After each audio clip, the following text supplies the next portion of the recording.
Hello my friends, welcome to Garhdo Goes Geek Gaming. The video you're about to watch is edited together from several live streams over on my Twitch channel, designed to create a better flow of gameplay than releasing the streams individually here on YouTube. I hope you enjoy, and if you wish to see more gameplay in the future, then please subscribe for future videos. Garhdo Goes Geek. We are back with Star Wars Knights of the Old Republic. So we're going to finish up Taris today, and then hopefully get to the end of the next planet as well, which is Dantooine. But we will cover that as we get there. So, right, we're not supposed to go that way yet. No problem. Hey, what's the idea of barging in here? Get out of here, all. The guards, slaves aren't allowed out of the slave quarters. I can't let them see me in here. I wasn't actually going. Damn it! Okay, great. You just scared off my date for the night, so you better explain yourself before I lose my temper and call the guards. Sorry, I wrecked your night. Here's 50 credits for the I inconvenience. guess it was an honest mistake. Give me the. You better pay more attention to where you're going. Opening the wrong door around here can get you killed. Now get out of here and don't.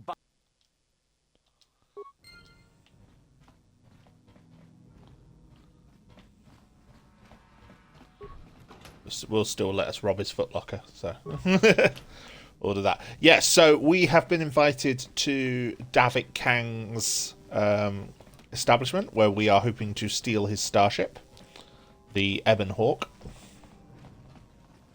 so that we can finally escape Taris. Meanwhile, in the skies above us, the Sith Armada is positioning to destroy the planet on the orders of Darth Malak. So this is where we're at right now.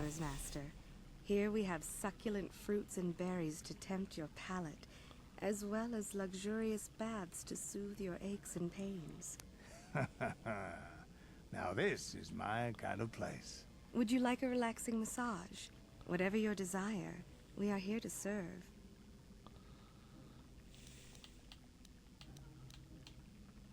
You can actually indulge in a massage. I'm, you know, I don't think you get any dark side points for it, but yeah, the whole Twi'lek slave girl thing is like a thing in Star Wars. What could I possibly tell you?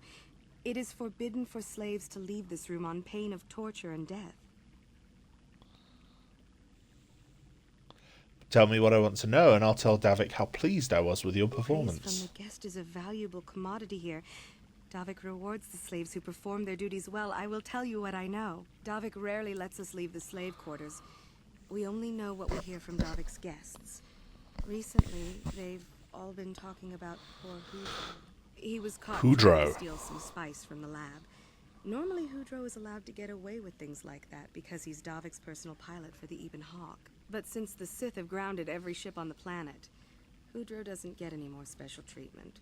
They've locked him up in Davik's torture chambers. Where is the torture chamber? I think you can get there through the hall behind the west door of Davik's throne room. Just keep going west from the slave quarters and you'll see the throne room. But Davik's certain to have guards patrolling the area. If you leave the guest wing, they'll shoot you on sight. Please, I don't know anything else. I'd love a massage right now. Yeah, why not? Master, you will find this most relaxing if you would come with me into the massage room at the back. How typically male. Is it possible for you to keep in mind that we have more pressing business to attend to? I trust you are satisfied with the service. I have received many compliments on my skills from previous clients. It was everything I've ever dreamed. You're truly an expert in your craft. Sir. I hope you will express your appreciation to Davik. He often rewards those slaves who perform their duties well. Is there anything else you require? I'll be going now. Of course. Return whenever you wish to partake of what is offered here. We exist only to serve you. So I'm guessing that was, you know, one of those happy ending massages that you see on the freemium sites. Welcome to the slave quarters, Master. Would you like a relaxing? Of course. Okay, so she says exactly the same things, so there's nothing new there. So we can leave.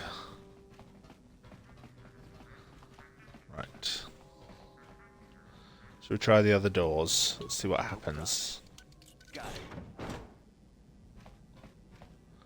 Oh, this is cool. This is like a trophy room. So we've got dead things on the wall. So that's a dewback.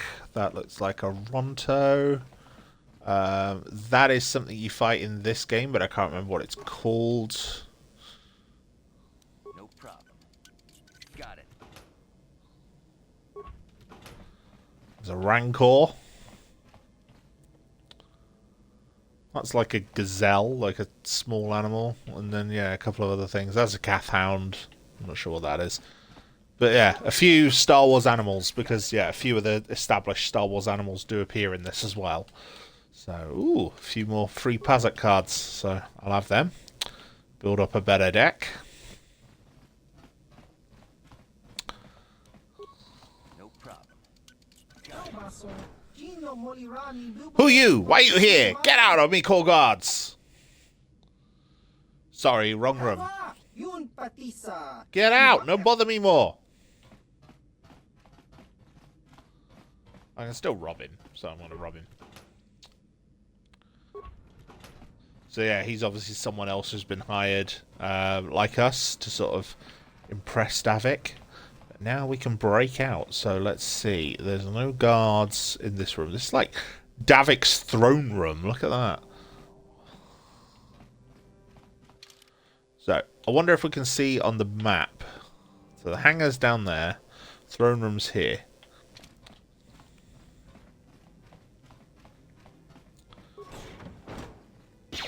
Oh, 3 guards. Right, okay.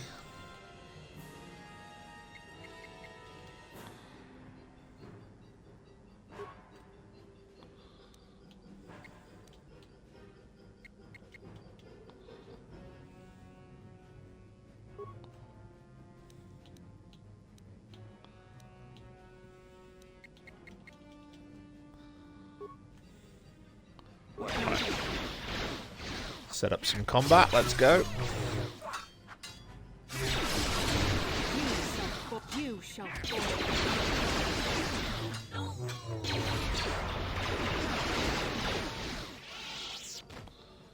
So yeah, 3 Rhodians down.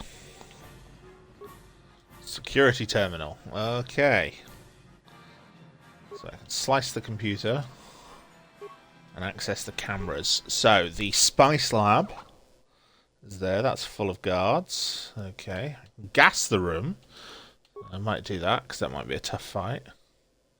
This is where I am. In the barracks. Storage. Hangar.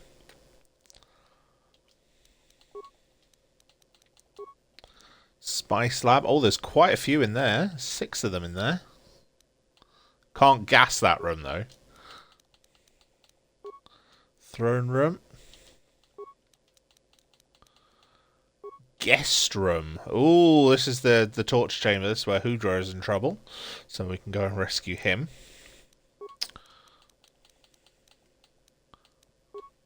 And the hangar itself.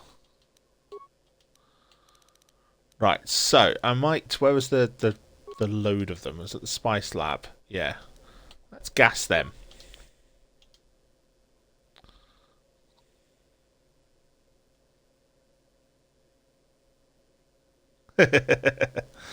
Right. Right, that was fun. Return to root menu. System commands. Ah, should have looked in here first. Never mind.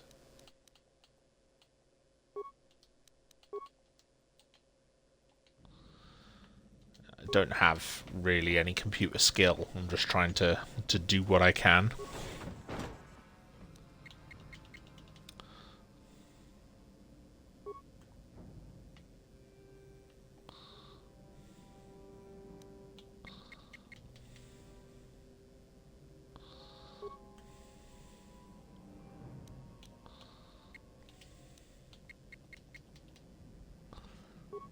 Yep.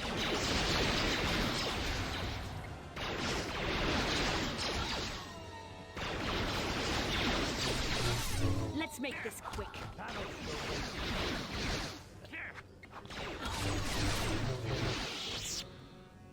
Yeah, I love how the bad guys will just run into combat with the Jedi. It's like, yeah, she's there with the lightsaber.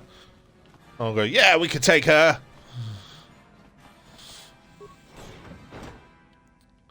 Ooh, mine.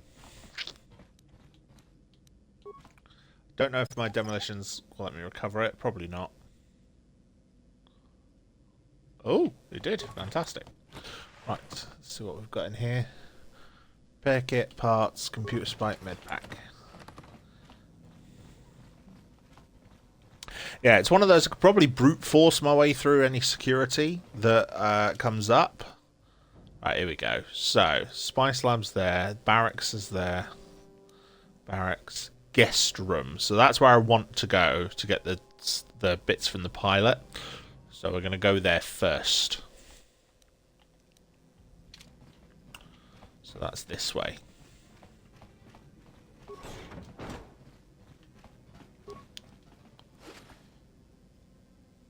Computer pass card, frag grenade, energy shield. Okay.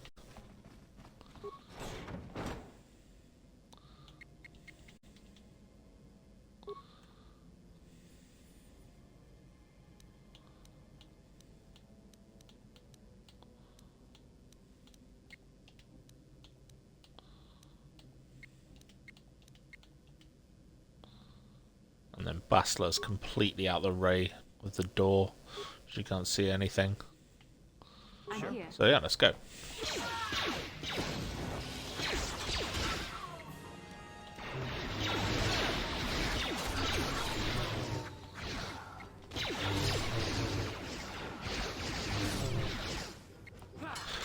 See, Bastila's lightsaber just cuts through them. Like, literally cuts through them. It's a really powerful, devastating weapon. And you can see at this early stage in the game just how powerful a lightsaber is. It's kind of unbalanced, to be completely honest. And that's not to say you'll win all your fights, you know, when you eventually get a lightsaber easily, because you won't. You will still struggle with some. Right, I can go that way another after I've explored up here. But, you know, it does have an impact. Right, the guest room. Here we go. Nope. Not gonna bother queuing up Canderous and Bastila. I'm not playing on a difficulty where I really need to do it every time, so...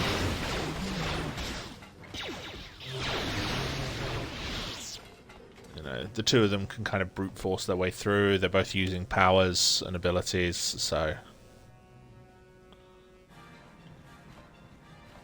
Thank you. You have no idea what it was like in that torture cage. I don't know how much more I could take before going mad. Mm.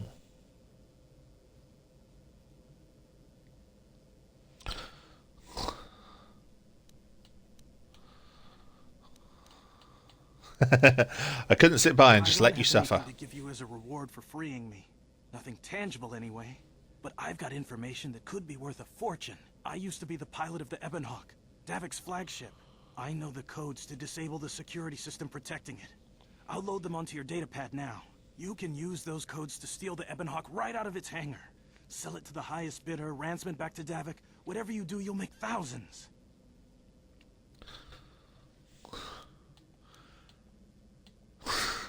Okay, I want to ask you some questions. Please. Okay, you're free to go now. Until Davik figures out I'm free. I have to get out of this base before that happens. We've got what we came for. We should get going.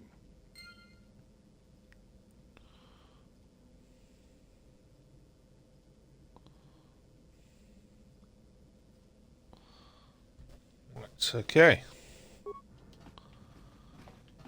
So, we've got what we need from him. So, now we can access the Ebon Hawk. But there's still plenty to explore in Davik's palace. So, we're going to do that. Ooh.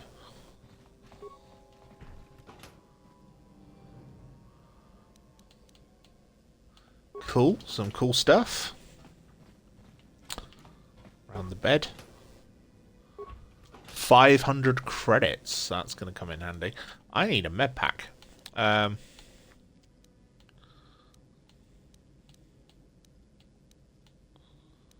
not got any normal med packs, but look at it. Oh, there we go.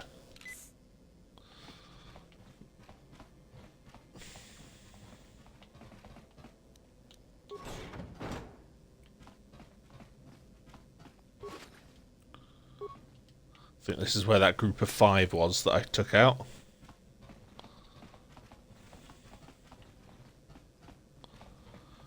Right, let's carry on exploring round.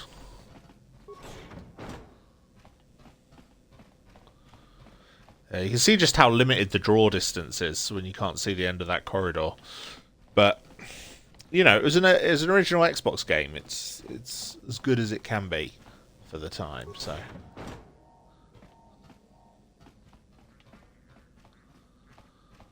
Okay, I think that takes us to the hangar bay.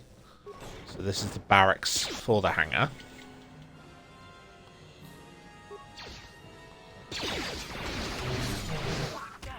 It's just one guy on his own, so he should. Oh no, there's another one.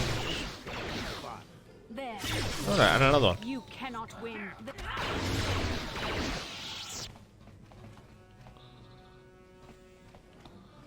No remains. Use access card, because I have that now. Access system commands. And now I can disable the hangar security because I know how to. So.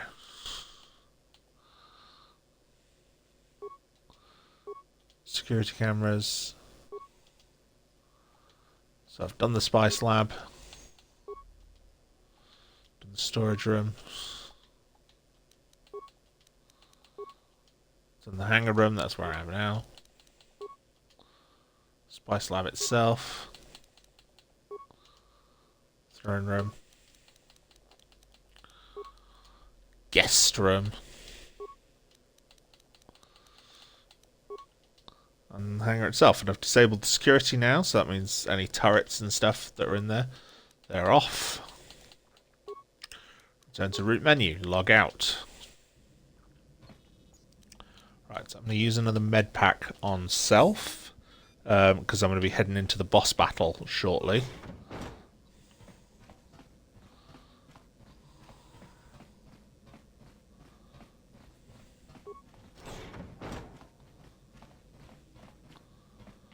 Yes, that's every main door in this hangar on the throne room. So yeah, the only room I have left to go to is the hangar. So let's do it. Let's get to the hangar. Let's blow this popsicle stand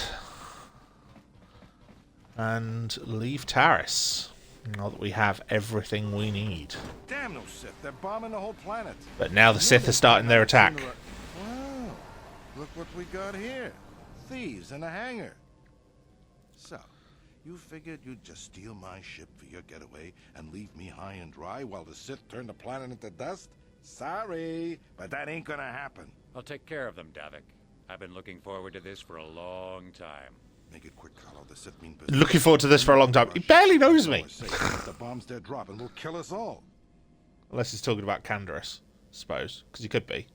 Right. Okay, so...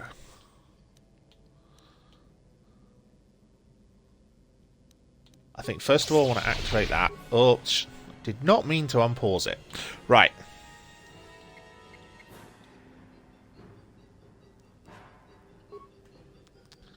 Because this is quite a challenging fight, so this is one where I want to actually plan a bit more. Frag grenade. Power blast, rapid sharp power blast. And then Bastila's running straight for Callow.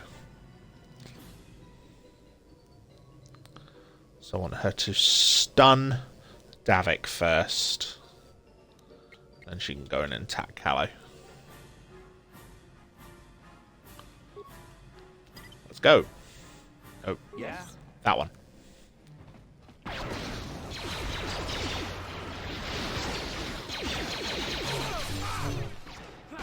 You may have me outnumbered and outgunned, but if I'm going down, I'm taking all of you with me. This thermal detonator will blow us all to bits.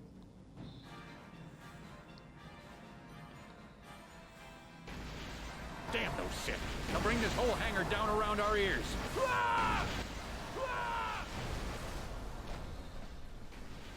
So he's down. Steal us Davik's stuff. Arcanian energy shield, heavy blaster, Davik's warsuit, Davik's visor. He has some good stuff.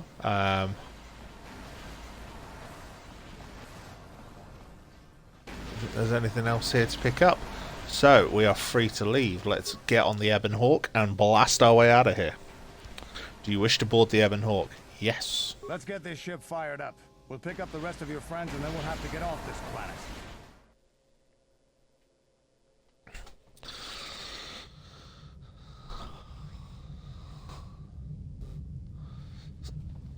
So yeah, now we're back with the Sith above the planet. See a bit more of what they're actually doing.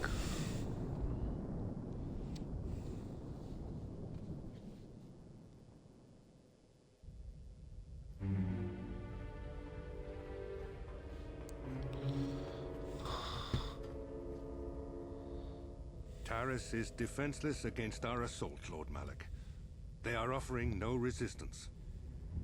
The city is in ruins. Resume the bombardment, Commander. Wipe this pathetic planet from the face of the galaxy. Heck of a line, that is.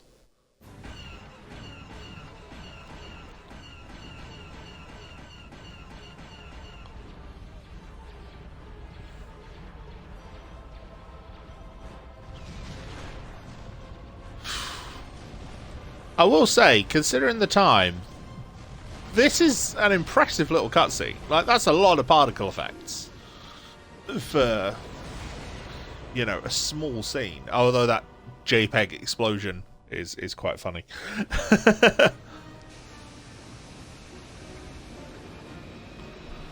So this is our ship, the Ebon Hawk, which we're going to be in for the duration of this. So this is our equivalent to like the Millennium Falcon.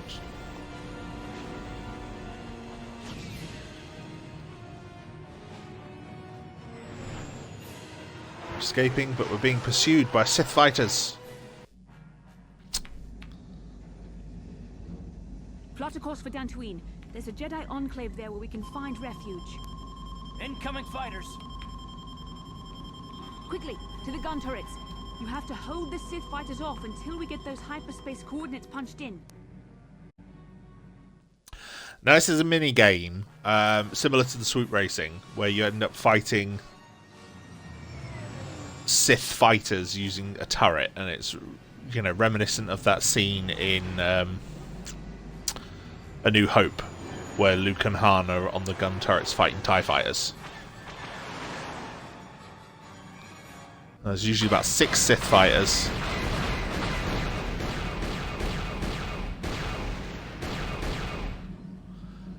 They usually take about 2 hits, because there's be like a shield.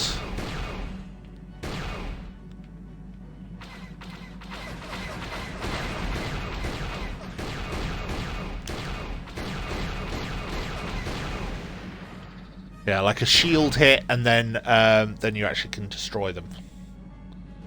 One coming from this way.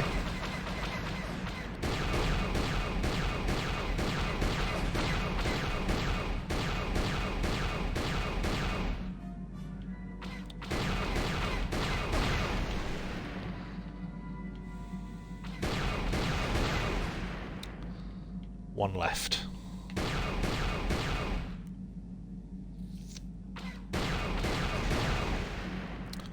Boom. I've never lost this. I'm sure you probably can. But yeah, I've never actually lost it. And we will get that minigame a few times. As you're travelling between different planets, it can become quite common.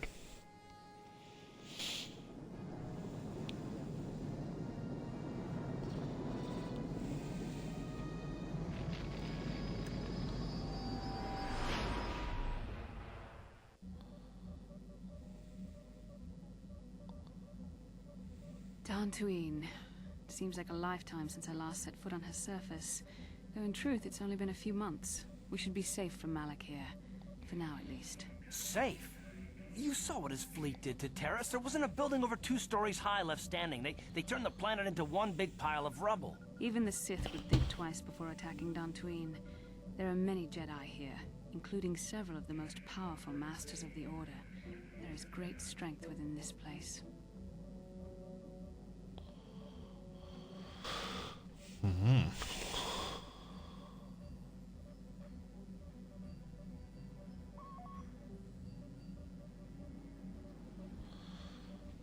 Okay.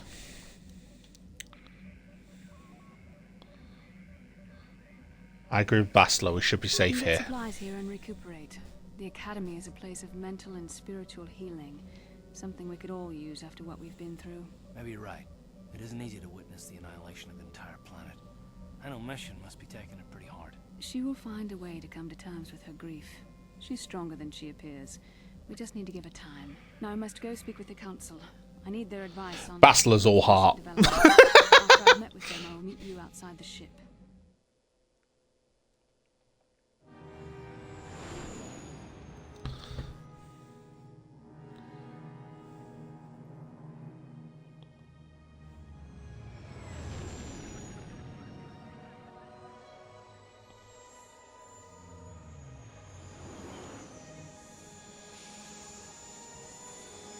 So here we are, the Jedi Sanctuary on Dantooine. So yes. I've spoken briefly with the Council. They request an audience with you. We should go at once. An audience with the Jedi Council? It's pretty unusual for someone who isn't even a Jedi. What's this about, Bastila? I'm sorry, Garth, but I cannot tell you. All I ask is that you trust in the Force and the wisdom of the Council. Well, I don't like being left out of the loop, but I'm not looking to get you in any trouble with the Jedi Masters. We'll do things your way for a while. Come, they're expecting us. I feel bad for Garth being left out of the loop, because it's like, he doesn't deserve it. Garth's a nice guy. Until you have talked with the Jedi Council, you'll be unable to switch characters in and out of the party.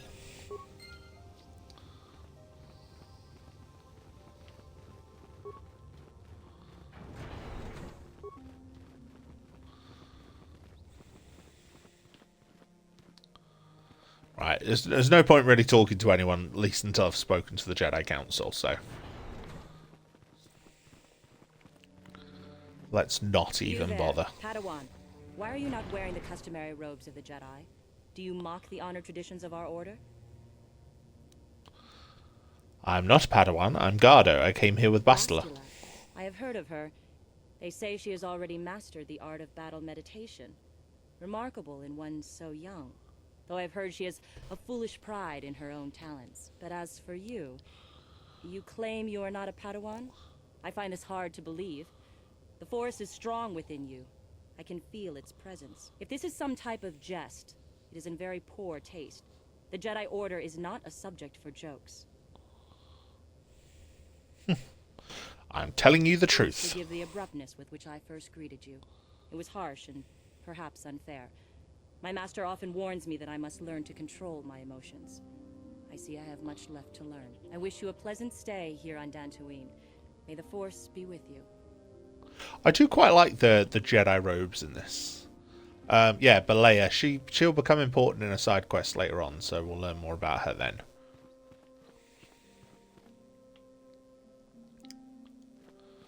They're waiting for you inside.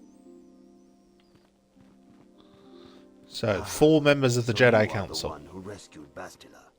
It is appropriate you are here. We have been discussing your rather special case. I am Jar, a member of the Jedi Council. With me are Master Vrook, Master Vandar, and of course the chronicler of our academy, Master Dorak. Of course. Bastila, I am sure you are already familiar with. So Bastila's only a Padawan. She's not even a knight. That's insane. Isn't the Jedi Council on Coruscant? Yes. The High Council of the Jedi Order is on Coruscant. But we are the council in charge of the training facility here on Dantooine. I've got some questions for all of you. I am sure that you do. I assure you that we will have answers for you. Why did the Sith destroy Taris? Malak. seeks to destroy the Jedi Order. Our most effective weapon, perhaps our only hope, is Bastila's skill with battle meditation. With this power, she can swing the tide of nearly any battle in our favor.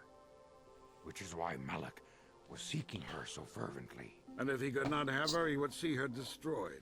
Taris was just in the way. We need Bastila in our fight against the Sith.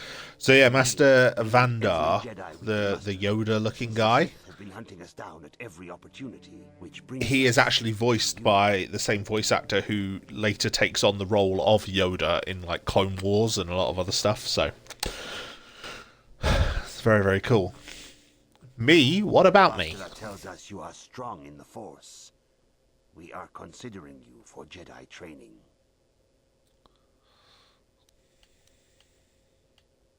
Strong in the Force. Master Jar speaks out of turn, perhaps. We need indisputable proof of your strong affinity to the Force. I believe it's Ed Asner doing the voice of Vrook. Proof? Surely the entire council can feel the strength of the Force within this man. And I've already related to you the events that took place on Taris. Perhaps it was simple luck. We both know there is no luck. There is no luck, there is only the Force. We all feel the power. You see that in Rogue One. Rogue One, I think, is my favourite depiction of how the Force works. Where the bit where Chirrut's walking across the battlefield, like, and with the Force is with me, and it's like he doesn't get touched until he's done what he needs to do. With a young and open mind. Teaching a child is hard. How much harder will it be for an adult to learn the ways of the Jedi? It's the whole sort of mental indoctrination thing. No, I get what they're saying. You know, you accept things better as a child. You have much more doubt, much more of your own biases and things like that when you are an adult. Of course, great Jedi, will learn your ways and follow the light. I'm not going to be Sidious, so I'm ready to accept the training, and my age has nothing to do with it. No, I am willing to try my best. I like that. Traditionally, the Jedi do not accept adults for training, though there are rare exceptions in the history of our order. But you are a special case. I agree with Master Dorak. Many of our own pupils are leaving the Jedi Order to follow the Sith teachings. We need recruits to stand against Malak. With Revan dead... Are you certain Revan is truly dead? What if we undertake to train this one and the Dark Lord should return? We should discuss this matter more fully in private. Bastila, you and your companion must go. This is a matter for the Council alone. What do I have to do with Revan? We shall return to the Ebon Hawk and leave you to your deliberations.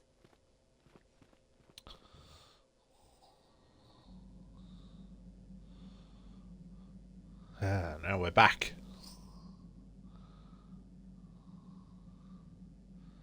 Having another dream sequence.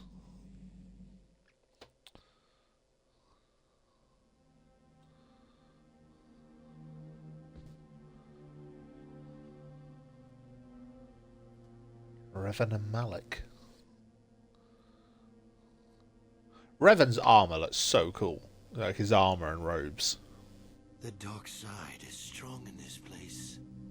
I can feel its power. Malak before he lost his jaw.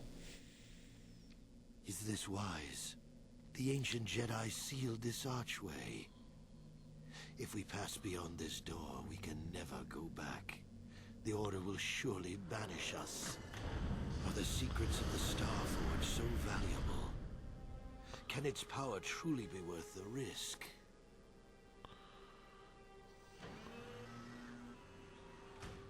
The Starforge. Intriguing.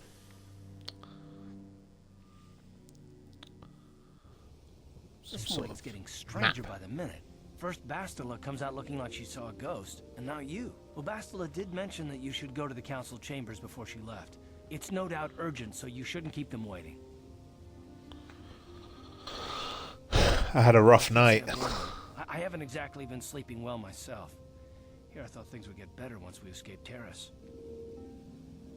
Did she say anything else? No, she didn't. She didn't seem well, as I recall, and for that matter, neither do you. Are you all right? I'm fine, let's go. You got it. So now I can pick a party. So let's have Carth and Mission, because I can't have Bastila. And I do want to talk to Mission anyway, so first of all, let's level them up. Not having used them for a while, so Carth.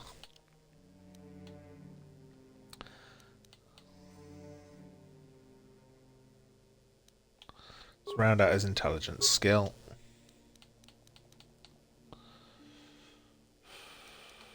Awareness and treat injury. Feats.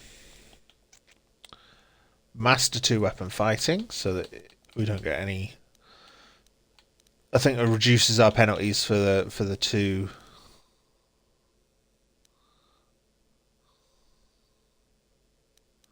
Yeah, it reduces the attack penalty for the blasters that he's using.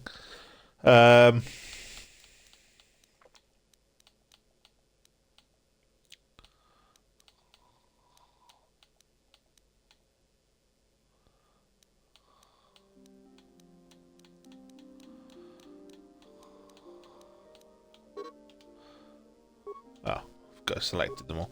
Right, accept. It's fine. And mission, skills. So computer use, security,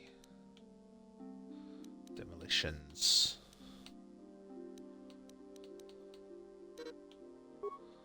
That's cross class, so I can't upgrade that. Your awareness then, that'll do. Accept. Sneak attack. Brilliant. Juhani fiber armor, that'll do. Give her an energy shield. She doesn't have one.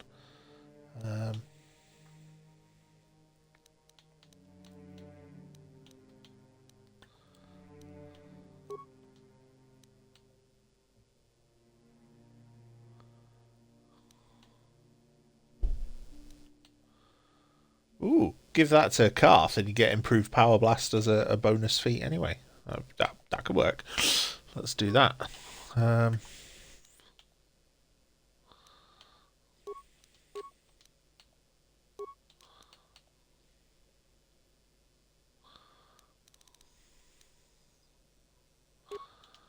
Give him Davik's armor. Why not?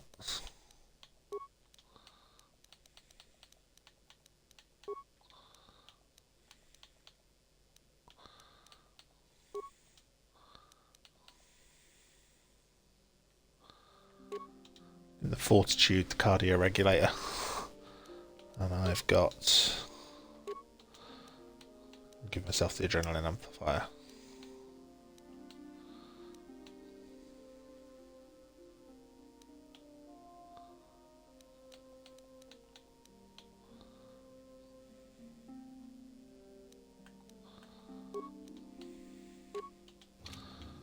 Yes. That's a mission. Right.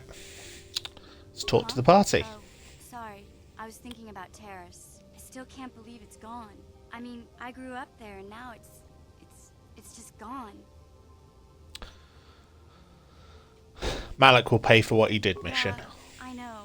The Jedi got rid of Revan, so I figure Malak's days are numbered too. But that doesn't make the pain go away, you know? Look, I'm not saying I can't go on or anything. Feel bad for her. She's only meant to be 14. It's a shock, you know? I mean, I knew the Sith were evil and all, but the reality of it kind of slaps you in the face. But I suppose that's why we need to stop Malak, right? The more time I spend dwelling on Taris, the more chance some other planet will get wiped out. I guess that's what it comes down to. So don't worry about me. I'll be okay. And if you need my help against Malak or the Sith, I'll be there for you. Okay. So that's good. Yes, what's on your mind? So, do you know anything about this Dantooine's place? a boring place. It's all plains and herders and small settlements. Perfect for the Jedi to lose themselves in, I guess. Well, that's all I can think of, at any rate. You got it. Never mind. Hey there. What can I do for you? See, I think that was cued, but I've already just spoken to her, so I want to talk to you about your brother. The way I acted before. It's just that when it comes to Lena, I tend to get a little worked up. Why do you hate her so My much? brother and me had a good thing going. Sure, Griff had his run-ins with the law on Taris, but we got by okay, until Lena came and ruined everything. She was a dancer at the cantina where my brother used to go play Pazik. Griff could be a real smooth talker, and it wasn't long before the two of them were dating. But Lena was used to dating rich Tarisian nobles, guys with mountains of credits. Griff could never give her the lifestyle she was used to, no matter how hard he worked.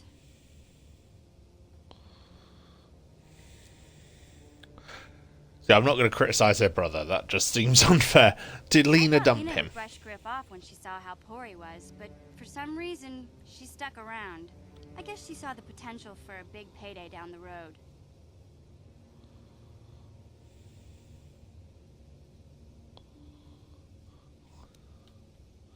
Maybe she actually liked I Griff. saw Lena for what she really was, a busty, credit-grubbing cantina rat. She used Griff and took away the only family I had. After they'd been together for a few months, Griff told me he was leaving Taris. He and Lena were gonna try and make their fortune off-world. He promised as soon as he made enough credits he'd come back and get me, and we'd all live like royalty.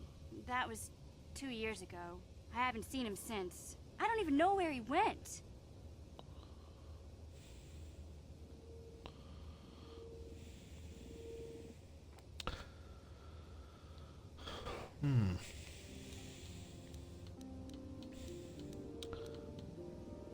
Maybe something happened to Well, him. I know what happened. As soon as she got him off Taris, Lena sunk her claws into Griff butt good. She twisted him around her little finger and made him forget all about me. I know I'll probably never see Griff again. But part of the reason I came with you was the hope that I could find out what happened to my brother. Don't worry. I won't let the search for Griff get in the way of what we're doing. Let's just get back to the task at hand. Is there anything else I can help you with? Do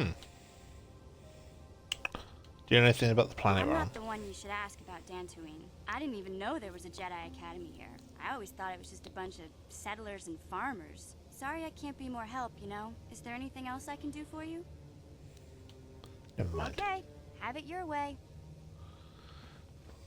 Right, so we can go explore a bit now and actually learn a bit more about this place, meet some more people. So there's the whole hangar here, so we can go explore and see the back of the Ebon Hawk. Can't go through any of these doors, I don't think.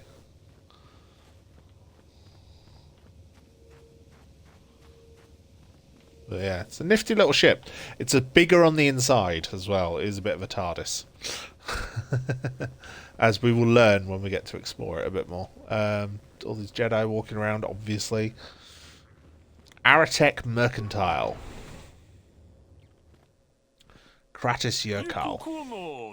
Greetings, my young friend. I assume you are not a member of the Order, as you are not wearing the traditional garb of the Jedi. Allow me to introduce myself. I am Kratis Yerkal, proprietor of the general store here on Dantooine. Not much to look at now, I'll admit, but I'm in on the ground floor. I mean, look at this planet. Majestic fields, rolling plains, wide open terra firma. Elbow room, it's what people want. Once word gets out, we'll have settlers and tourists from the galactic core just dying to come here. And guess I'll be waiting for them. Not that blasted Zerka core, that's for sure. Not this time, no sir. This time it'll be Kratis Yerkal who makes the big bucks. But listen to me. You didn't come here to listen to my ramblings on the evils of the Zerka Corp, I'll bet. What can I do for you? What do you have against the Zerka Corporation? Don't get me started on Zerka Corp. They've got a monopoly on half the galaxy already, and they do everything they can to keep everyone else from getting a foothold in their territory. Extortion, bribing officials and government diplomats. Not to mention driving up prices on essentials like food and water on distant colonies. I've heard stories of them letting people starve to death because they couldn't afford their jacked up prices. And since they've thrown themselves in with the Sith, things have only gotten worse. Worse? How's it gotten worse? Sith are tangled up in an expensive war with the Republic. They need supplies, equipment, resources. There's lots of opportunities for a company with no morals like Zerka Corp to make some major profits. Malak has given them exclusive trading rights wherever the Sith have control. It's bad enough they're helping to finance the Sith war effort, but I've heard rumours of even worse stuff. Slaving, pillaging planets, their resources, genocide of indigenous species. The Sith and Zerka Corps seem like a perfect match to me. Ah, listen to me going on. You didn't come here to listen to my ramblings on the evils of the Zerka Corps, I'll bet, so what can I do for you? I'd like to see what you have for sale. Excellent! As always, my selection is somewhat limited. Zerka Corps has a monopoly on some of the suppliers. But I'm sure you'll find all my inventory is of the highest quality, and I've got a few special items you won't find anywhere else. So yeah, now we're starting to learn more about this era of the galaxy, you know, with the different... Ooh, Jurgen Coulter's assault rifle. Jurgen Coulter wanted to make a big noise in the galaxy. If it was the screams of his enemies, all the better. His weapon was his favourite because it shared his adaptability. Sanasiki's blade. Used this weapon to kill Nelinik, a Zabrak who assassinated the Achani High Protector with battle droids. Cortosis protects the blade against lightsaber sparring damage, while energy cells disrupt droid opponents. Very cool.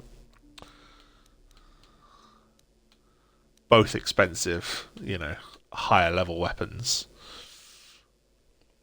That's a good one, actually, the interface band. It's a good one to sort of boost a character who can do all those things, so computer use, demolition, security, etc. Infiltrator gloves, breath masks. You know, there's a lot of this stuff you can use to help influence your build in a certain way. Like that one there, that's a good one. Enhancing all your saves and giving you a +2 to strength. Very good stuff. Show sell list. What can I sell?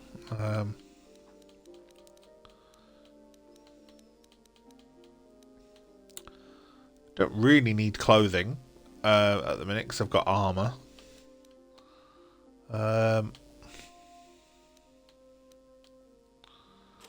Sell the light battle armor, sell the vibro sword, sell the 2 heavy blasters, sell the disrupt rifle, sell the ion rifle.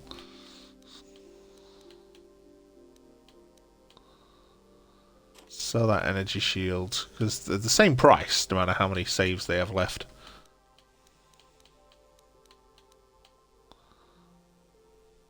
This datapad contains a record of Calo Nord's trophy kills, sentient and otherwise. The last entry is an account of a recent Rancor hunt. What the Rancor lacked in intelligence and made up for in size, strength and ferocity. Conventional blasters were all but useless against this impenetrable hide, and I was forced to resort to more unorthodox methods to bring the beast down. Some well-placed mines near a watering hole were the first step, their explosions herding the creature into a dead-end canyon where I lay in wait, perched among the rocks. As soon as the Rancor was below me, I dropped down onto its massive neck. It reared back, bucking and clawing in an effort to dislodge me, but I had the perfect position. Unable to shake me, the monster opened its mouth in an outraged howl, and I was able to flip several frag grenades down its gaping maw. The explosion blew me clear of the shredded corpse, but luckily the head was still intact. If I take it to Taris, I'm sure Davik will mount him in his trophy room, along with the other heads I've collected for him. Davik's also expressed interest in hiring me. I may take him up on his offer, even though I still have yet to claim the greatest hunting trophy of all, a pearl from one of the crate dragons of Dantooine. So yeah. So yeah, there's that with Calo Nord. That's pretty cool. So that explains where that Rancor came from. So I can sell that. I don't need that. I'm going to sell the frag mine as well. And I'm also going to sell the stims because I don't really use them. There's a few battles I might use stims, but for the most part I'm not going to use them.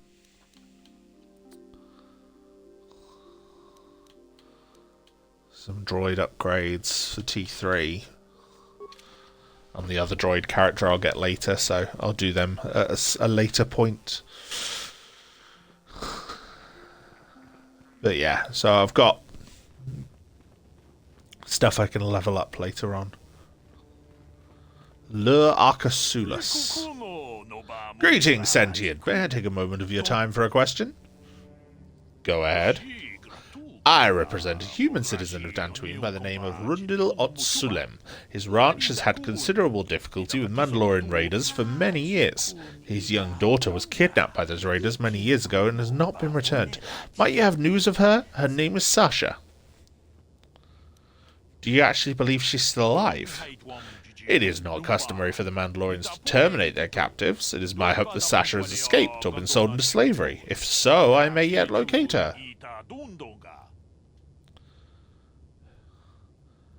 I'm sorry, I have no idea who you're talking about.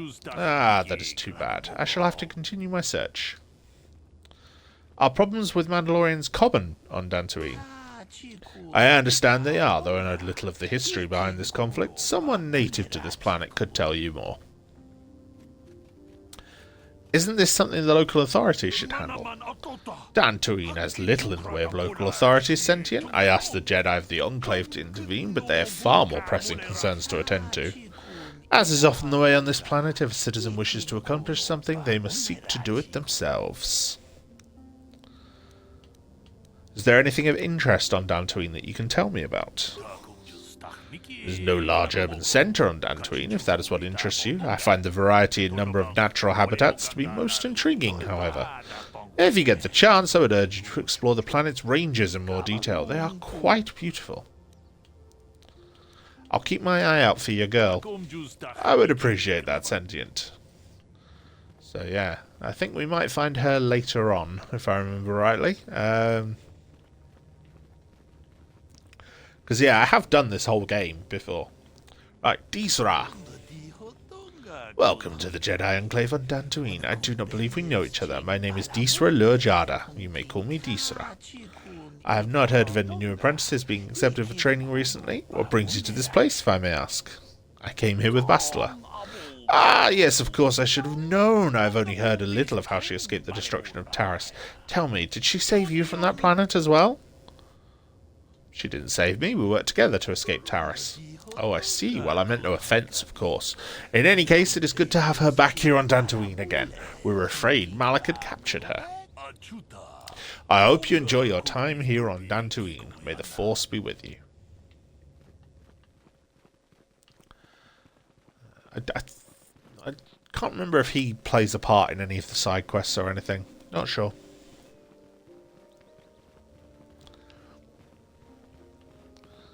Belaya, who, like I said, I'll learn more about later on.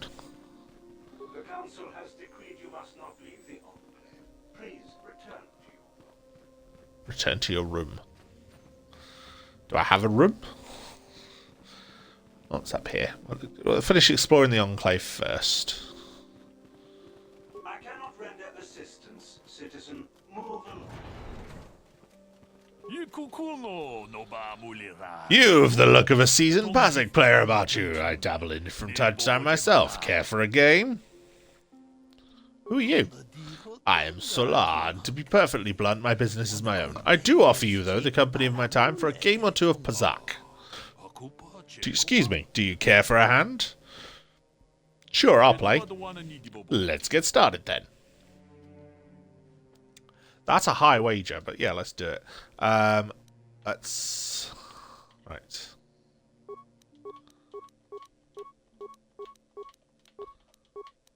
Right, let's see what cards I've got. So I've got plenty of -2s. I don't need that many -2s. Play both -1s, 2 -2, 2 +2s, 2 -2s.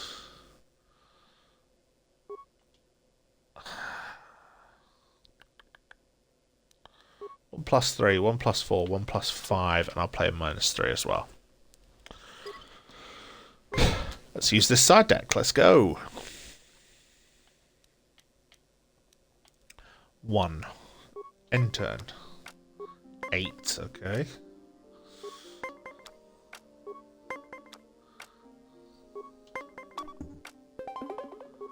Oh, he's at 18, okay. So if I play that, I'll be on 19. Stand. Win.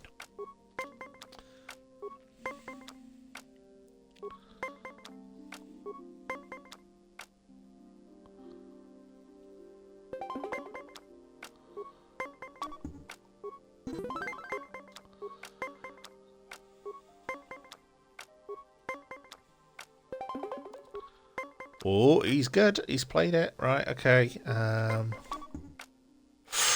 Oh, okay. Stand.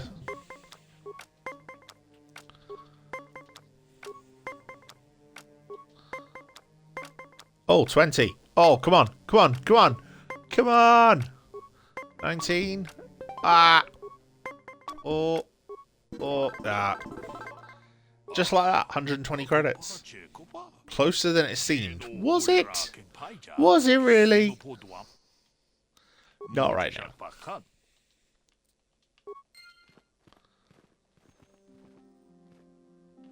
I can't raid his footlocker.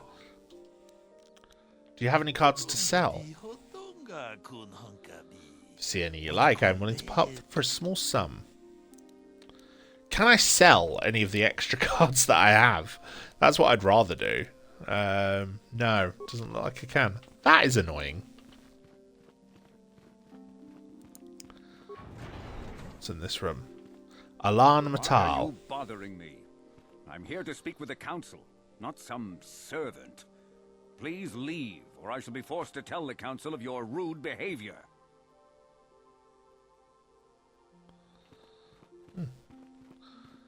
Pleasant.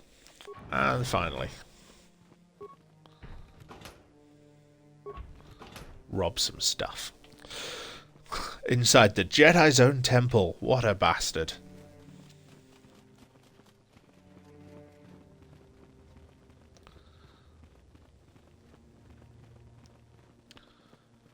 Right, so, what's around here?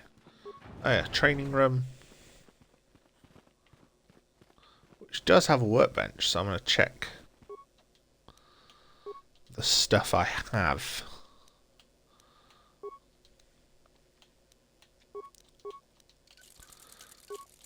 So it's Karth's. Give that to Bendax Blaster.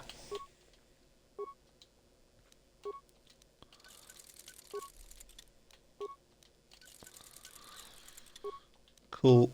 And armor.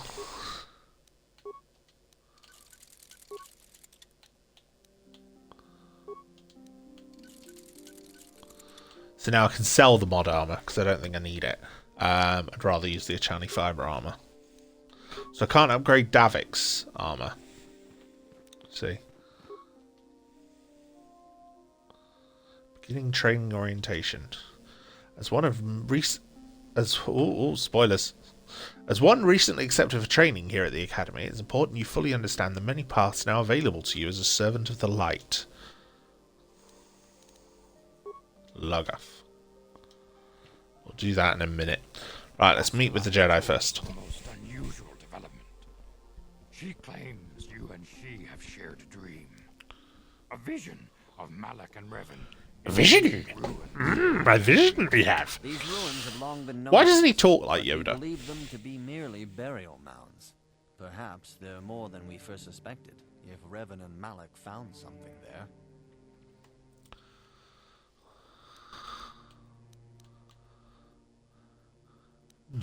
How would Bastila know if we shared a dream? She says she has felt your presence within the dream.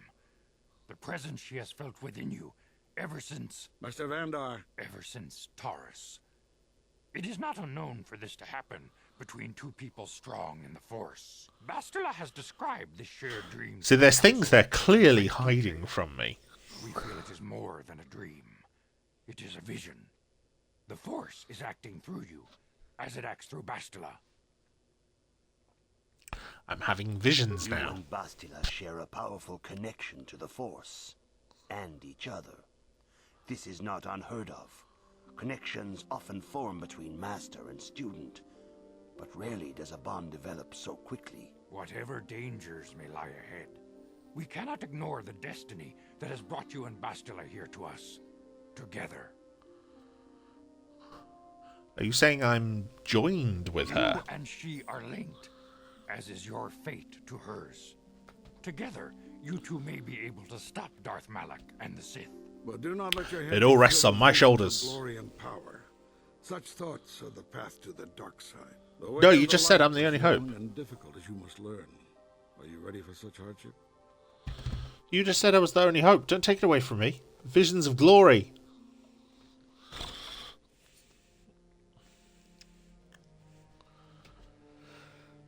I will try my best. Understand that there is little choice in this matter, for you or us. Across the galaxy, the numbers of our order dwindle. We have sent many Jedi in quest of a way to thwart Malak's advance. Many have not returned. The Sith hunt the Jedi down like animals, ambushing and assassinating our brothers wherever they are found. We fear it is only a matter of time until they discover even this hidden refuge. Other Jedi have fallen from the light and embraced the dark side, giving their allegiance to the Sith and Malak, their Dark Lord. The Jedi are turning to the dark side. The lure of the dark side is not easy to resist. Malak's power grows as more and more planets fall to his conquering armies. If Malak is not stopped, the Republic will fall, and the Jedi will be hunted to extinction. The galaxy will enter a time of darkness and tyranny, not seen for 1,000 generations. The Council has decreed that... See, this whole idea of Dark Jedi is something that was much bigger in the old expanded universe, and not so much in the current Star Wars canon. Like, I think... Of how Revan and Malak were corrupted. Like, Asajj Ventress in Clone Wars is technically counted as, like, a Sith apprentice, rather than, you know, a Dark Jedi. Similar with, oh, what's his name? The characters in... like Savage Opress as well in Clone Wars. Again, like a Sith apprentice, not a Dark Jedi. And I suppose that the closest other example to like a Dark Jedi is probably the Inquisitors that existed in the Empire, because they're you know, in the current comics and Obi-Wan series and things like that. You know, but again, they're Sith Inquisitors almost. They're not Dark Jedi. The whole idea of Dark Jedi is very much something that's much more unique to this, like the idea of Jedi falling. And, you know, but this is also before the whole rule of two for the Sith. That comes later on. That's something that gets added later on. So I don't know if I want to do this. It sounds dangerous. You have a strong affinity with the Force. With such power comes great responsibility and danger. You may wish to deny what you are, but the Council cannot turn a blind eye. Neither will Darth Malak. Your strength is a threat to him. In time, he will learn of you, and the Sith will hunt you down. It is inevitable. Defeating the Sith is the only way to save yourself.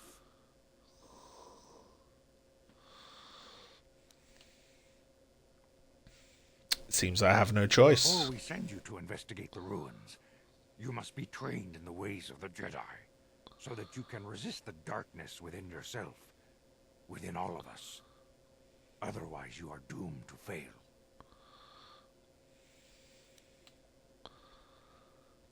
As you wish, Master Vander. You must begin your training at once. You have a destiny upon you that you must be prepared to face. The entire fate of the galaxy is upon you. I can only no pressure. You will prove up to the task. The path you have chosen to walk is difficult. Intensive training will prepare you physically for the demands of the Order. Meditation will teach you to channel the power of the Force. To truly understand the way of the Jedi, you must open your mind to knowledge. Seek wisdom in the teachings of the great masters of our Order. A Jedi is never alone. Others in the Order will always stand by you. You and Bastila share a special bond. Do not be afraid to turn to her when you need help in your training. All these animations, they're so quaint. It requires great discipline. Yet even though you are a mere apprentice, your potential is unlimited, and your progress amazing.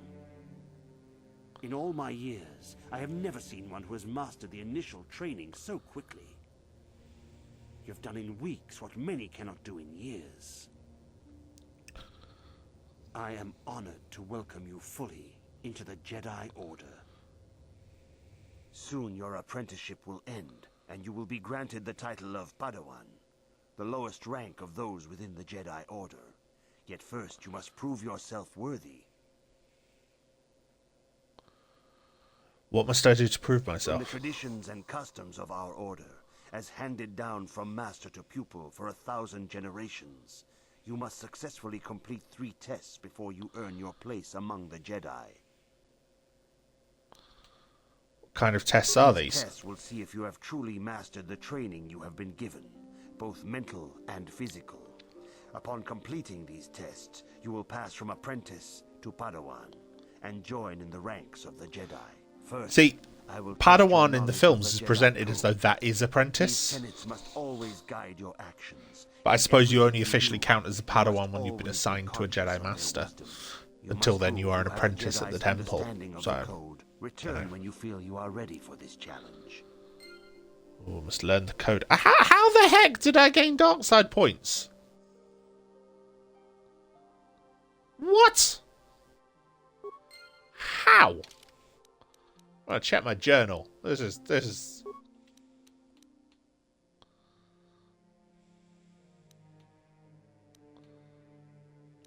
Yeah, it gave me a long sword, which I then lost for both of the cutscenes. Right, okay, but how did I gain dark side points?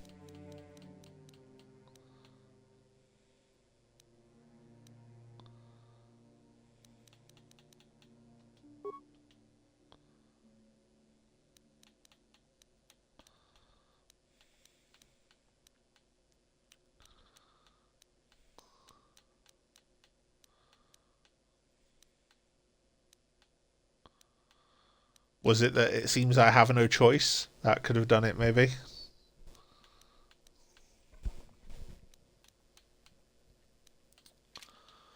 I don't even know. That's annoying. Right, I have to use the computer. Right.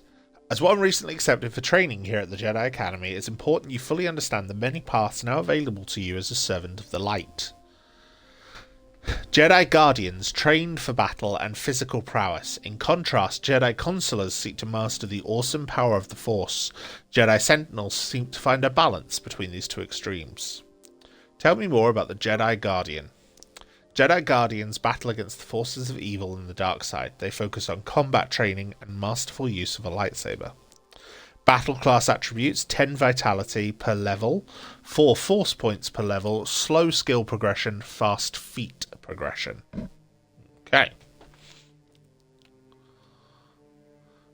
Tell me more about the Jedi Guardians. Gain the Force Jump feat automatically. This feat allows them to instantly close the distance and attack an opponent within 10 meters.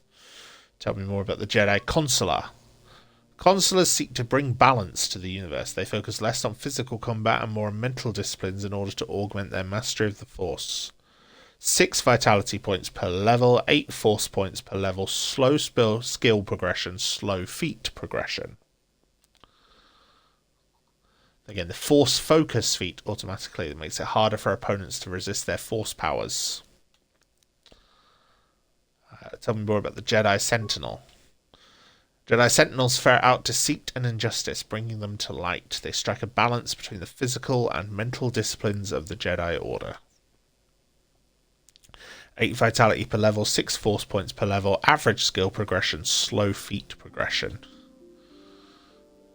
Again, Jedi immunity feat automatically makes them immune to fear. So Bastila is a Sentinel, and then you get 2 other Jedi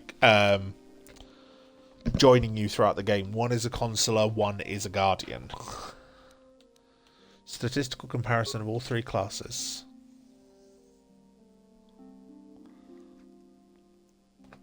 I think I might go for the Guardian. I think I usually play as a Consular. But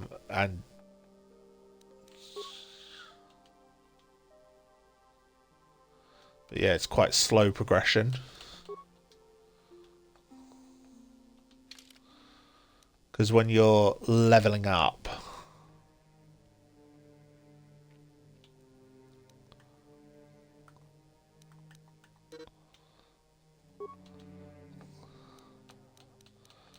yeah, feat progression is where you get like powers and stuff. And it gives you a lot of powers and abilities that you can unlock and use. So that's kind of what I want. So I think I'd probably go for Guardian.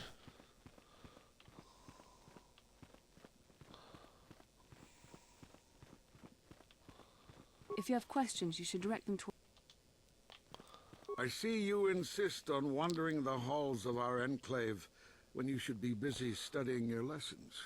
He's a right moody bastard. I seek knowledge of the Jedi Code. You do not know the Jedi Code? Without knowledge of those doctrines, all your training will be for naught. All Jedi must know the Code. Its tenets are the fundamental teachings of our order. There is no emotion. There is peace. Peace. There is no ignorance. No ignorance. There is knowledge. There is no passion. No passion. There is serenity. There is no There's chaos. no chaos. There is harmony. There is no death. There is the Force. Learn these truths, apprentice, or we shall all regret the decision to accept you into the Order. Good evening, apprentice.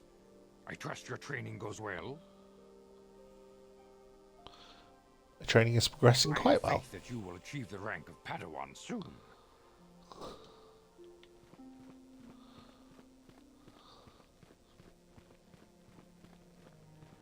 Greetings, my young pupil. Your progress has... I'm ready to continue my training. Soon your apprenticeship will end, and you in the traditions and customs of... I am ready for these tests. These tests will see if you have truly mastered the training you have been given, both mental and physical. Upon completing these, first, I will test your knowledge of the Jedi Code. These tenets must always guide your actions. In everything you do, you must always be conscious of their wisdom. You must now prove you have a Jedi's understanding of the Code by completing these fundamental precepts of our order. There is no emotion.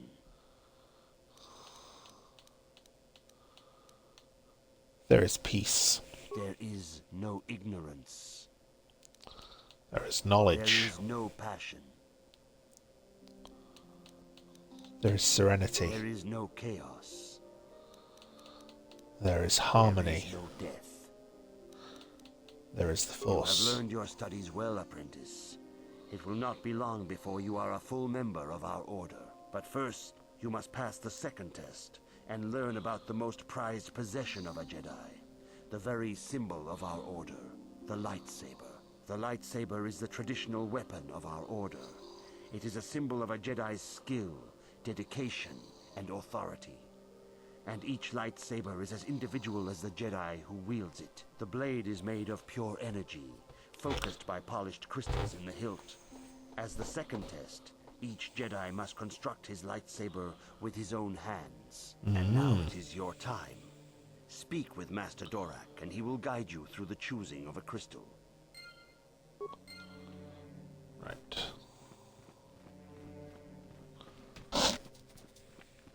So you get a different crystal depending on which class of Jedi you pick as well. Come, young apprentice, at Master Zar's bidding. He sees great promise in you, as do I. The time has come for you to choose the color of your lightsaber. This color also reflects your demeanor and position within the Order. What colors are there? Blue is the color of the Jedi Guardian. This Jedi battles against the forces of evil and the dark side. They focus more on combat training and use of the lightsaber. Yellow is the color of the Jedi Sentinel. This Jedi ferrets out deceit and injustice, bringing it to light. They focus less on combat and more on other skills and abilities. Green is the color of the Jedi Counselor. This Jedi seeks to bring balance to the universe. They mediate between other groups, using their powers to end conflict and preserve peace. I wish to be a Jedi Guardian. Indeed. We shall see. I will now ask you questions, and your responses will indicate which class you lean most towards. A woman and her small child are beset by a desperate-looking group of thugs. They're menacing. See, it is possible to game this, but I'm going to actually answer it genuinely and see what he says. Beset by a desperate-looking group of thugs.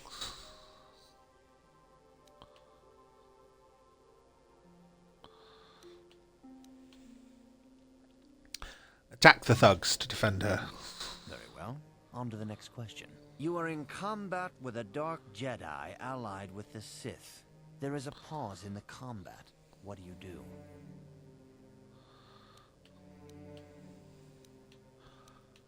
Find out why he turned to the dark side and tried to turn him. I suspected as much. Now for the next question. There is a locked door, and your goal lies on the other side. What do you do? Try to pick the lock. I'm beginning to see a pattern here, apprentice. I have a feeling about what you would be best at. But first, the final question. You are the head of an enclave on a contested world. The Dark Jedi have infiltrated and are causing unrest across the planet. What do you do?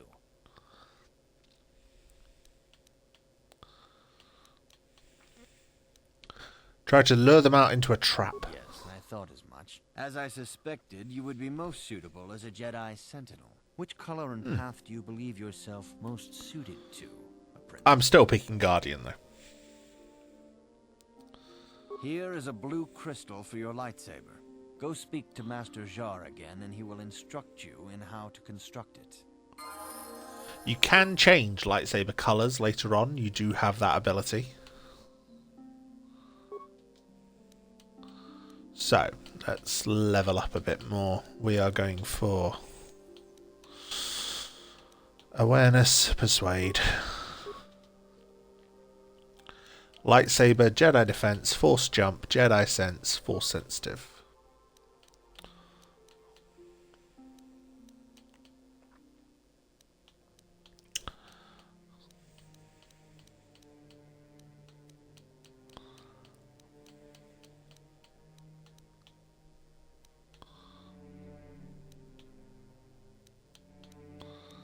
Give myself bonus damage with lightsabers, which I'll do later on.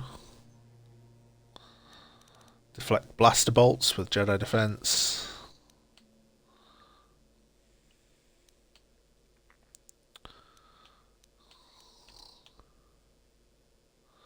I'm going to focus on dueling, I think. Let's do that. Accept. Powers.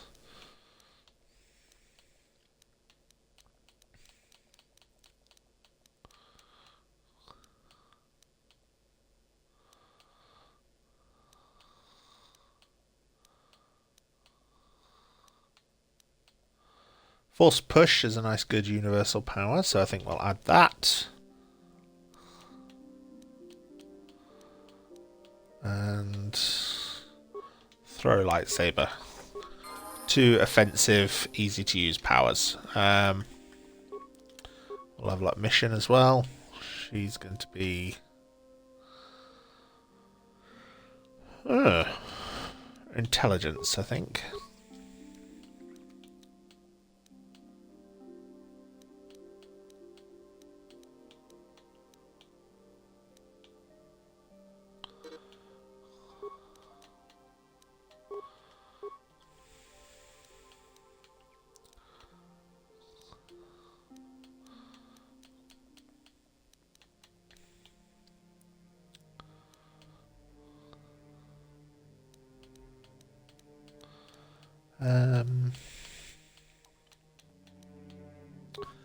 Give her a power attack. Accept. Right. So I'm about to go claim my lightsaber. I think I get Jedi robes as well. So now that you have selected your crystal, we shall begin the construction of your lightsaber.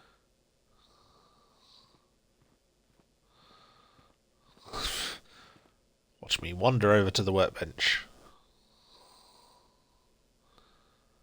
Ignore the fact it looks like I'm typing. I'm not. I have no other power crystals as yet.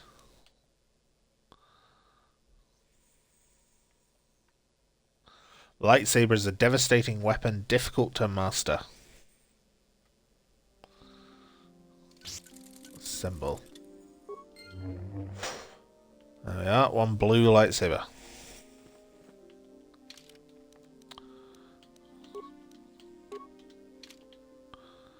Let's put my normal clothing back on, because armor does impede your powers. Well in constructing your lightsaber, apprentice.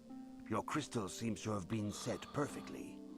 It is rare indeed for that to happen the first time one constructs their lightsaber. These crystals I'm just that good, rare, seriously. Found only in certain caves strong in the Force. By adding crystals to your lightsaber, you can alter or enhance its properties. There have even been unconfirmed rumors of certain Force-sensitive caves here on Dantooine that may hold these crystals. So yeah, go rob caves. I can find these crystals on Dantooine? It is a rumor only. I do not know if there's any truth in it, but you must learn first to use your lightsaber and take care when drawing it. Your lightsaber identifies you as a member of the Jedi Order. With such recognition comes honor and respect, and the attentions of dangerous enemies. The Sith and Dark Jedi will seek to destroy you, apprentice. And you must prove yourself worthy in battle against a foe who also wields a lightsaber. Are you ready to face the final challenge, apprentice? Yes, I'm ready to face the third trial. For every Jedi, the threat of the dark side is always present. You must truly understand this before you are accepted into the Order. You must see the corruption of the dark side for yourself. Even here on Dantooine, there are places where the dark side holds sway, twisting and tainting nature itself. The ancient grove, once used for deep meditation by the Jedi, is now tainted. A wave of darkness perverts the region around it. The Kathhounds in the area have become savage and ruthless. They have become a threat to the settlers. A threat the Jedi have promised to stop. We, the Jedi, have promised to do this, so we're going to task it with you, our lowest-ranking member. You want me to go and kill Kathhounds? The Kathhounds are but a symptom of the true problem. You must journey into the grove and confront the true source of the darkness. That is your task. You know more than you're telling me. Say no more. Some things you must see for yourself. None of the other Jedi at the Academy are permitted to help you in this task. But remember this, my young apprentice. A Jedi acts with patience and care, and those on the dark path are not always lost forever. The dark side still taints the ancient grove. Your lessons cannot continue until the spreading corruption of the dark side has been stopped. This is your task, apprentice. May the Force be with you. Right. So let's go exploring, and I can.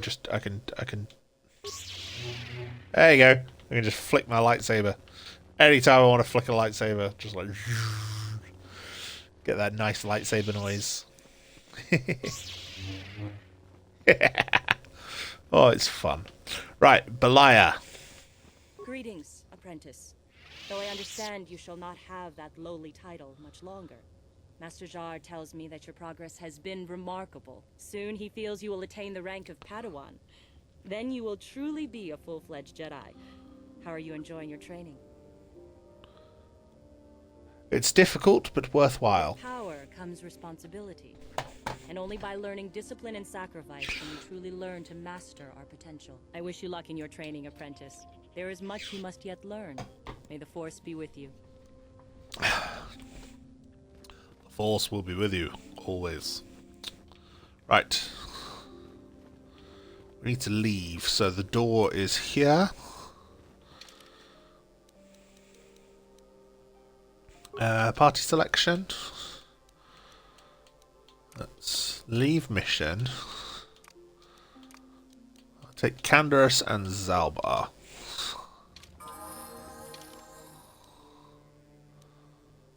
I'm also going to save.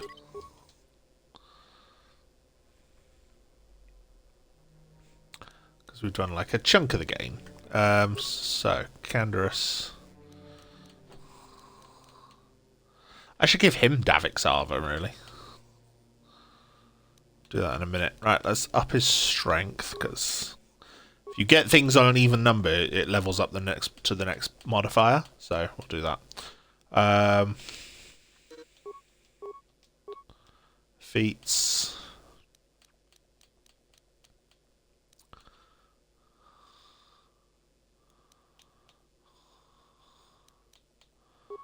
Give him conditioning, because that makes him tougher. For Canderous, it's just anything that makes him a tough bastard. So, because that's the whole goal of his character, is just make him tanky. Oh.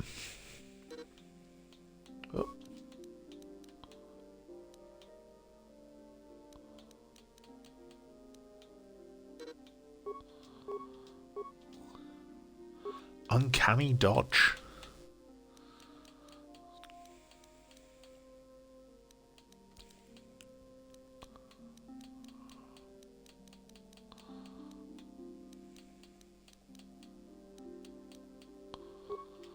Again, conditioning.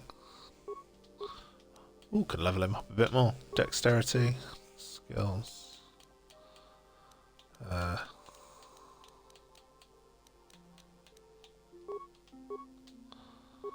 Implant level 3. Sweet. Yeah, what do you want? I was wondering if you had any interesting stories. I want to hear tales of my exploits, of the wars I've seen and fought, the enemies I've seen die by my hand. Sure, I'll humor you. My name's Canderous, of the Mandalorian clan Ordo. I've been fighting across the galaxy for 40 of your years. For my people, it is the honor and glory of battle that rules us. It's through combat that we prove our worth, gain renown, and make our fortunes.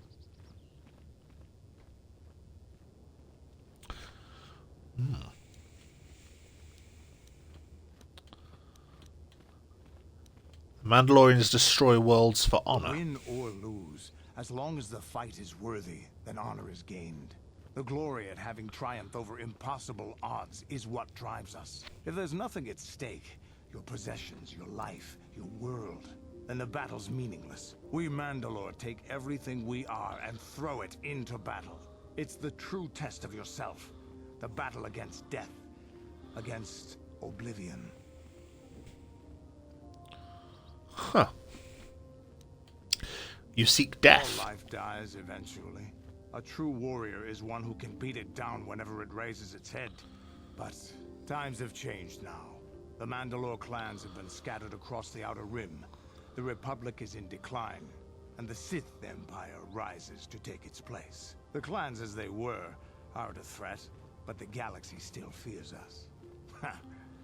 People think we war out of spite or bloodlust. They don't understand, and fear that. We only wanted the challenge. This is a very old take on the Mandalorians. I don't know how much of this is still canon.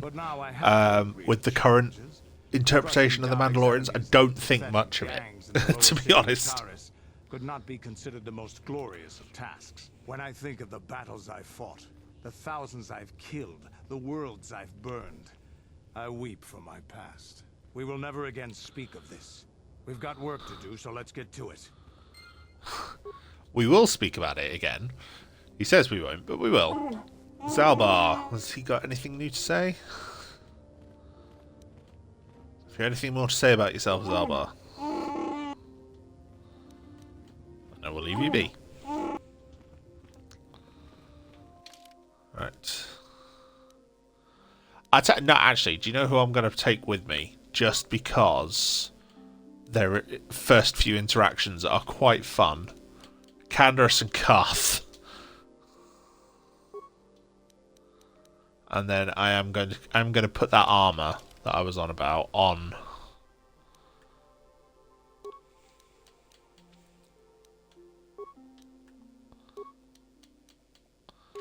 So I'm going to keep him in the mod armor.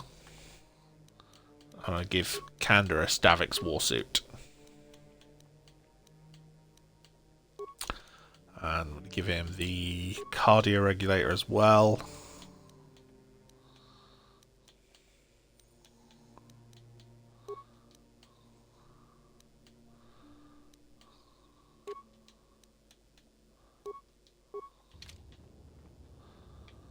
Yeah, Canderous is looking like a tough badass.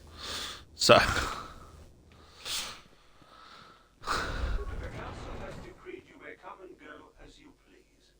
Oh, lucky me. Now let's go and explore Dantooine, shall we? I quite like Dantooine. It's very, very pretty, as you'll see when we get outside. You know, look at that. It's glorious. And I know it's like a flat texture, like you can see it more now that it's like a completely flat skybox. But it looks lovely, and the light source is there and things like that. And you do occasionally see things like that whale. I wish the camera could let you actually tilt up to see it, but it doesn't, unfortunately. But there's like, yeah, that flying manta ray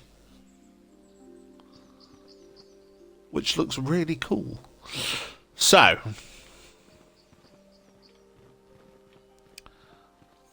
settlers.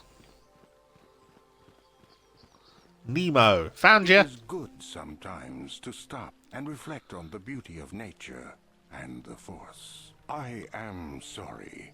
I tend to get carried away. I do not believe we have met, apprentice. My name is Nemo. Is there something I can help you with? I've been given a task by the Council. Indeed. What is it you would like from me? What do you know of the Tainted Grove? The Council has told you nothing of the Grove? I know it is tainted by the dark side. Do not be so quick to judge circumstances about which you are ignorant. Not everything may be as transparent as you would believe. The Grove can be found to the south and east in the plains, but be wary of Cathhounds. They may be agitated by the power in the Grove. Is there something else I can help you with? I would like to know about you. Me? I am truly flattered. What is it you wish to know? What do you do I here? am here by the will of the Jedi Council. I serve the good and, hopefully through that, the people of the Republic. Are you a member of the Council? I think perhaps you place an undue importance on rank and hierarchy. Understandable, but regrettable also. We each serve in our place. Is he like this game's version of Qui-Gon Jinn? Like, someone extremely qualified, but, you know, not obsessed with rank and privilege and being part of the Council, etc. I have a question about Dantooine. Well.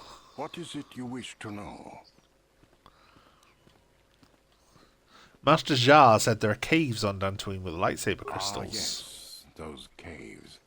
Those caves are dangerous for the unwary. Kinreth spiders infest the places.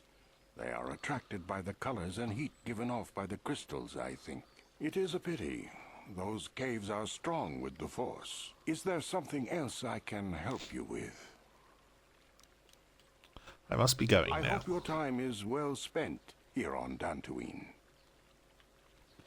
Yeah, typical RPG. Speak to as many people as possible. Learn everything. Gar and Rilke. Greetings, friend.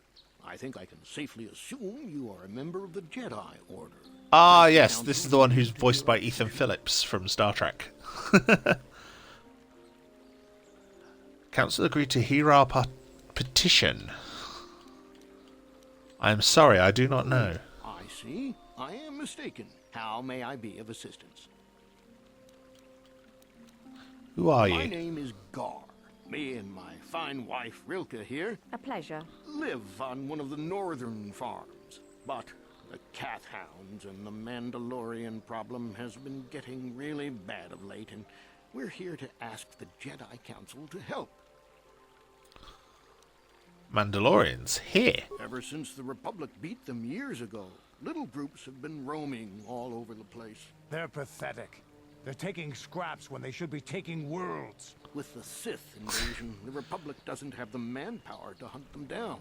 The Jedi. Canderous has this romanticization of what Mandalorians should be when he himself was a mercenary. Supporting these raiders, so don't want to face them directly. That puts us in a kind of hard situation. Is there anything else I can help you with? You mentioned Cathhounds. Recently, the Cathhounds have been acting much more aggressively. They've even attacked some of the settlers. Those Mandalorian raiders have been milking the outlying farms dry, too. I hear John got hit really bad. Too bad about his daughter. He should have been protecting her better if he wanted to keep her. Mandalorian beast. Some of us don't like fighting and killing and butchering as much as you. I'm not sure exactly what the Council will do about it, but we need some help with this. I forgot how sassy Canderous is, just interjecting all the time. It's great. I must be going now. Farewell, then. May the Force be with you. Is that how it goes? Yes. May the Force be with you. So, journal entries. Let's have a look. Let's see what we've got. So, we've got get to know you ones for Canderous, Bastila, Calf. The Jedi Trials. You must cleanse the meditation grove to the southeast. You've heard that bands of Mandalorian raiders have been harassing the settlers. And you've gained possession of the Ebon Hawk. In one of the holds there's a workshop of tools.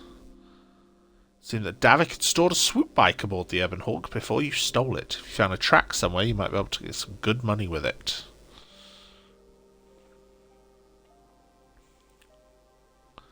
So, yes. We have our own ship. We can go exploring. Soon. Are you a Jedi? John. How long can you people continue to sit by and claim you protect us? Protectors. Ha! You sit in your enclave safe from the Mandalorians while we suffer. What are you talking about? No, Mandalorians, they were all beaten in the last war. No. They've been raiding planets across this sector and farms around here often. You Jedi have left them alone because they haven't harmed you. But they steal our property, destroy our land, and worse. I say we look for these Mandalorians. I fought them in the war. They're nothing but vicious pirates. We should stop them if we can. Those Mandalorian brutes have killed my daughter. You should have protected her better. And you call yourself her father. And what am I supposed to do against a dozen Mandalorians and Duros? Nothing. There was nothing I could do. They came to our land demanding our livelihood. But Ilsa, my Ilsa, said no.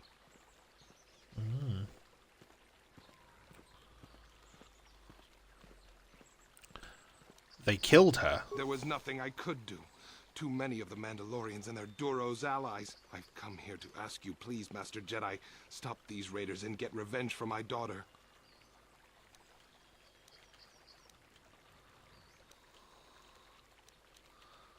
I'll protect you and your fellow settlers. I'll give you all I have. Just please, annihilate them from the face of this planet.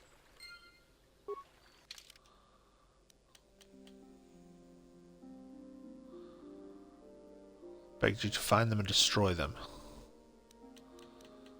So yeah, could be dangerous.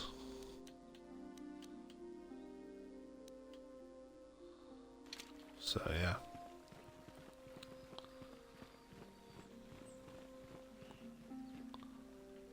I heard that the Sith have destroyed Taris. This bodes ill for us. Right, we'll go that way in a minute. Let's go up here first. Me? Ah, yes, you are a Jedi. I'm grateful that your people harbour me in my times of need. What happened to you? I'm a victim. A refugee, yes. I flee. I fled from my world once the Sith fleet comes. They bomb my world, destroy it, yes? They scour the continents, boil the oceans. Sith are bad, yes. But I run here, find the Jedi already here, unknown. They take me in, one left of a billion. The Republic fights, but does not win. Not you to blame, of course. No, the Sith are strong and destroy those who would oppose them, yes. My thanks you have, and your order. Is there anything else you require? You might give something back. That seems harsh. I must be going now. Yes, Jedi always have more to attend to. Good day, friend Jedi.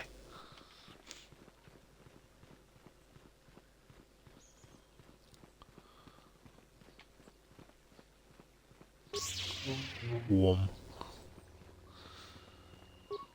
Yeah, I might end up just randomly flicking my lightsaber quite a lot just because it's fun. Right, who's this here? Greetings, Elise. young Jedi. I wonder if you could assist me. Oh, I remember this quest. This one's funny. You see? Your companion? We were working on my farm to the north of here.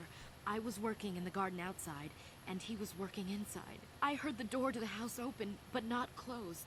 I went to see and found it wide open. I searched everywhere and could not find him. I worry so much. I need him back so badly. I wonder if he... Could he have been kidnapped? Could it have been Kathhounds? Kathhounds are not intelligent enough to open doors. Although they have been more vicious lately. No. It must have been someone who could open the door by himself. Come to think of it, the door was locked. Could someone have bypassed the lock? The door was undamaged and showed no signs of tampering. Could it have been open from the inside? Yes, it could have. but he had no reason to run away. His programming... Your missing companion is a droid. Well, yes, he is a droid, but he is very valuable to me all the same. He's the last piece of my poor passed-away husband that I have left. He is very dear to me, my precious is. I don't know what I'd do without him. He's the only companionship I have on all of Dantooine. You live alone with this droid. He is a personal assistance droid. My husband was a genius at constructing droids. He made this one capable of taking care of me for the rest of my life. As the last legacy of my husband, for my own personal ease of mind, I need him back. His absence gnaws at me like a gaping wound. Wow, she really misses her droid, doesn't she? Please, I beg of you, return my droid to me. Yes, if I happen to see him, I will send him back to you. Thank you. Thank you, Master Jedi. If you find him, please send him home to me. I need him so much. I think she's using her droid for some inappropriate reasons. She misses him very much. Him and his vibrate setting. Oh, Adam Larp. Greetings, fellow sentient. I noticed you are not heavily armed, or at least not heavily armed enough. Please allow myself to introduce myself. I am Adum, a simple merchant with a much noble purpose. Purpose? Yes, purpose! The settlers and noble humans of Dantooine have been plagued by cat-hounds, raiders, and other fearsome troubles of late. It's much, much too sad to see these things happen to such people as this. Therefore, I have made this my mission to be. Mission? To overcome their troubles, they must be able to defend themselves. Therefore, I shall offer the highest of quality weapons at the lowest of low prices for them. I am here, offering you much in the way of weaponry at low, low prices. How can any sentient pass up such a bargain? They cannot. Weaponry it is, and weaponry I have. What is it you would like from me this fine day? Do you happen to have any maps of the area? Maps? Why, yes, I have. What areas would you like a map to? I'm afraid I do not have all areas of maps, though. I would like a map to this area. Maps for little, maps for cheap. Only 2 credits for this fine, fine map. I'll take it. Here, then, is that map I have. Is there anything else you would like? Do you have any maps of the area? Like a map to the area south of here. Maps for little, maps for cheap. 2 credits. Take it. Let me see what you're selling. Yes, here is the best you can find anywhere on this world. Ah, the Senegal warsuit. Yes.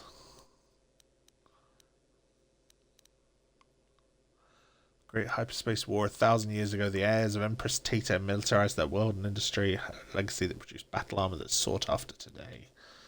Casus Fett's battle armor. Yes, that one's a good one. And it's upgradable. Most wanted man in known space. Famous for killing the captain of a flagship Republic frigate at the Battle of Jagger's cluster. He is presumed dead. That one is a great piece of armor to get for Canderous. And I don't just say that because it's Mandalorian armor, but also it's upgradable and it makes him a proper tank. Look, defense bonus 10, damage resistance against cold, fire, sonic. It's just a really good one. 2 flamethrowers.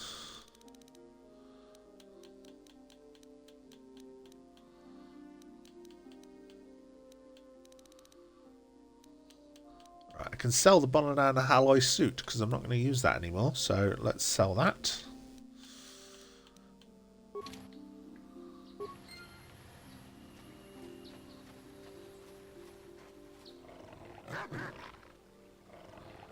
Oh. Cat founds. Here we go.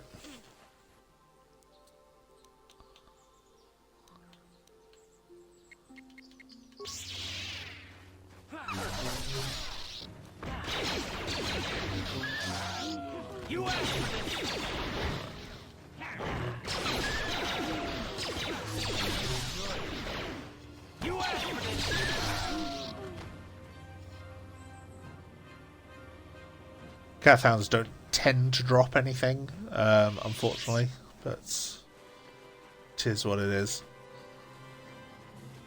Right, Matale grounds are down there. Let's explore this area first before we progress any further.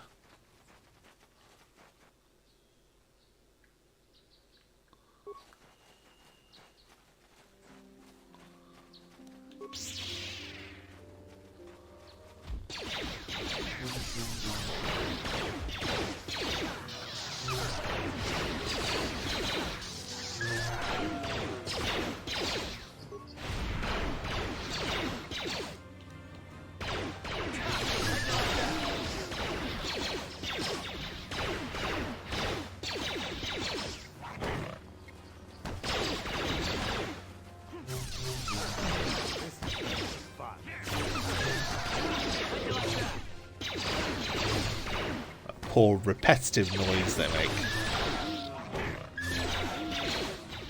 It feels a shame that you have to kill them all like that, but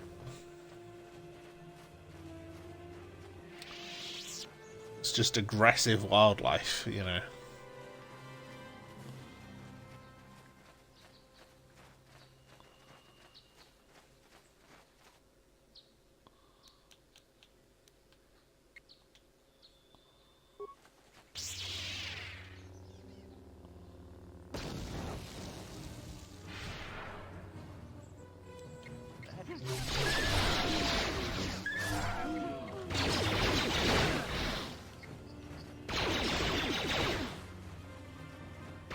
Why is that one running all the way over there? What the heck?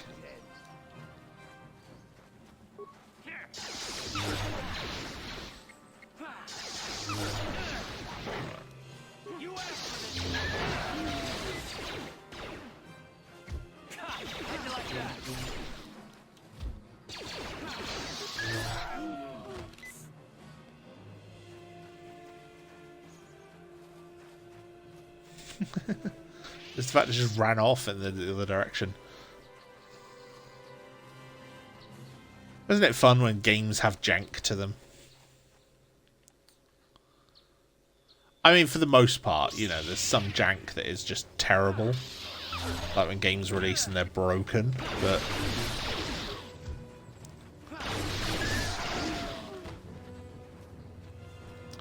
yeah, there's a good example of just like fun jank, and things like the enemy just running in completely the different direction is fun jank. Let's heal Karth. Yeah? What?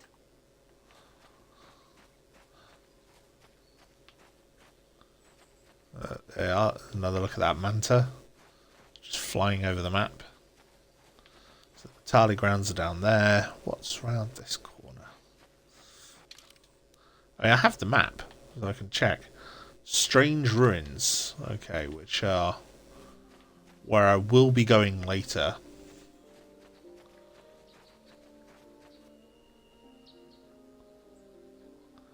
Oh.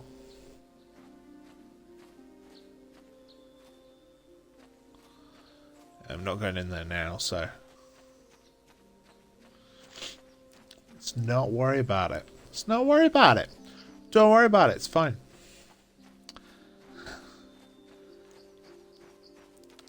Forgot you got that cool little cutscene as you walk up to it. Right, Matale grounds. Let's go here.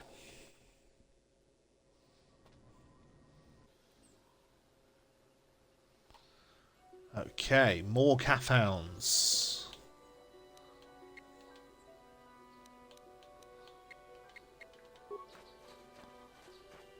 Lots of them.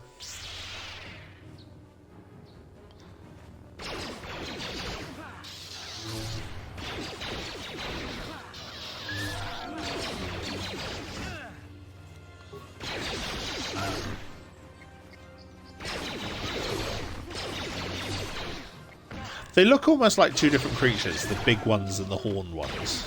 You know, the big horn ones and the smaller ones. Oh, look at that! Force jump!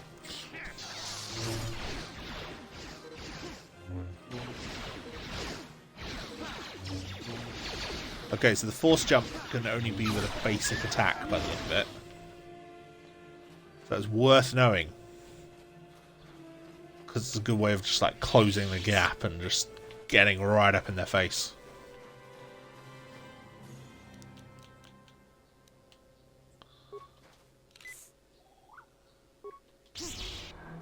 There you go. Boom.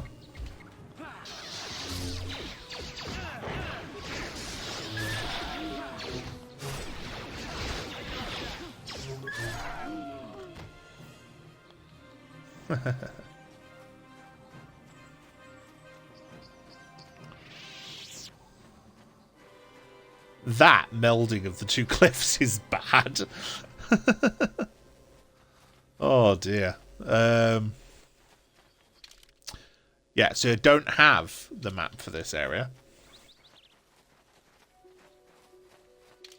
Why do I have that other piece of the map? That's weird.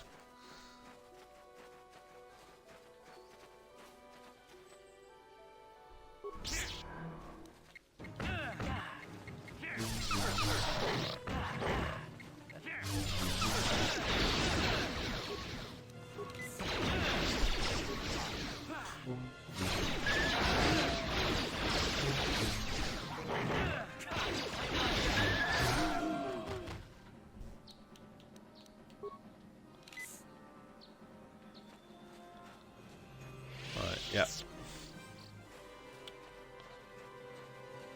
So the next area below me is the Grove, which I will go to in a minute. But first we're going to explore the Matale grounds.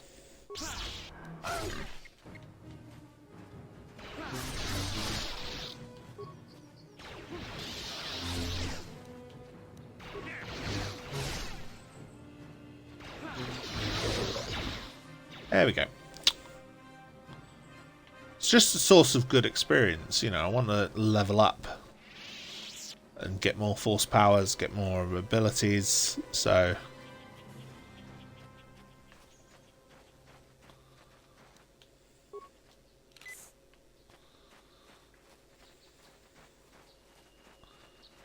Oh, look at all the spinning bits on top. Never noticed them before. Or I don't recall ever noticing them before, anyway, let's put it that way.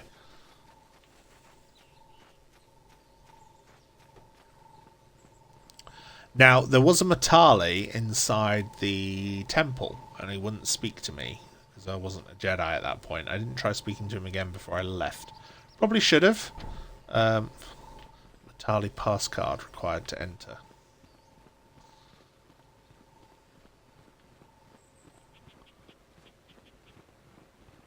This is private property. Leave immediately. These settlers have come to Dantooine seeking privacy. Perhaps we should respect their wishes. So yeah, we'll speak to the Matales when we go back to the Enclave.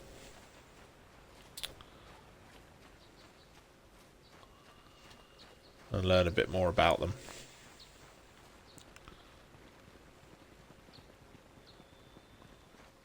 What's up this way?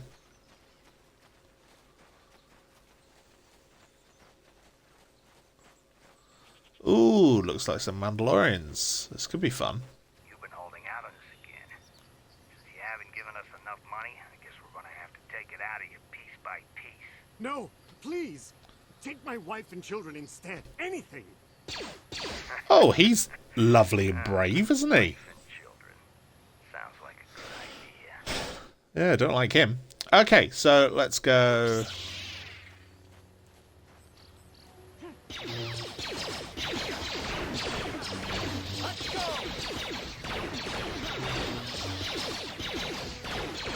So why the Mandalorians are with the Duros, I'm not sure.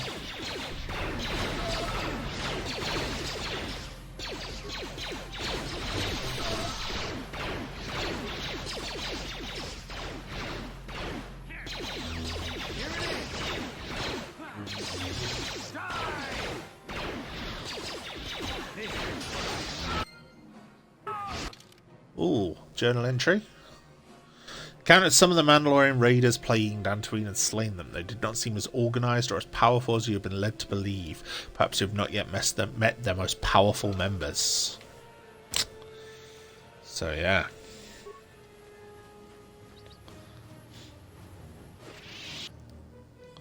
Take the equipment. Any remains or other stuff that we can rob. Yeah, remains. Go Get some loot from that.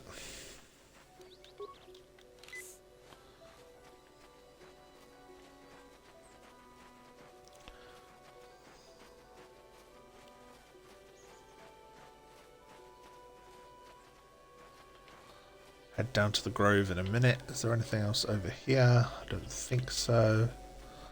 That's just the pathway down from the other area.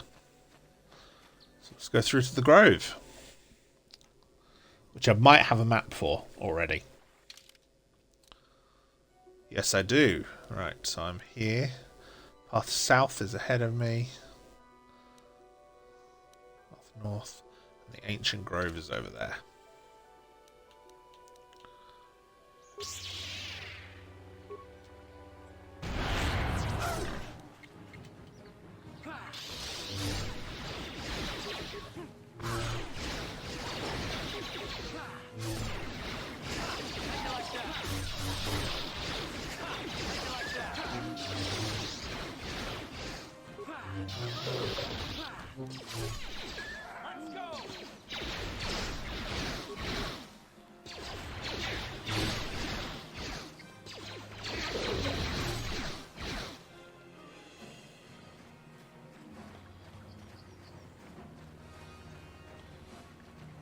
Okay.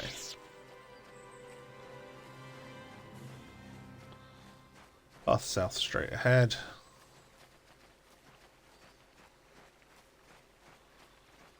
Nothing in this weird little outcrop, so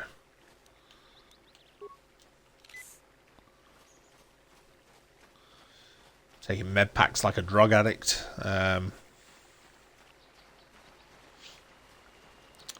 Ooh, a Jedi? Baluk.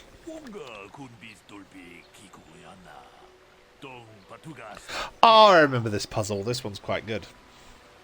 Who are you? I am Baluk, a Jedi from the Enclave. I was sent by the Jedi Council to investigate a killing that took place here a few hours ago. Communication does not pose a problem, as both the suspects and I speak Basic and Huttese. I was going to handle this case myself, but now that you are here, this could be an excellent opportunity for you to demonstrate how well you've been learning your lessons at the Academy. Though you are not yet a full Jedi, perhaps you could assist me in sorting out the truth from the lies. What do you want me to do? Listen to the stories given by the two suspects. I have bought an information retrieval droid with access to the archives, both at the Jedi Enclave and the planetary capital.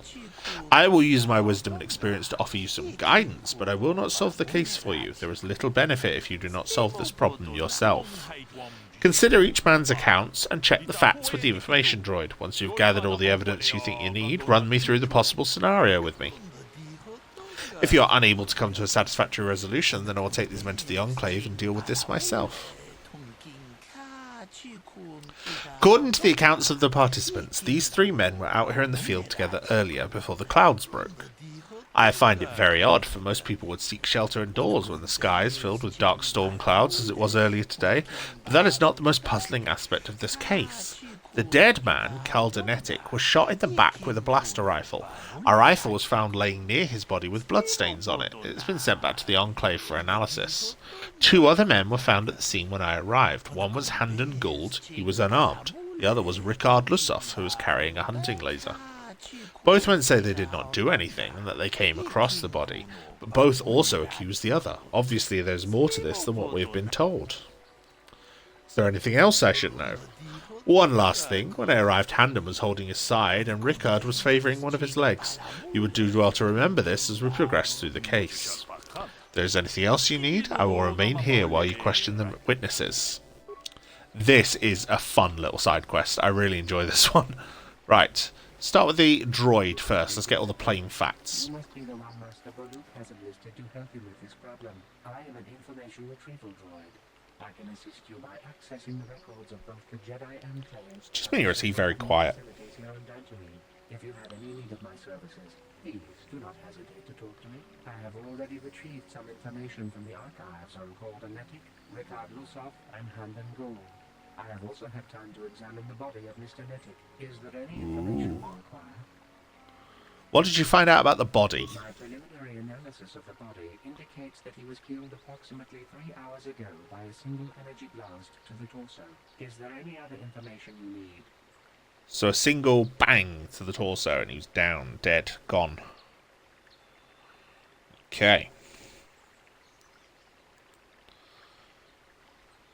Right. Tell me about these planes. These planes are rife with wild animals, not all of them benign. The Irias are mostly docile, but can easily be provoked to violence. Calfhounds, on the other hand, are much more deadly. There have been over 35 catalogued attacks on settlers by calfhounds in the last 2 weeks. A general advisory was given out 3 days ago to carry a weapon at all times when on the plains. Small farms and holdings dot the plains and can provide safe refuge for those in need. Is there any other information you need?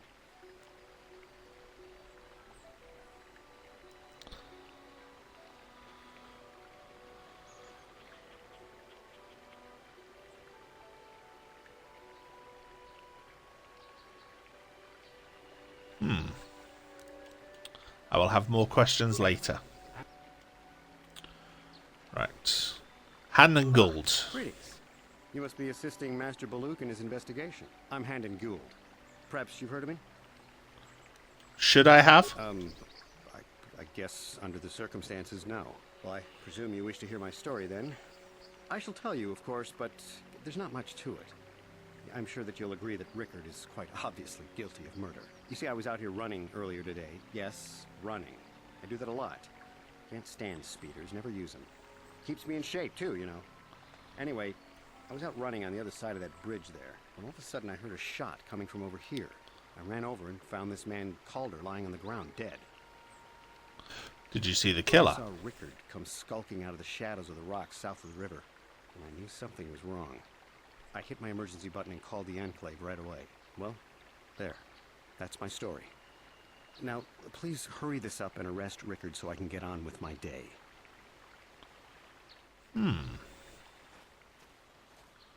Okay, Rickard Lusoff. Another Jedi, huh? Helping that Twi'lek investigate, no doubt. He seems stumped. I'm Rickard Lusoff. Maybe you can figure this out and let me get out of here. Tell me what happened. Well, I was out hunting Irias when I spotted one over here by the bridge. I pull out my rifle and aim at it.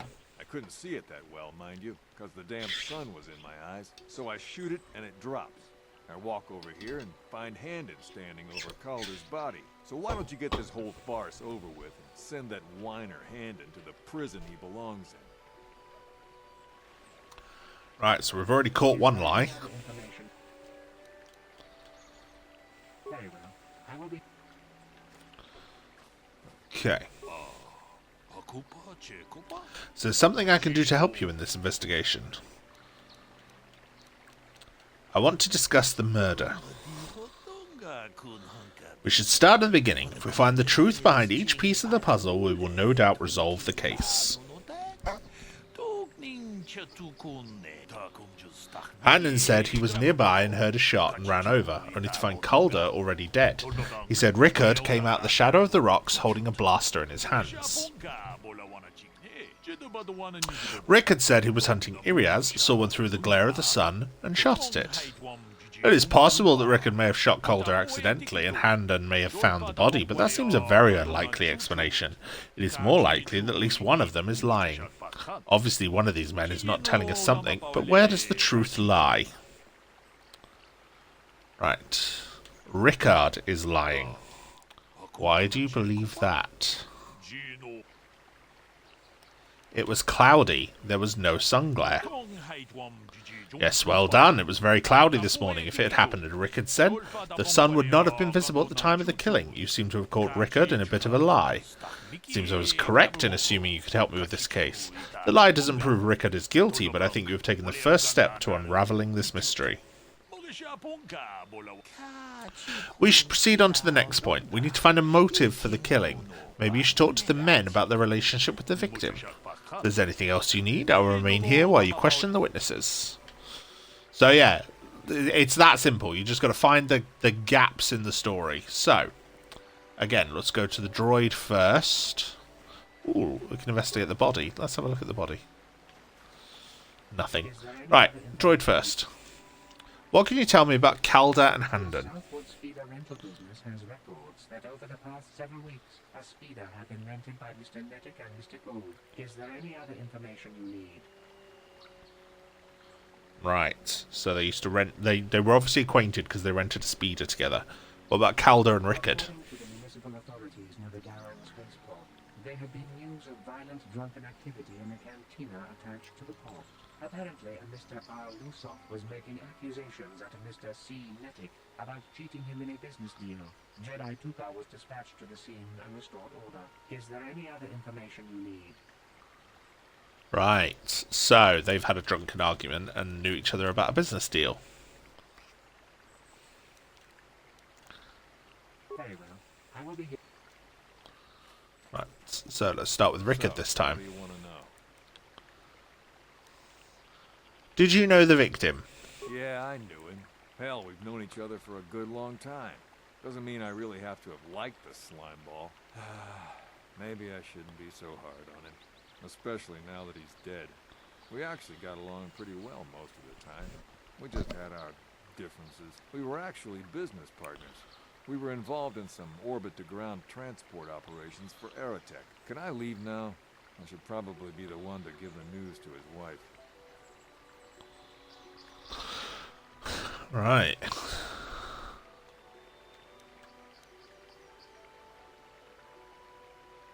You thought Calder was cheating Now, you? I don't love Calder, but we go back a long way. We run a suborbital shipping and transport company out of Garang Spaceport. We've been partners in that business for well over 20 years, and we've been doing just fine the way we are. You can deny it, but there was bad blood between you. How can I be of further assistance?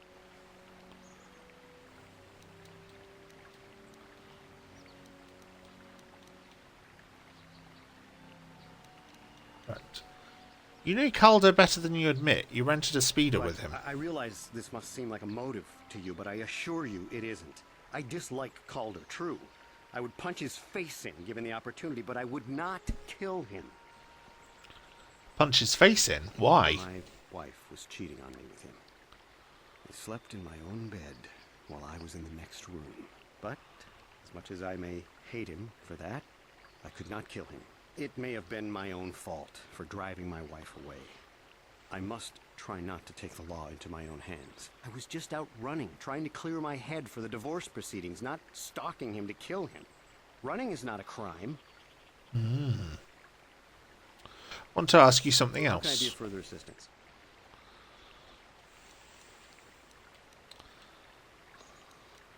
You're holding your side. Are you injured? Injured? No, of course not. Why would I have been? Fit as a bathtub. I run. I don't know if I mentioned that. To ask you How something can I be of else. further assistance?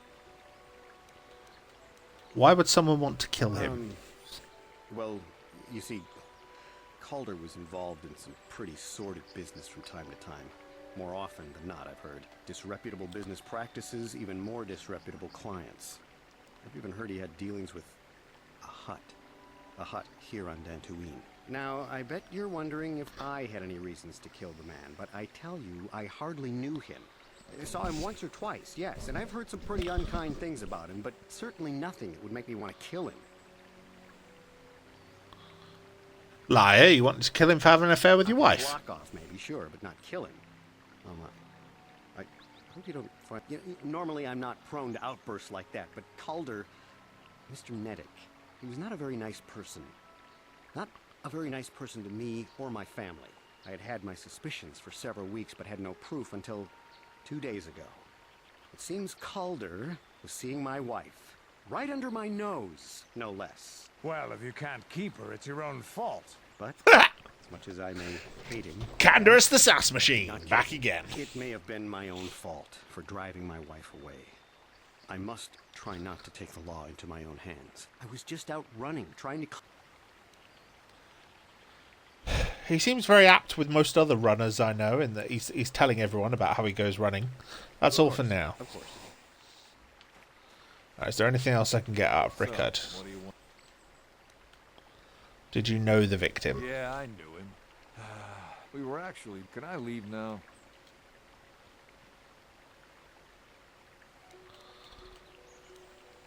So, what do you want? Bullock said you were limping. Are you hurt? Kind of sprained my ankle running through the bush before I found the body, but it's nothing that serious.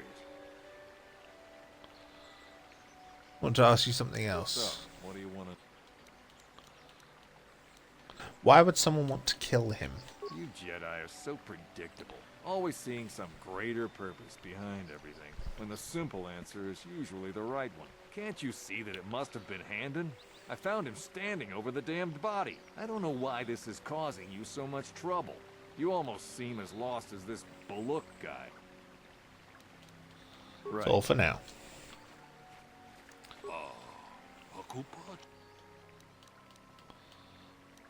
Right, so we'll discuss the murder. We know Rick had lied about the sun blinding him while he was shooting, but we need more to go on. Let's examine the relationship of each man with the victim. Handon told me he barely knew the victim. On the other hand, Rickard and the victim were business partners. However, according to Rickard, they got along quite well. On the surface, neither man seems to have a motive for killing Calder. Handon is lying in this one.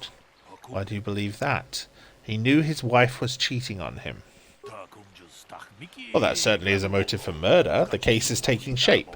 However, you mustn't jump to any quick conclusions. Perhaps we should now focus on the murder weapon itself. So, let's find out about the blaster found near the body. Is there anything else you need? Right. So, droid first. Is there any other information? Tell me about the weapon found at the scene. I cannot get any more specific analysis from that sample, other than the fact it did not belong to Calder. Is there any other information you need? Right, so the blood on the gun did not belong to Calder. Very well. I will be... So, what do you want? What about the weapon found by the That body? Blaster? Never seen it before. Calder himself had a preference for Juhani weaponry. He had this one really nice light blaster rifle that he always used. Always wished I could get myself a rifle like the one he had. Ichanis make delicate weapons with too little firepower. Lightweight stuff, if you ask me. That blaster ain't it, though. Calder only had the one rifle, too, so he either must have borrowed that, or it's someone else's. Right. That's all for now. How can I be of further assistance? What do you know about the weapon found by the That body? blaster was stolen from my house last week. I never knew what happened to it. I hardly have enough money to afford a single blaster, let alone another. I can't tell you how important it is to have a weapon on hand with all these ravenous cath hounds around. Even an Irias can take a man down if it gets in the mood. Every settler has a weapon. It's our most prized possession. I would most appreciate it if I could have that back after you determine that Rickard is the killer. How can I be of further assistance?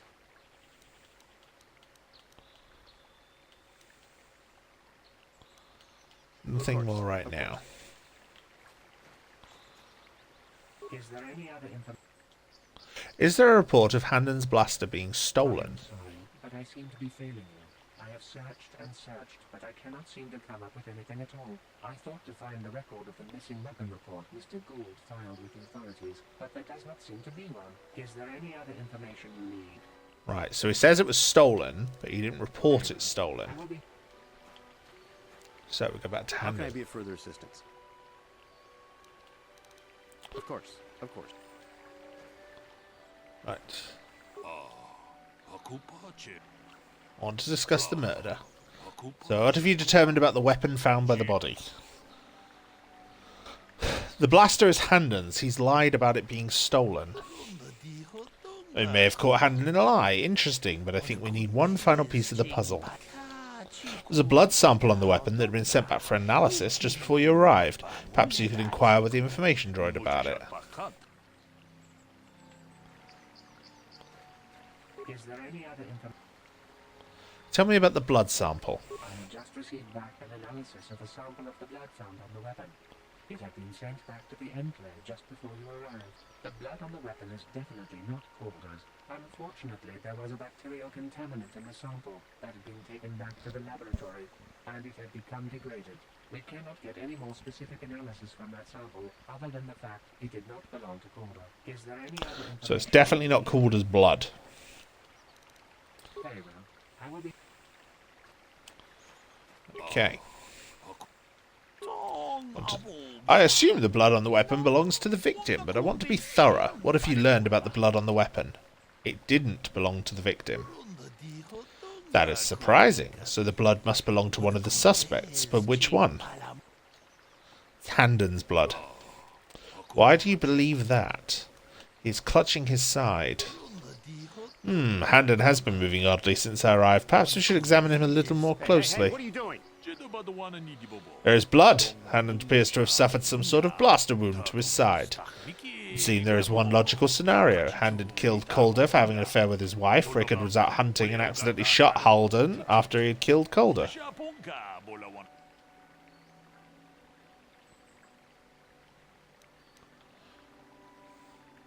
No, they are both guilty. A bold conclusion, one most people would not arrive at, but we are not like most people, we are Jedi. Still, I would like to know how you came to this conclusion. We know Calder was having an affair with Handon's wife, but what possible motive could Rickard have for wanting Calder dead? Rickard thought Calder was cheating him in business. Yes, well done. Both men had a reason to want Calder dead. This is my theory of this morning events. Both men knew Calder would be out here this morning and each plotted to kill him. Handon found him first and shot him because of the affair Calder was having with his wife. Shortly after, Rickard arrived on the scene. From a distance, he saw Handon, thought it was Calder, so shot him in retaliation for the credits that Calder had cheated him out of in their business. Handon would have dropped his blaster, the one we found at the scene, covered in blood.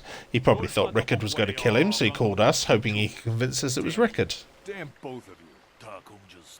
That is enough. The culpability of both of you in the murder and attempted murder of Calder and Nedic is evident.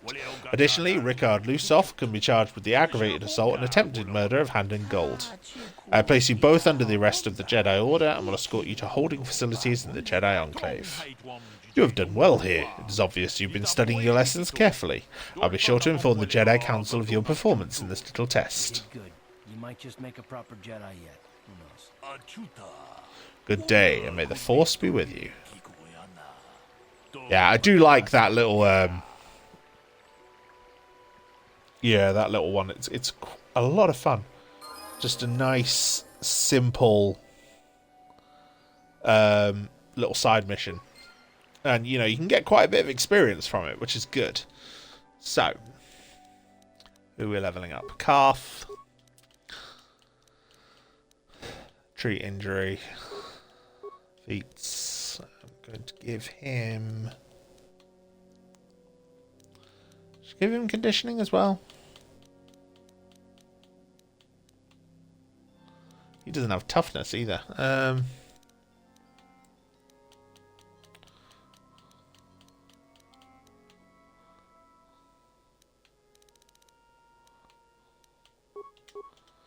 Accept. That'll do.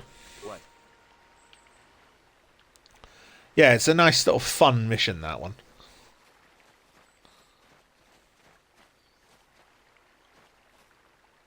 Oh, I'm back on the side I already was. Never mind. Right, let's go back over here then.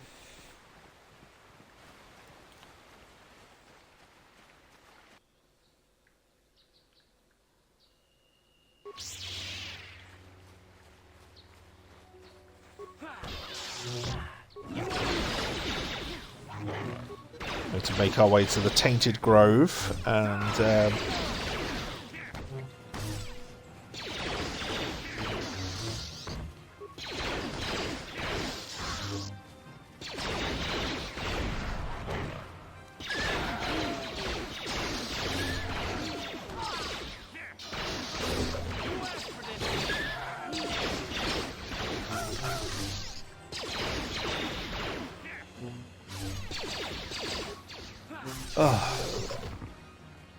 the battle system in this one is it's decent for what it is, but it is repetitive.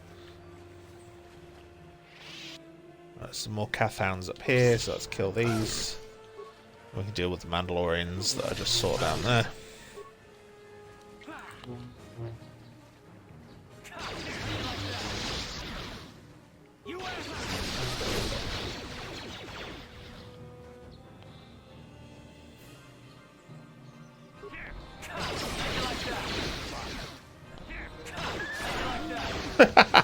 Jumped twice in the same combat. That's pretty cool. I'll do that one in a minute. Let's do these Mandalorians first.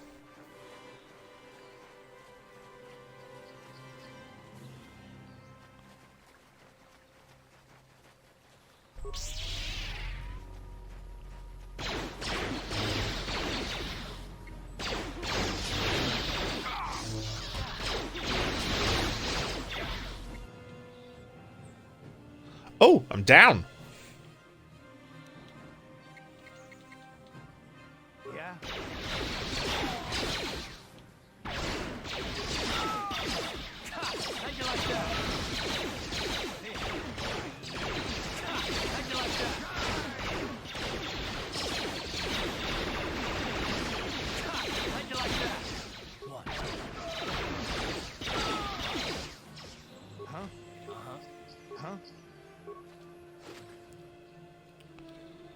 Vibro double blade, Mandalorian melee shield, Mandalorian data pad.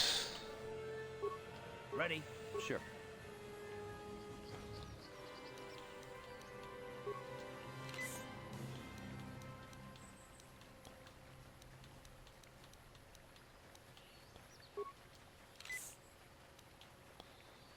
Koth's doing a freaking disco dance over there.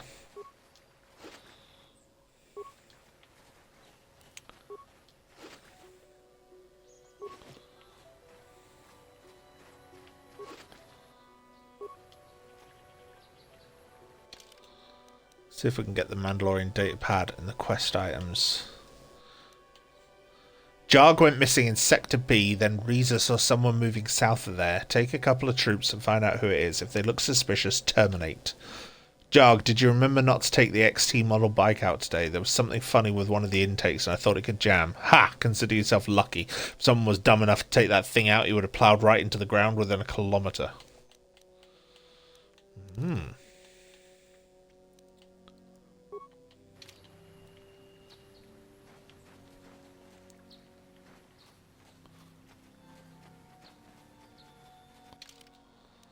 Right. Sandral grounds. We'll go there in a bit. It's another. It's like the Matale grounds. It's just another family.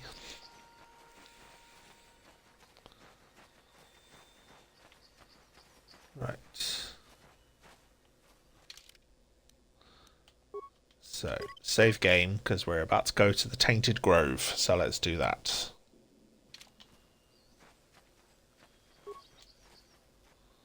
Dead Mandalorian.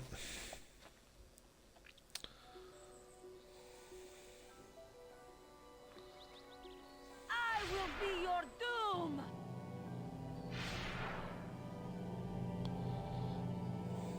The texture on that plant just then was weird. Right, anyway.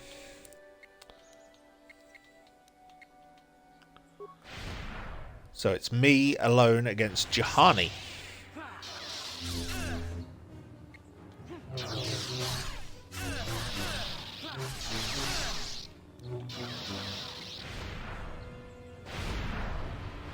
Oof.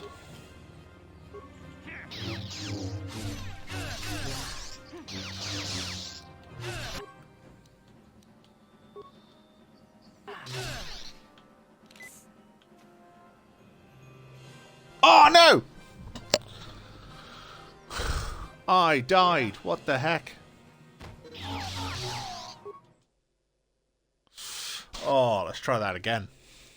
I love that it just boots you to the title screen. It's like, you screwed up. Boom, gone. Who cares?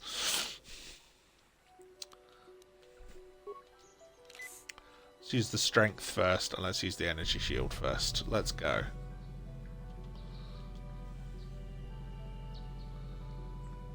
Look at the cutscene again.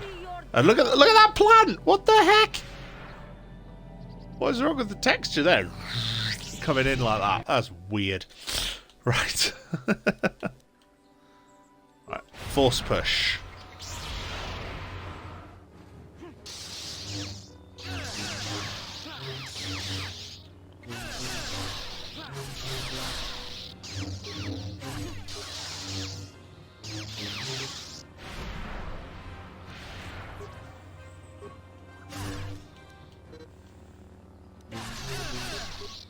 Oh, shit.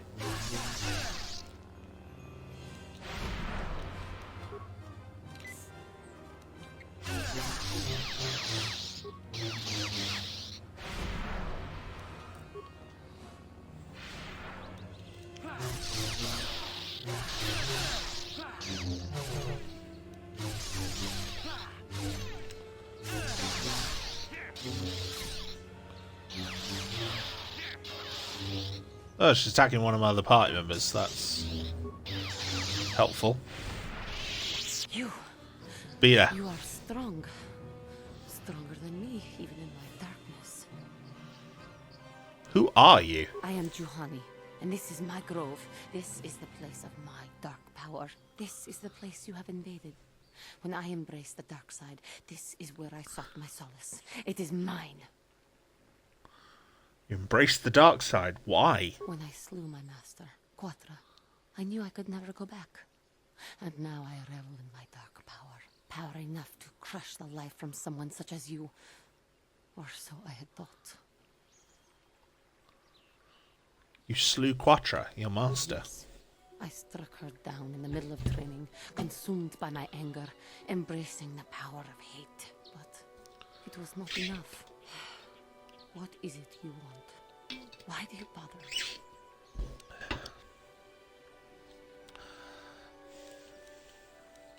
I just want to talk. Talk? You who have beaten me so easily just want to talk? I do not believe it. Kill me now while you still have the power. I have no desire to kill you, Juhani. You do not? I am pathetic. I sit here and think myself to be great by embracing the dark side, but I am nothing.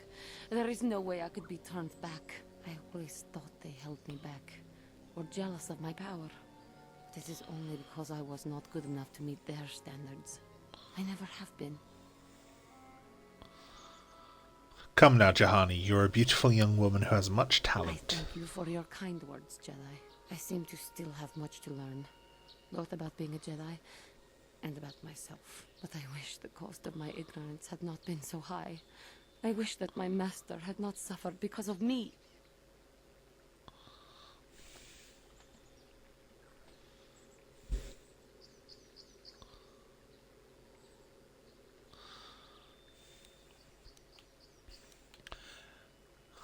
It is not your fault, Juhani. I only wish things could have been different. If she were alive now, there would be so much I would say to her. So much I would apologize for. How can the Council ever take me back with what I have done? Striking my master down in anger is unforgivable. Show them you have freed yourself of this base passion. If I show them, I am free of passion. But I am serene that I am willing to forsake the dark side. And maybe, just maybe, they would accept me back. Do you think they would? Could it be possible after what I have done?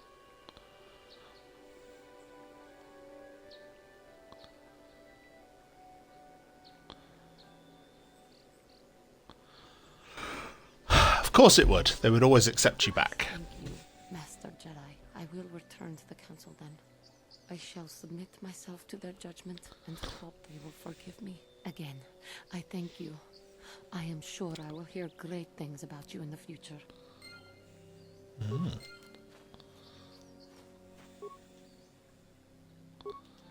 Mandalorian melee shield. Dose myself on another med pack. Ooh, battle stimulants. They are good. If you're going to have a stim, the battle stimulants are good ones. It's kind of base upgrade to a whole load of stuff. Ready. Carth needs a healing pack. Or two. Yeah? What? Canderous doesn't because he's proper tanky.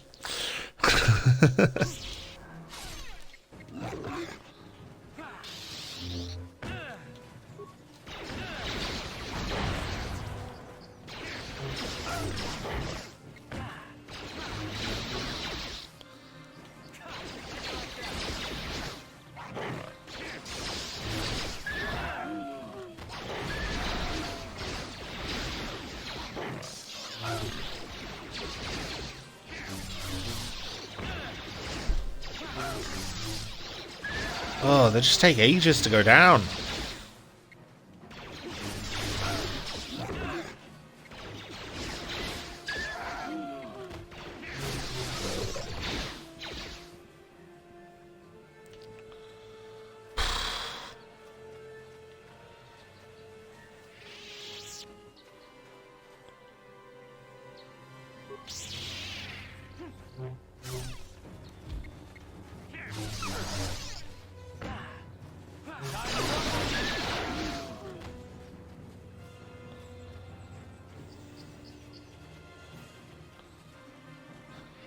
Yes, I'm not doing the Sandral grounds yet. I need to get to the bottom of the Sandral-Matale thing first. So let's go back, turn to the Ebon Hawk, and we'll go from there.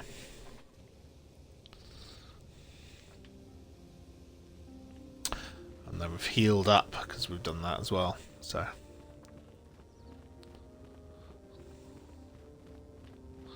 Isra. How goes your training? I hear you are progressing at an astonishing rate. It's difficult, but worthwhile. The lessons we learn at the feet of our masters teach us to use the Force for good. They show us the power of the light side and protect us from the dark.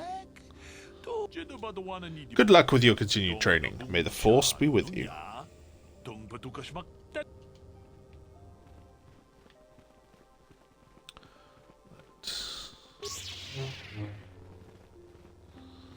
Because I don't have any Jedi robes yet, I don't think.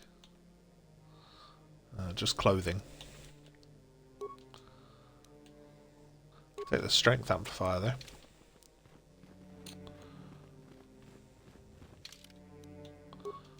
And I'll take the melee shields. You have done a great thing.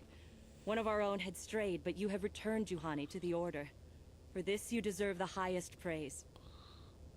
So you can end up killing Juhani, and if you do, Belial falls to the dark side. I must Juhani. give you my thanks. Because of you, I am once again welcome within the Jedi Order. Have you spoken to the Council? I have spoken to the Council, and they have helped me see the truth. The truth about myself, and the truth of my actions. Quatra's injuries were not so severe as I first believed. I was foolish to believe I could harm a master such as she with my clumsy efforts. The fierce confrontation between us was nothing more than part of my training. Quatra wanted me to understand the threat of the dark side, to see how easy it was to fall from the path of light. It's pretty harsh. Quatra's methods may seem strange, but I trust her wisdom. This lesson has been difficult, but I am better because of it. Humility is never easy to teach, but now I truly understand my own limitations. You can't expect to get everything handed to you on a silver platter. After our last battle, Quatra had nothing left to teach me. I needed time alone to explore the turmoil of my own spirit. Only then was I ready to follow a guide. You. Back to the light. When I left, Quatra knew her work with me was done. There are other disciples who need training throughout the galaxy. And she couldn't stay to see if I passed this most difficult trial. It's yeah, a bit of a bleak lesson that she taught her, but I'm ready to continue with my training. Though they have asked me to wait here for the time being. First the Jedi trick you into becoming an enemy, then they welcome you back as a friend. I can't say I approve of their training methods. Giving you a second chance like this is a clear sign of weakness. Sometimes I find it hard to believe the Jedi could defeat my people in battle. I do not know what the Council has in store for me, but I will trust in the Force and the way of the Jedi to help me through whatever is to come. right, yeah. So there's that. Should we see if Matale will talk to me now? He might not, but let's have a look.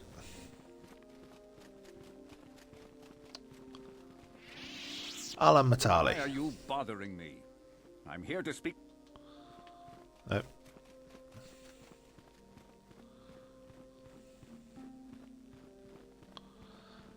Must be a side quest that I get once I can become a Jedi, which is about to happen now, so let's go do that.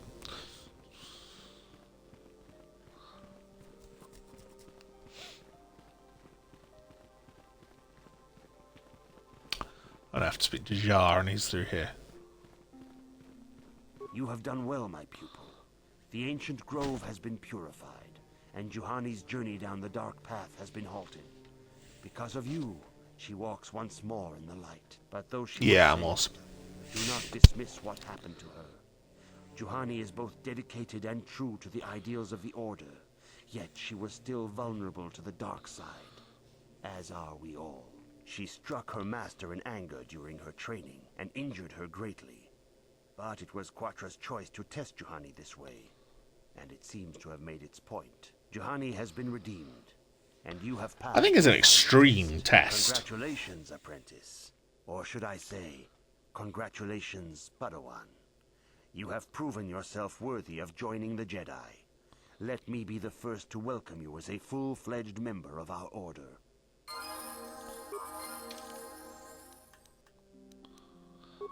Level up Canderous.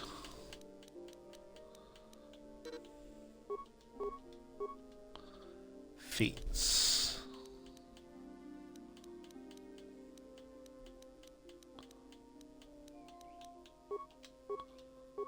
Accept. Yes?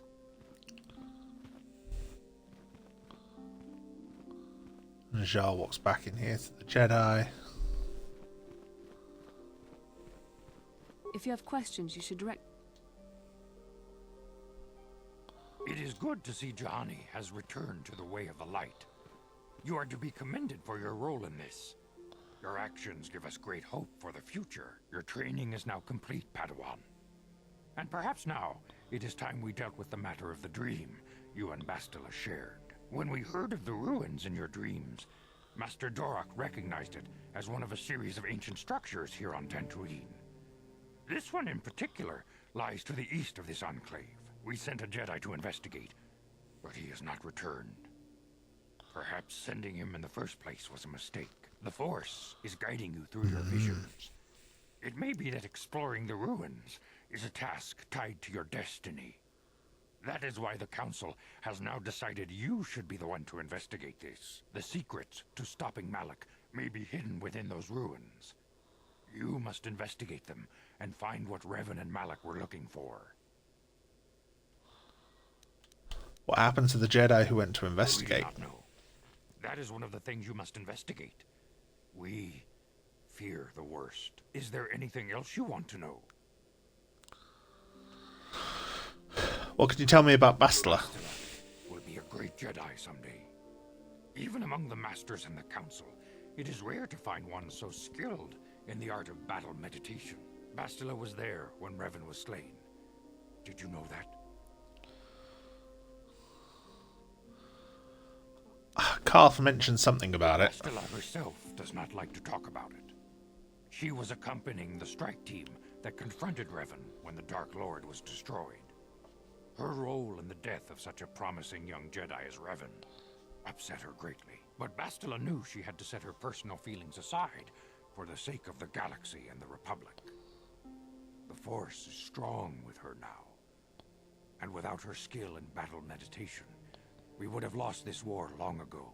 The way ahead will be difficult for young Bastila. And for you. But you must draw strength from each other. May the Force be with you. So I get Bastila in my party.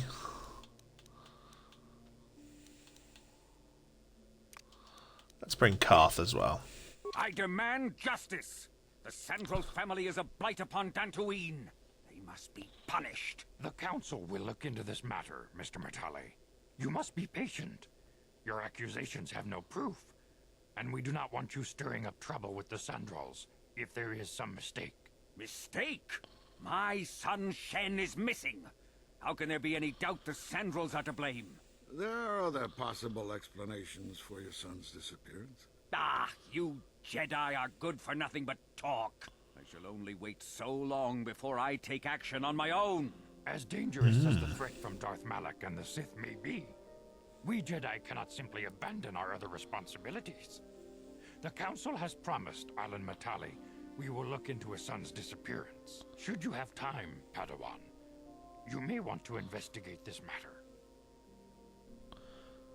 I shall look into it at once. If Sandral-Matale is not returned to his father, It may ignite a savage and bloody feud between the Matale and Sandral estates.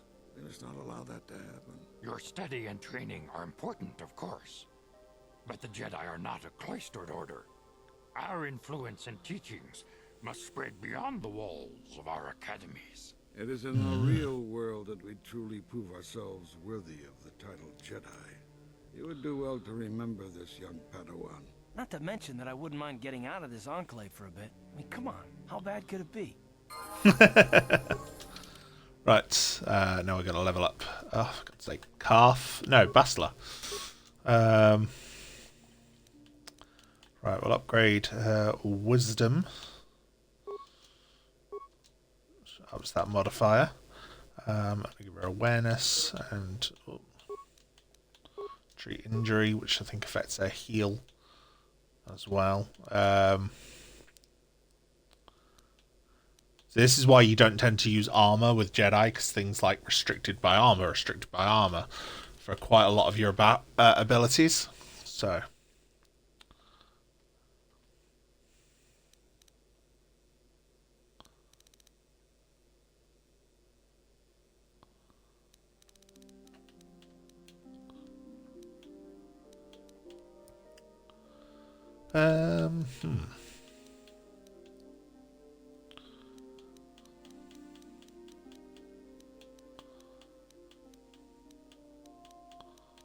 let's give her a burst of speed.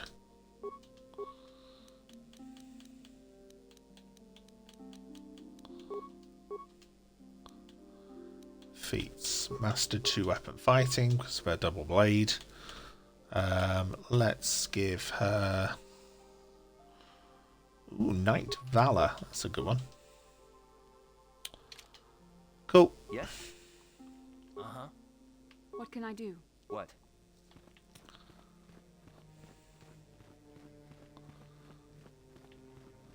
So yes. What I'm going to do is I'm going to take a little quick break now, and then we will roll in and do the rest of the quests on Dantooine, or as much as we can, before we leave the planet next. So, go up here, so we're ready to speak to Matale. Oh, no, he's gone. I hate it when that happens. It's so annoying. Right, and I'm back. Welcome back to Garhdo Goes Geek. Yeah, I need a little break. I needed some food, some hydration. So we've done all that now.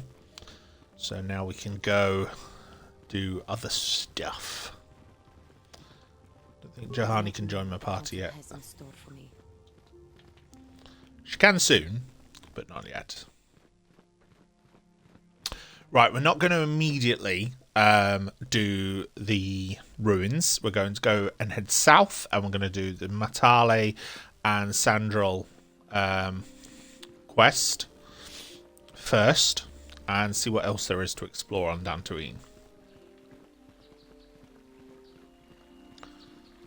Have you found the Mandalorian?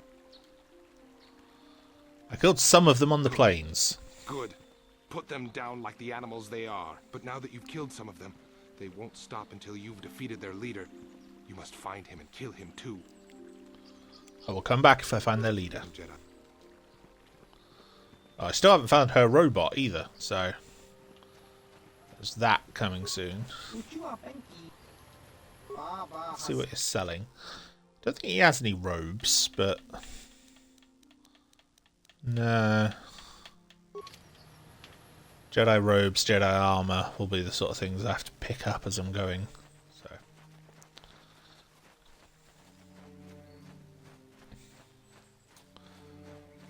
get to the Matale grounds here.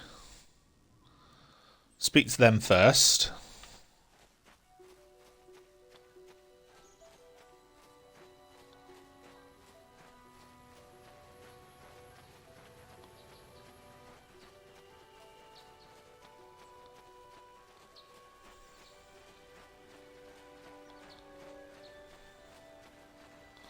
Very nifty little looking home.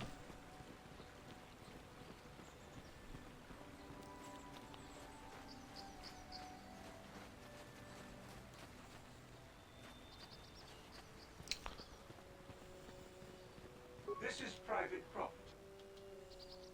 I come on behalf of the Jedi Council. I wish to speak to Sandral-Matale. From the Jedi Council. Master Matale wishes to speak with you. I will inform him that you are here. Remain at this location until he arrives.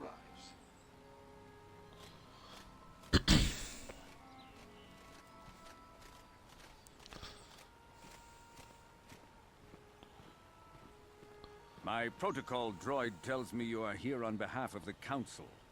That's a protocol droid? With a rifle? Had been ignored, though I think your time would be better spent interrogating the Sandrals as to the whereabouts of my son Shen.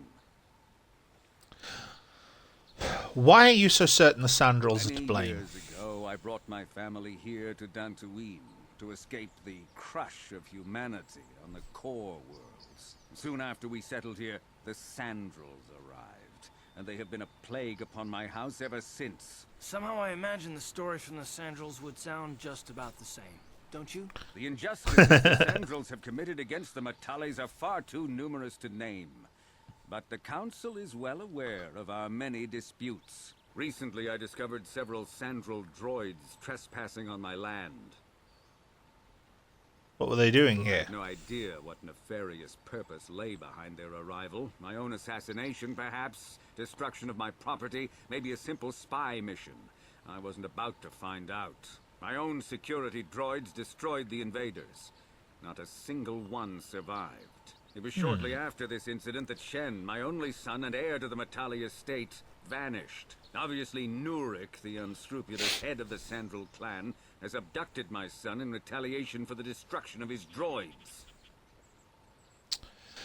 So, yeah, they're all very happy and normal, aren't they, around here? No one jumping immediately to any leaps of logic or anything. You're jumping to conclusions. Why does the Council insist on stalling? The life of my son is at stake. Is it possible? Yes, of course. Now I understand. I am a man of the world, Jedi. I know how things are done. I will make a contribution of 1,000 credits to the Council in exchange for rescuing Shen from the Sandrals. I will present. Always going to give some money to the Jedi's ball. Whether the Council ever learns of this donation is completely up to you.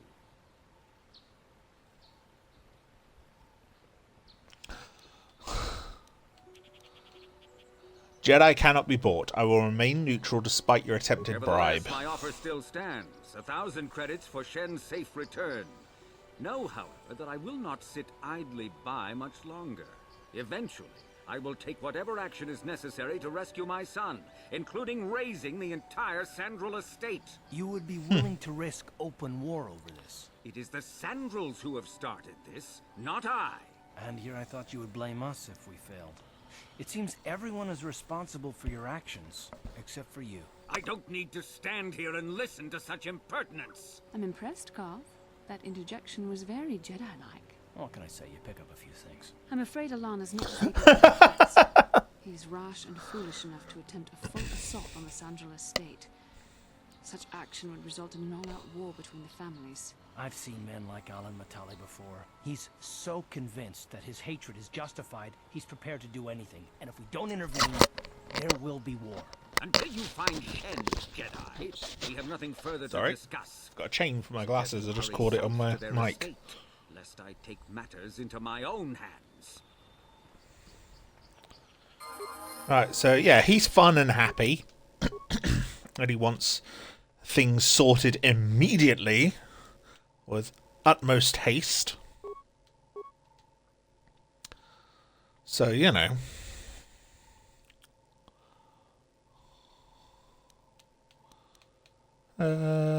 Yeah, let's go for cure. There we go. Cure's a good one to have. I am on the light side. It lets me heal in battle without having to use med packs. So, very handy one to have. Right, let's head further south then. See if we can get to the Sandral estate, which we've not explored yet. We might find some more of our quests down there. So the Sandral-Matale Feud, the ruins, Mandalorian raiders, and the missing companion. So I'll explore a few of our side quests as we go. And then we can end with the ruins. So... because once we've done the ruins, we've pretty much ended Dantooine. There'll be a few side quests that involve coming back here at a certain point, but there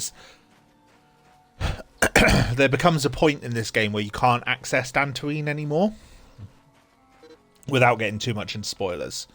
So we want to try and finish everything before that point anyway. Right, okay. So carry on heading south, because we have explored this entire area, I believe. Yes. Unless, hang on, there were some bits north. I think we did explore everything, but let's just double check.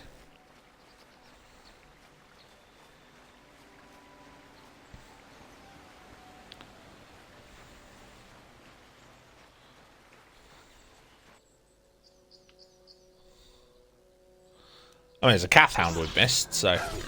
oh! Look at that leap.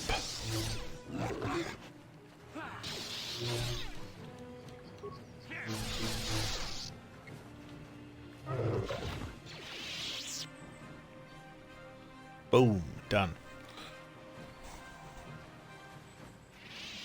Nothing up here, nothing up here.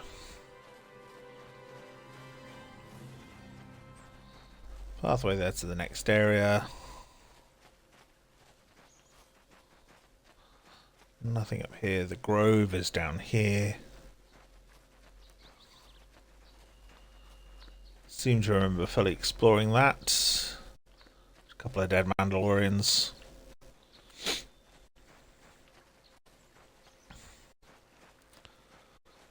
So yes, so further south to the Sandral grounds and see what else we've got left in this area to explore. 'Cause I think the Sandral grounds is the last... I think it's the southernmost map for Dantooine. We'll see.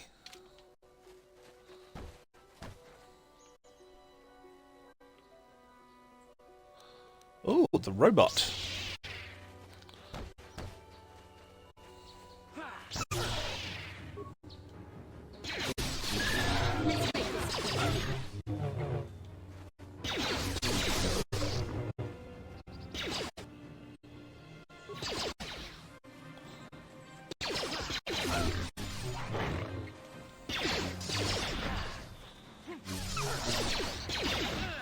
Why is Bastila all the way over there?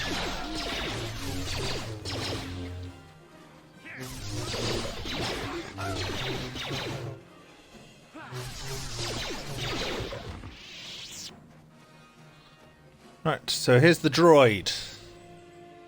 C842. Master Jedi, I am C842, a personal assistant droid. Personal assistance droid? As I said, I am C842, a personal assistance droid. Although in recent months the assistance I render seems to have taken on a disproportionate significance. Are you Elise's droid? She sent you to find me. Please do not tell her you saw me. You're running from her? Yes, but I have my reasons. I'm afraid my owner became a bit too attached to me. Obsessed, even. She tried to treat me as her dead husband. It was not healthy for her. All the time? You don't want to know. Probably not. She is obsessed. She rarely sees other people and appears to be fixated on me as her husband. She was becoming more and more insular. I thought it best that I leave.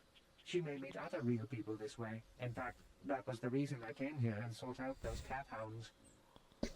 You sought them out? I think it would be best if I were no longer a factor. She would meet new people, living people. Please, will you destroy me?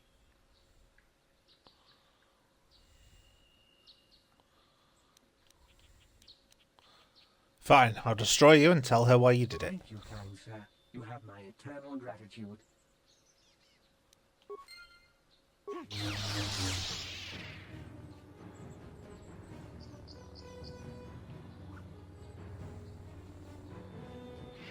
So yeah. So yeah, she was treating the droid with a bit too much affection, a bit too much like her dead husband. And Crystal Cave, let's do this. And so he ran off, as you know you would. Ooh, Kinrath spiders.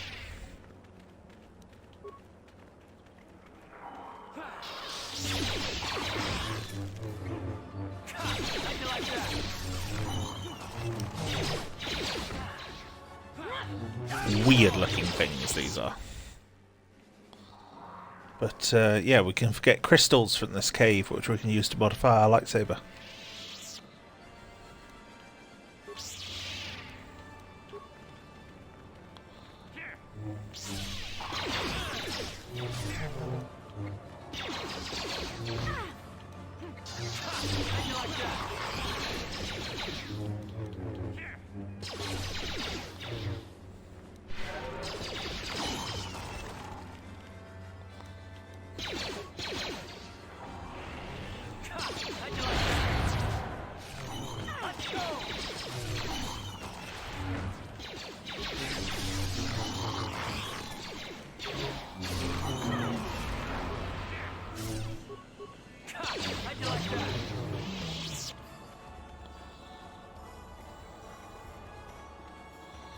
Brilliant. A lot of dead spiders. Right, let's rob some stuff, shall we? Oh, Kinrath egg.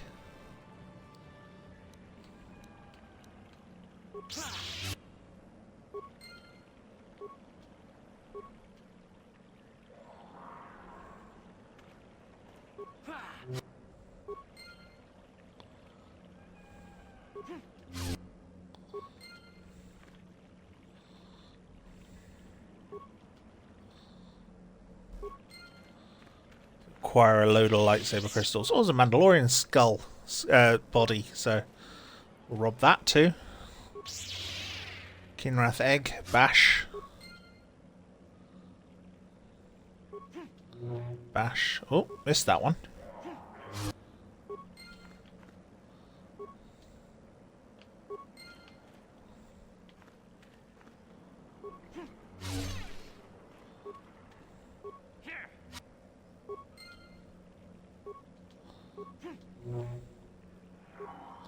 So you don't find a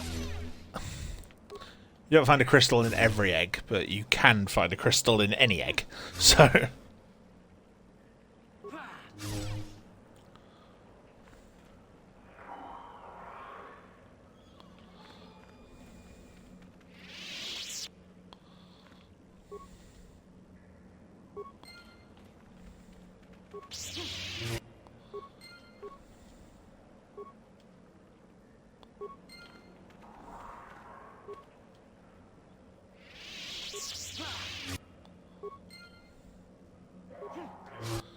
you can get all sorts of crystals. You can get color crystals. You can get crystals that let you modify your lightsaber.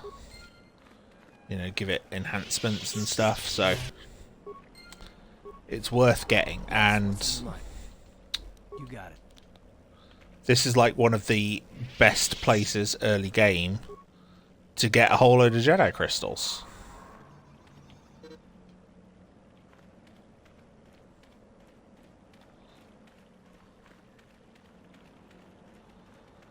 And it's just a nice, simple little cave dungeon. And you get, boom, loads of crystals. In fact, if I go to my inventory, I should be able to see them.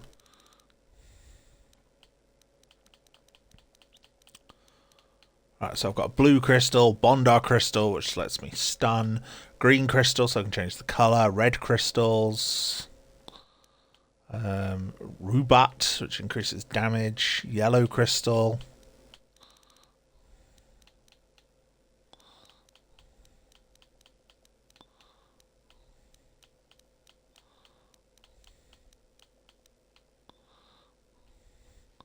So yeah, quite a few things that I've got.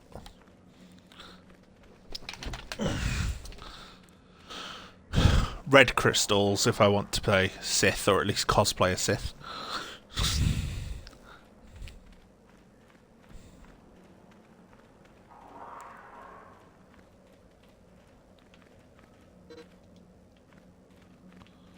Eh?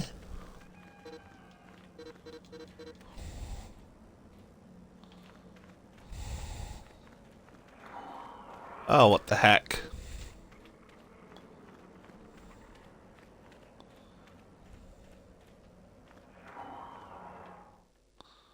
That was so weird.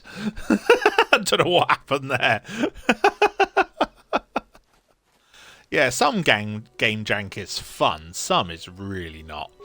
Right, let's do this Jedi stuff. Fight the noblest of Jedi enemies, the Kath Hound.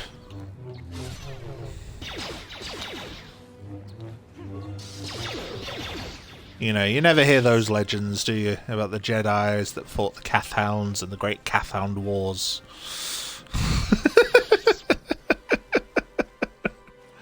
Oh dear. Yes, let's speak the nonsense. Let's keep it going. Right.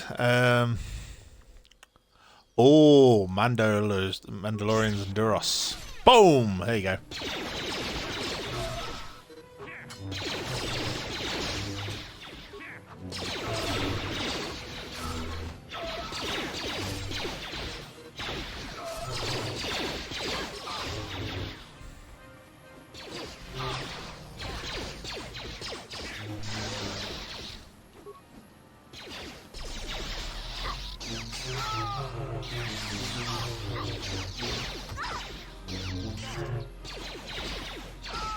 Boom! They're down. Another Mandalorian datapad and stabilizer gauntlets that time. Oh, excuse me. Apologies for that.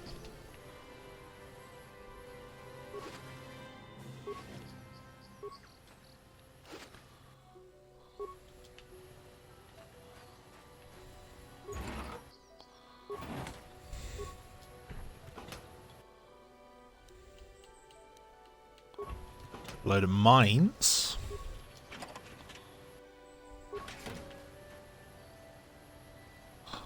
That looks like a crashed swoop, so I'm wondering if they were on about the one that got lost. Let's have a look.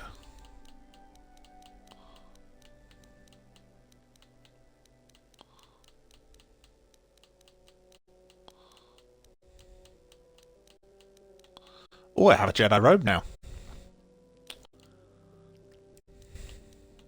Ah, they've both got the same ones. Jedi robe, defense bonus 1, max dexterity bonus 8. And now I am officially a Jedi Knight. Look at me.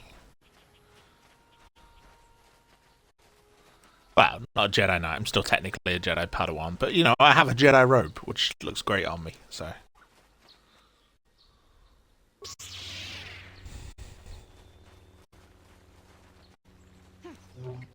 How'd you like that?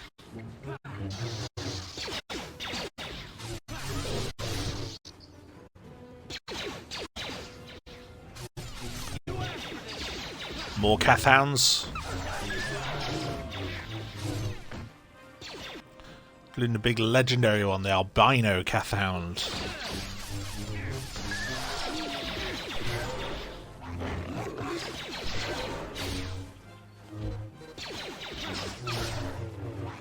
You asked for this.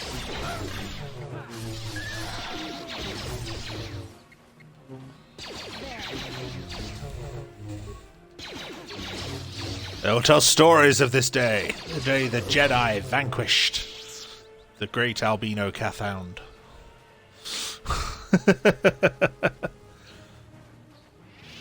I mock it because it's funny. It's such an RPG trope, you know. You go out, you fight low level monsters, and it's like low level creatures, and why? What do I gain out of it? I gain some experience. That's really it. That's really all I'm getting from the whole thing.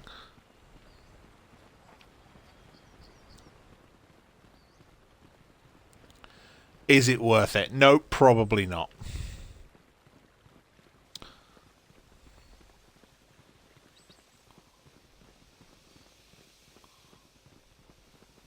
This is private property. By what authority are you trespassing on this estate? I come on behalf of the Jedi Council. If you are here because of Sandral-Matale's disappearance, you are wasting your time. The Sandrals are not involved. This is nothing but a Matale witch hunt. I am not in league with the Matales, but I must speak with Nurik. Told us he was not to be disturbed, but given the circumstances, I will make an exception. Go into the main hall. Nurik will meet with you there.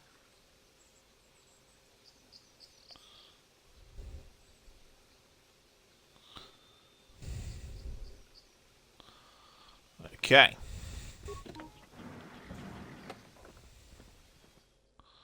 So let's go inside and find out, shall we? I have been informed by my protocol droid that you wish to speak to me. I'm here on behalf of the Jedi Council. I'm investigating the disappearance of Sandral-Matale. I brought my family here to find peace and safety, not to be harassed and treated like common criminals. Your council has no authority here, and I respectfully ask you to leave this property at once. Jedi are renowned for their fairness and pursuit of justice. There is nothing to fear from us, unless you have something to hide. That's quite a line. You actually believe that? Don't you think someone is allowed to value privacy? Privacy is all well and good, but justice must be valued higher. Is it not obvious to you that this man hides something? Actually, it is. All I'm saying is that not everyone welcomes the sight of a Jedi with open arms. Better get used to it. I trust you will show yourself out. If not, my security droids will be sure to deal with you.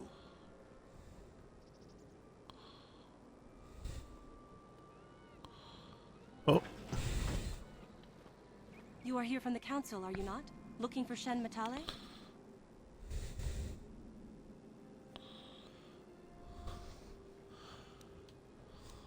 Who are you? My name is Rahasia. Nurik is my father. He has not been himself since Cassis disappeared. He is mad with grief, and he is convinced the Matales are responsible. He's not thinking rationally. Does this have anything to do with what happened to Shen? My father is a good man. When my mother died, he raised me and my brother by himself. He loves his children, and we love him. I just don't want you to judge him too harshly.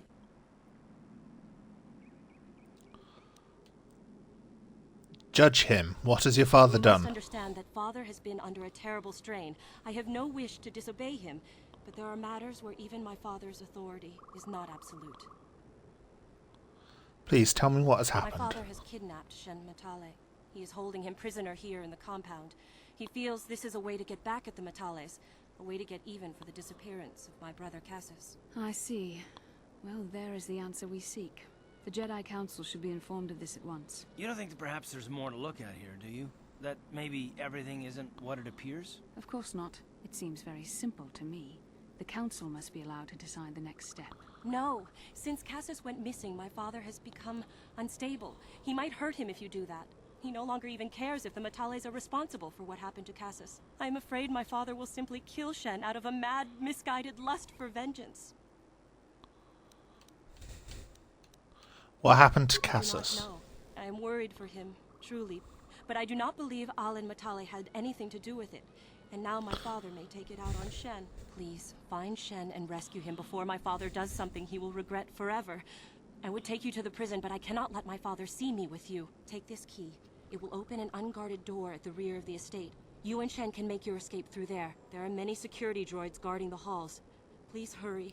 You are Shen's only hope.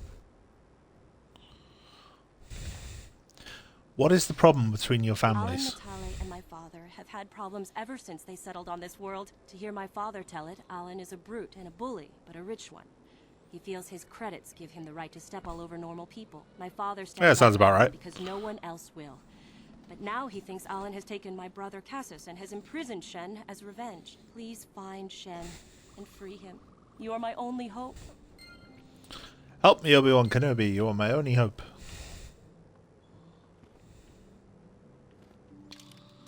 Right, so.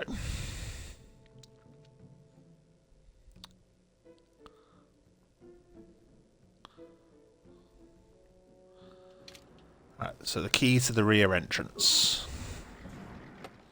So let's go and do that. Sneak in the rear, shall we? She'd never just sneak in the rear. She'd always ask for permission. Fortunately, she's given me permission.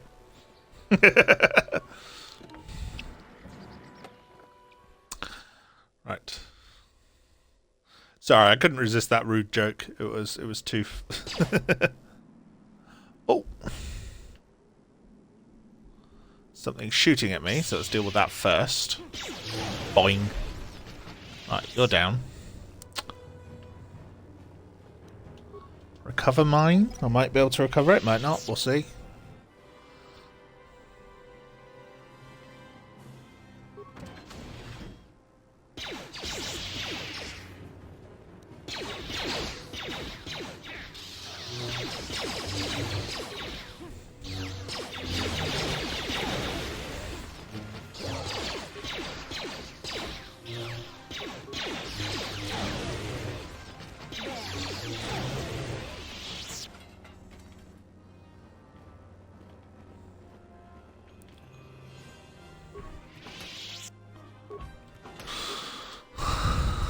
Slice the computer. No, not doing that.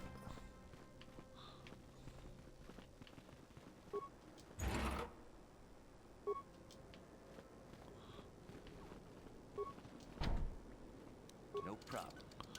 Got it.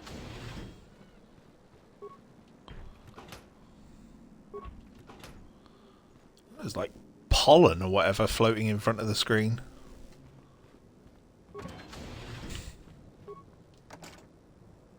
No problem. Got it.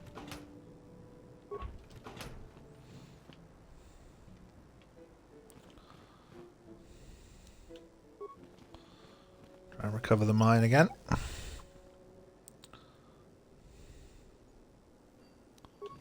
No problem. Got it. Who are you? What do you want with me? I'm here to rescue you, Shen. Rescue me? No. I won't leave. It's too dangerous. I'll protect you, Shen. It's not Let's my go. own safety I'm concerned about. I'm worried about the fate of Nurik's daughter, Rahasia.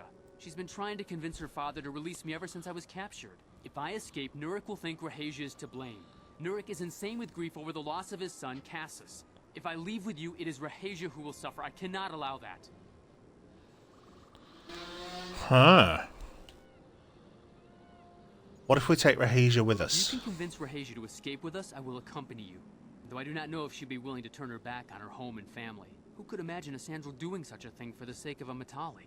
But if she will not go, then I too shall stay. I would rather face my own death than have her face her father's wrath because I escaped.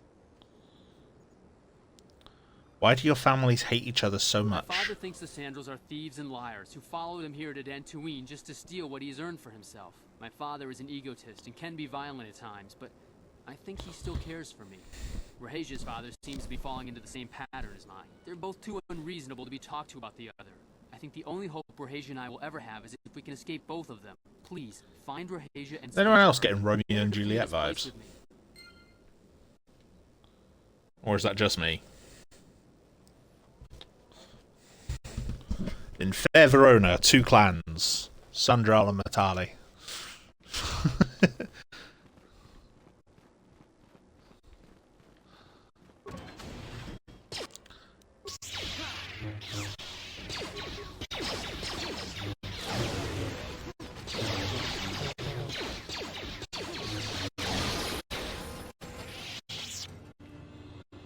Karth's leveled up.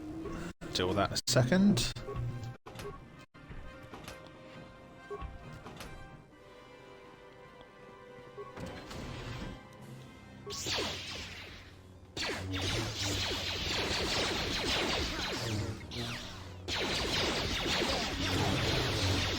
I love the whole deflecting blaster bolts. That's just like a power that the Jedi have.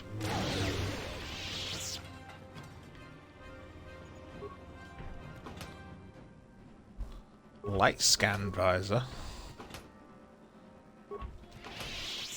Response package.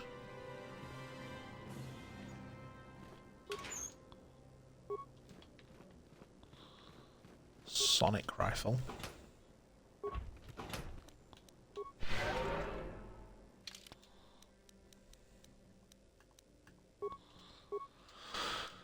Skills.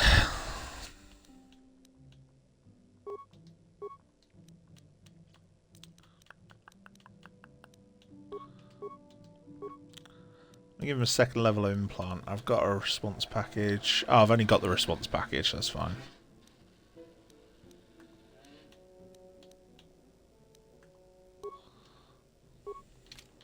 What? What? Nope.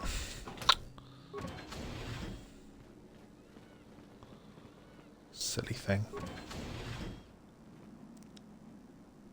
What are you doing here? Have you... I'm trying to rescue Shen, but he won't leave without you, Rahasia. Shen can be so stubborn sometimes. If one of the security droids sees me wandering the halls, Father will get suspicious. I can't risk it, but I know Shen would rather die than leave me here alone to face the wrath of my father. Tell Shen I will meet you outside the gates. I will wait as long as I can, but you must hurry.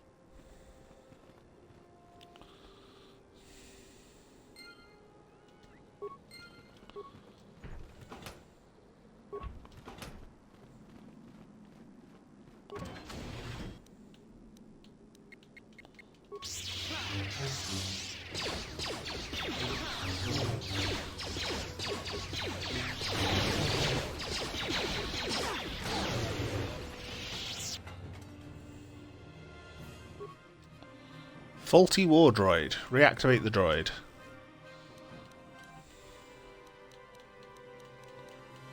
Leave it alone. I can get some experience, but I can't get a load because I don't have enough parts. So, prison key.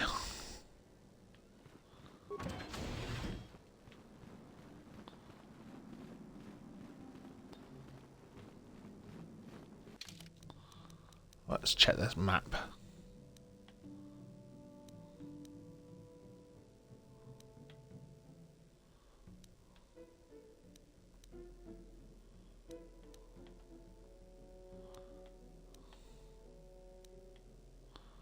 Huh. Got an old turnabout intruder. Alright, let's have a go. It's a Star Trek reference for anyone who isn't aware. Oh! That shit looks so cool. I'm sorry. You know, even with how old this game is, that stuff looks so cool. Ah, this is the security room I cleared out earlier, right? Fantastic. No problem. Got it. If I keep opening doors, will I run into, like, Nurik? And then I'll be, like, really screwed, because I'll have to, like, kill him or something, you know.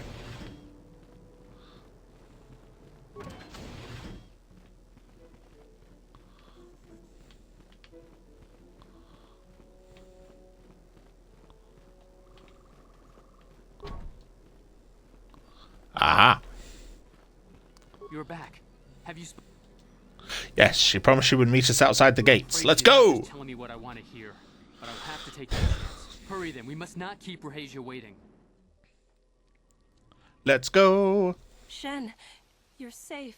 Rahasia! Well, thank goodness you managed to escape. It was all thanks to this kind Jedi that we managed to get this far at all. I thank you, Jedi, for all that you have done for us. It was no problem. No, we know that you must have gone to great personal risk to get us out of the Sandral estate undetected. I just killed every droid in my way. No reward is necessary. But surely we can...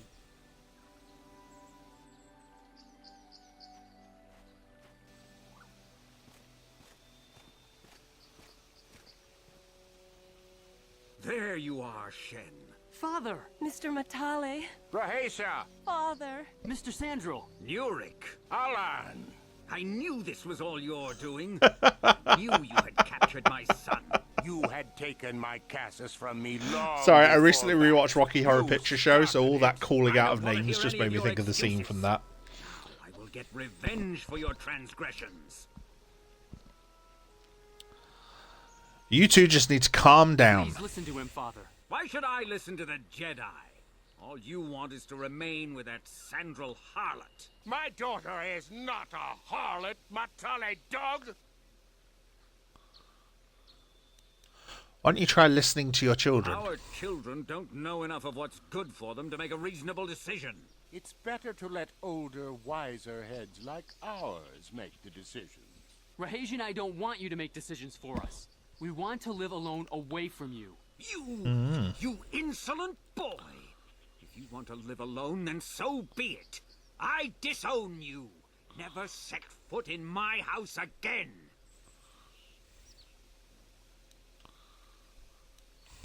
Will you go with Shen, Rahesia? Rahesia, you will not leave with this Matale boy. I am, Father, and you can't stop me. We're leaving for the Enclave. You foolish girl. Do not be so selfish, You Nurik. think to make us stand here, then? You expect us to just let them leave? Droids, stop them! You will not turn your droids on my daughter. Droids, don't let them take Rahesia. We appear to be at an impasse then. And they got away. It is your fault, darling. You were always too violent for your own good. Me?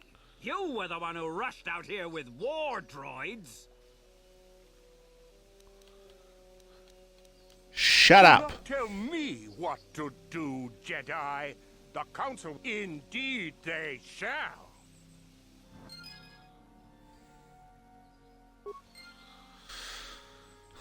Yeah, they were a bunch of assholes.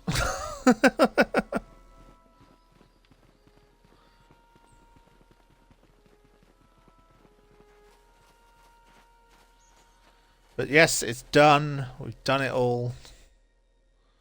Explored this area of the map. There's this bit to the north, which is the escape. But I'm not going to go through there because I'm just going to go to boom, return to the Ebon Hawk. Done. That way. We're healed. That way. We're back in the Enclave, which is where we want to be. We can speak to the Jedi, etc., etc.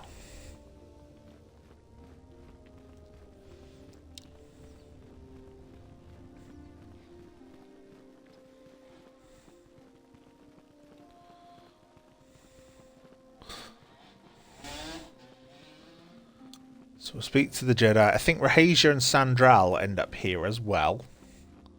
If I remember rightly, they go up here. Rahesia and Shen, sorry.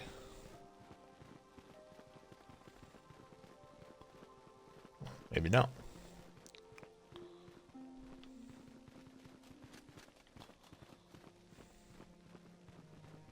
Or maybe not yet is more accurate. Maybe they...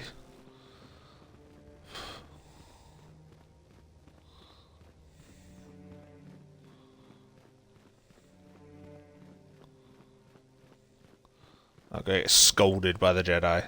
I have nothing left to teach you, Padawan, though a Jedi is ever learning. Even the Masters know their training is but in its infancy. Now is the time for you to seek wisdom outside the training chambers. The lessons that yet await you are to be found beyond the walls of this academy. You should speak to the Council, Padawan. Now that the first stage of your training is complete, I am certain they would be eager to have you aid us in our struggle against Darth Malak and the Sith. I must congratulate you on your actions. You have saved Juhani and brought her back into the Order, and have given us all great hope for your future success. May the Force be with you as you continue your training. Your training is now complete, Padawan. And perhaps now, it is time we dealt with the matter of the dream. When we heard of the ruin, we sent a Jedi to investigate the Force, the secrets to... I've done all this. I'd like to ask you some Jedi questions. must ever be seeking knowledge. What is it you wish to know? Anything you can tell me about Revan and I Malak? knew Revan as a promising young pupil. Revan was strong in the Force, but also headstrong and proud. Such traits are not unusual in a Padawan. Perhaps that was why I did not see the true extent of the danger. Many of the young Jedi admired Revan, including Malak. When Revan set off to challenge the Mandalorians, Malak was the first to join the cause. And when Revan fell to the dark side, it was inevitable Malak would fall as well. So Revan was stronger than Malak. Revan was always the more powerful of the pair. When Revan fell, we had hoped the Sith threat was ended. But Malak quickly assumed Revan's role and embraced the dark side as fully as his master ever had. Now, Malak leads the Sith Armada against the Republic. Hate and vengeance drawing him ever further down the dark path, fueling his powers until they have surpassed those of his old master. Only you and Bastila together can stop Malak now. The way ahead will be difficult for young Bastila, and for you. But you must draw strength from each other. May the Force be with you. Padawan, I must speak with you. You are now one of the Jedi, an order with a long and glorious past. A past we Or should get all exposition be from this guy. As chronicler of the Academy here on Dantooine, I feel it is my duty to share the history of our order with the newly initiated. Unfortunately, our recent history is one of tragedy and bloodshed. The Mandalorian Wars, the fall of Revan and Malak, the rise of the Sith. There are important lessons to be learned from these events, if we do not wish to repeat the mistakes of our past. Where are the Academy's This archives? facility is a training academy. The archives here are restricted to those who have attained the rank of Master. We must protect over-eager Padawans from being exposed to dangerous knowledge. The pursuit of knowledge is a noble goal, but there are some things that require the wisdom of a master to truly understand. If you are seeking information on Revan, Malak, and the Sith, I will gladly recount the recent history of our order to you.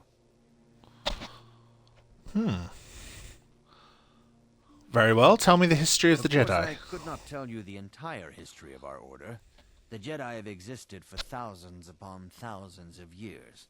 We are as old as the Republic itself. Instead, I will begin 40 years ago with the War of Exar Kun. Like Malak and Revan, Exar Kun was a Jedi who fell to the dark side and led an army against the Jedi and the Republic. Exar Kun was a key character through a lot of the old EU. He was originally introduced in some of the books, like his Force spirit was stuck on Yavin.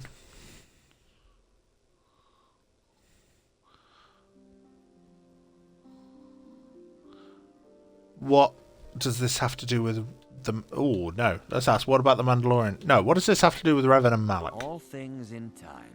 You shall learn that history is an intricate weaving of many events.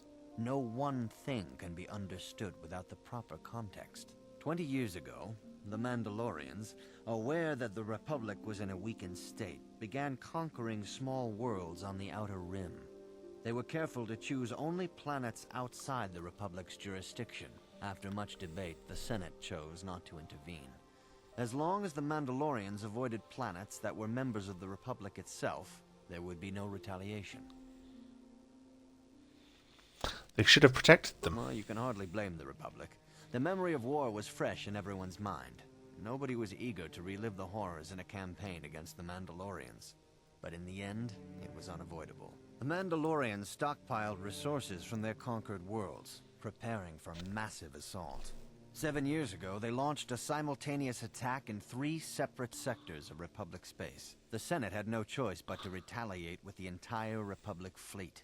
The Mandalorian Wars had begun.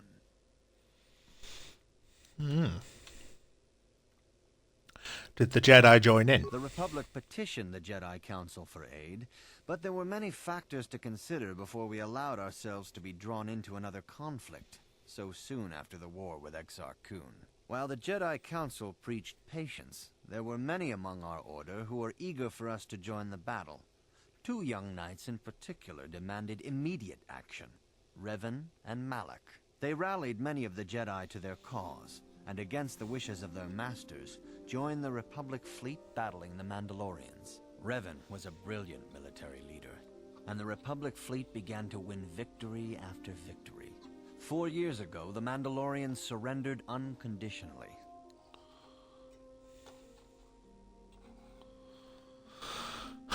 So Revan did the right thing. No one is denying that Revan was one of the keys to defeating the Mandalorians. But something happened out there on the Outer Rim. Instead of returning after the war's end, the ships under Revan's command went deep into unexplored space. They claimed to be searching for the last remnants of the Mandalorian fleet. All contact was lost. For many months, it was assumed some great disaster had befallen the entire fleet. Everyone thought they were dead. There were unsubstantiated rumors of Revan and Malak being seen on a number of different planets during these months. Scattered sightings that were never confirmed.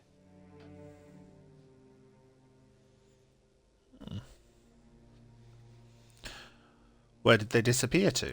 Perhaps they simply went far beyond the edges of Republic space. Maybe they found previously undiscovered hyperspace routes to the ends of the galaxy. Nobody knows for certain. 3 years ago, Revan and Malak returned at the head of a massive invasion fleet. Revan had assumed the title of Sith Lord. The hero had become a conqueror.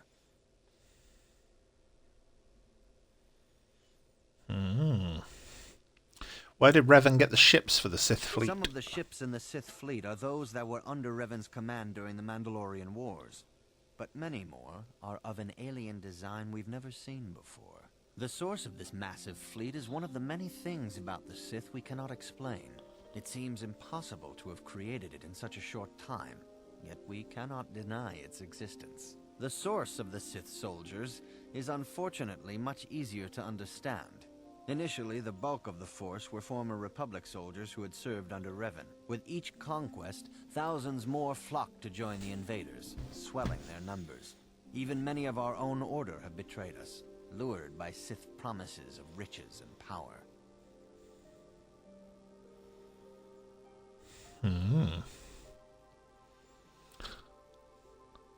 How can anyone hope to stop the Sith? For 2 years, the Sith were all but invincible. Fortunately, Bastila and her battle meditation allowed the Republic to win a few key victories and kept the Sith from total triumph. In desperation, we set a trap for the Dark Lord. Bastila was with the strike team that tried to capture Revan, as you probably know. She was there at Revan's end. That was nearly a year ago, but things have not improved. Malak has stepped in and assumed the mantle of Dark Lord for himself, though he's far from Revan's equal in strategy or tactics. Still, his fleet continues to grow in both ships and soldiers. If we do not find some way to stop the Sith soon, Malak will overwhelm us with sheer numbers.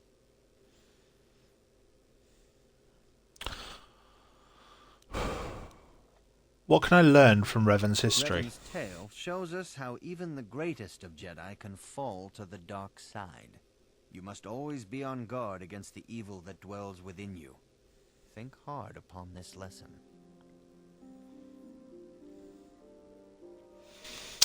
I will think on this, Master Dorak. May the Force be with you.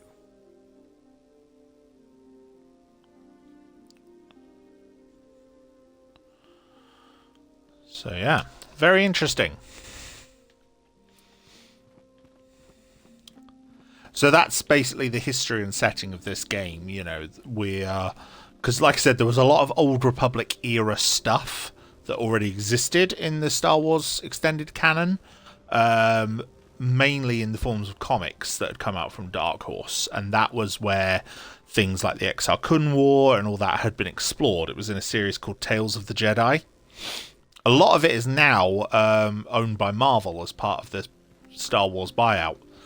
They actually get hold of a lot of the old licensed comics by Dark Horse, so... Now those Mandalorians know what it's like, but now that you've killed some of them, they won't stop until you've defeated their leader. You must find him and kill him too. Thank you, young Jedi. Okay, so I still haven't found their leader. Right, I have found her droid, so I can tell her. My droid is still missing. I can feel him like a hole in my aching heart.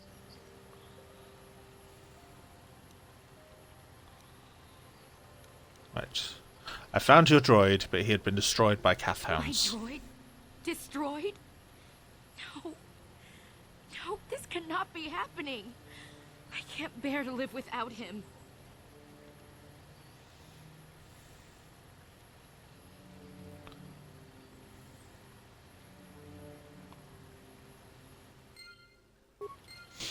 She's just wandered off. She ran off towards the Jedi Enclave, so I can find her in a bit. and see what's progressed from there. Forgotten where the Mandalorian leader appears.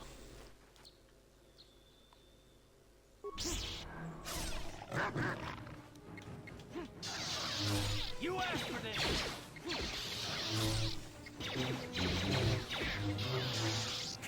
How'd you like that?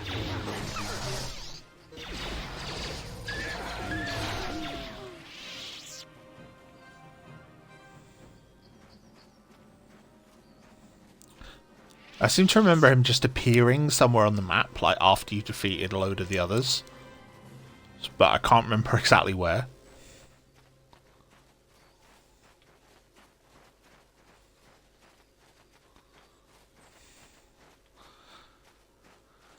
We can deal with the Mandalorian in a bit. We'll go this way first.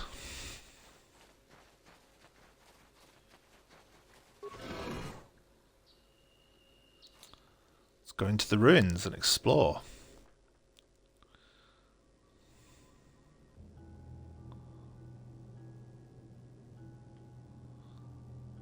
Big, ominous temple of sorts.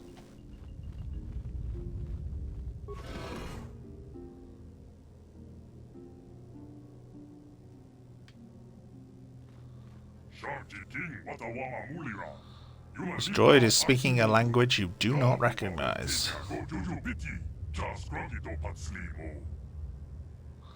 What language is that? What are you trying to say?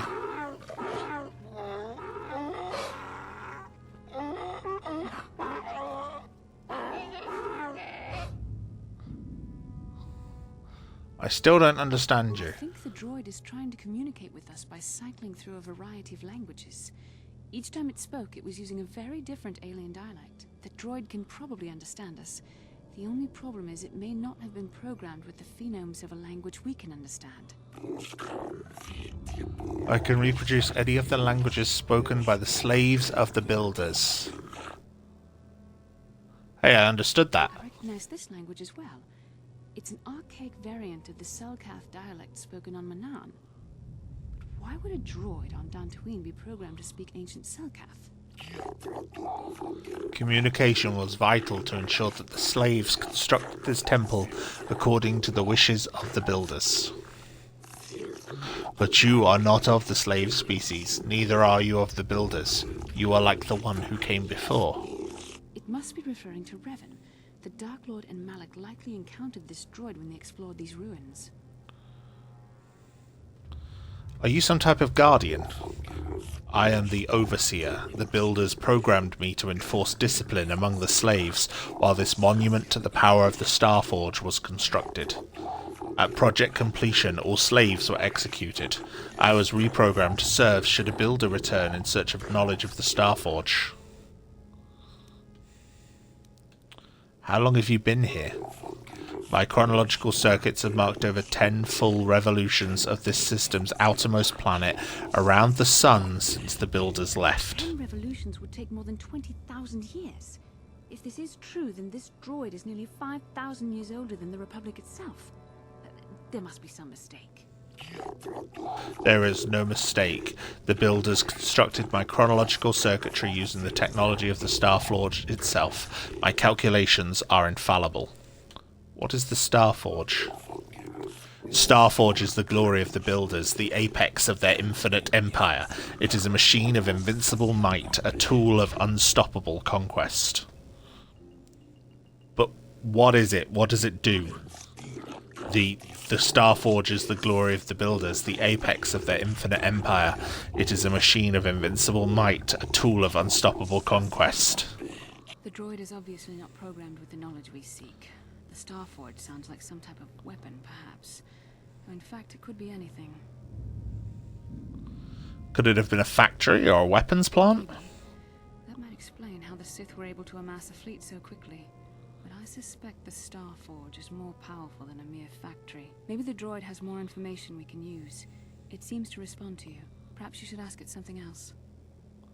Who are these builders you keep talking about? The builders of the great masters of the galaxy, the conquerors of all worlds, the rulers of the infinite empire, and the creators of the Starforge. These builders must have been an extinct people, though it is strange there's no record of their existence. Even the archives of the Jedi Academy make no mention of them. In the years before the Republic, the Hutts were a dominant force in the galaxy, but they never constructed an empire. In fact, I know of no species that would fit with this information.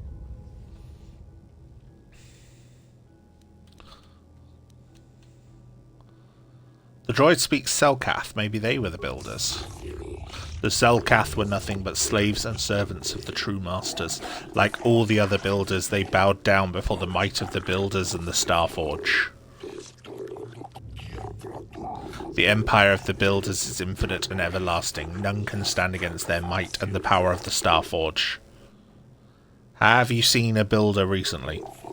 I have been here ever since the completion of this monument. In all this time, no builder has returned to seek information on the Starforge.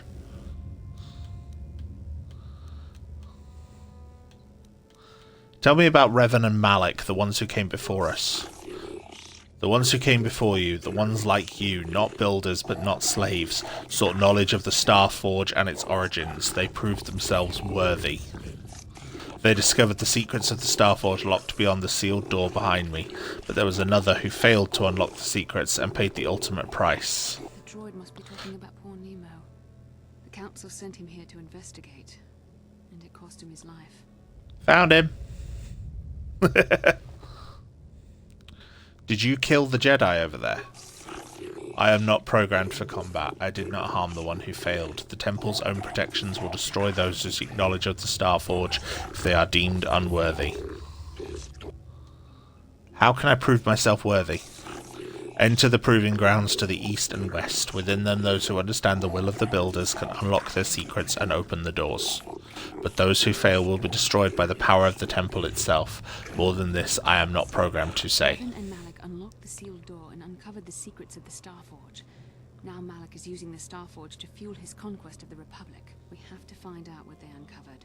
We have to find a way to unseal these doors to learn more about the Starforge. The Republic is depending on us. So, some Starforge is some weapon that Revan and Malak were able to get hold of. Jedi Knight Robe and a crystal sigil.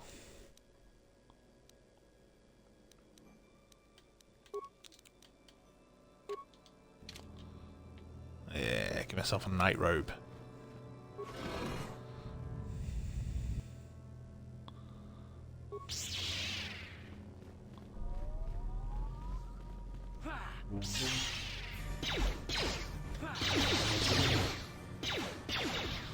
Beat the droid somehow.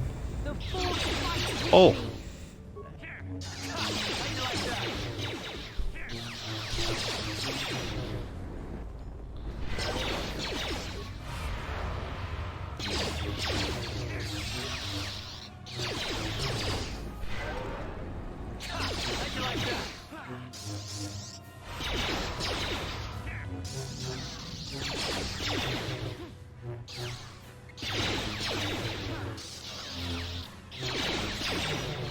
It's taking a while to damage it. It's like 1 health, 2 health, 3 health.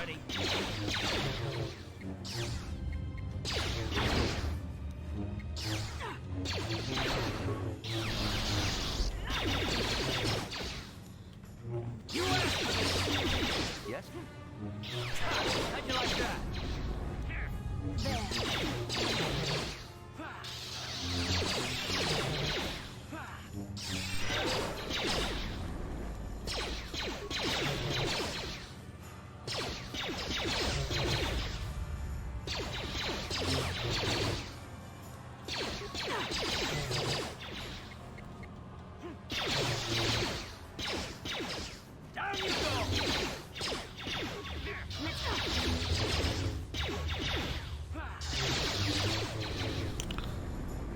It's facing me, which means Karth and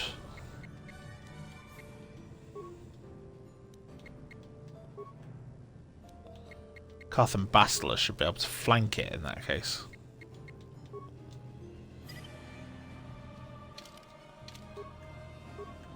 I'm here. How'd you like that?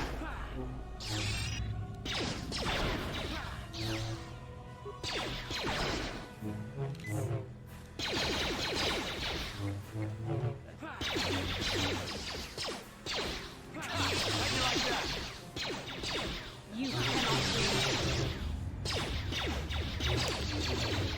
So now we're doing damage, splitting its focus like this. What can I do? Sure.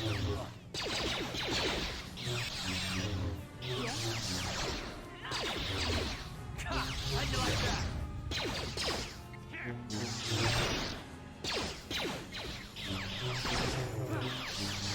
Oh, come on! Combat in this game can be tedious sometimes. It takes ages.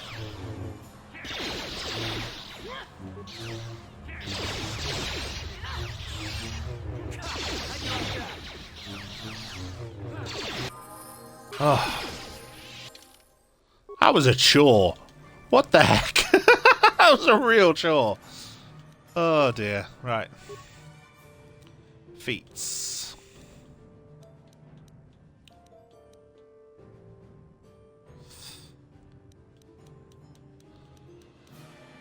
I'm not going to go for Master Empathy yet. I've got Dueling, I think. Let's do Master Dueling. There we go.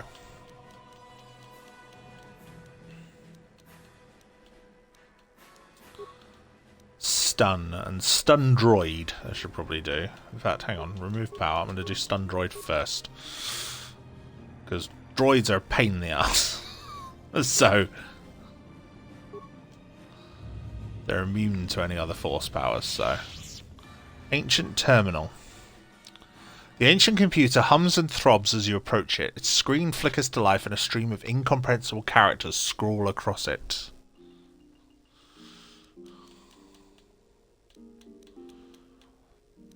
Talk to the computer. The computer goes silent, its screen blank. A few extremely unusual characters then appear on the screen. Computer, it's a rapid sequence of tones. You hear one of these tones softly echoed by your datapad. A small data receptacle opens in the front of the ancient machine. Insert your datapad into the receptacle. Computer appears to be interfacing with your datapad. The screen goes blank again, and then more familiar characters begin to appear on the screen. Kreski,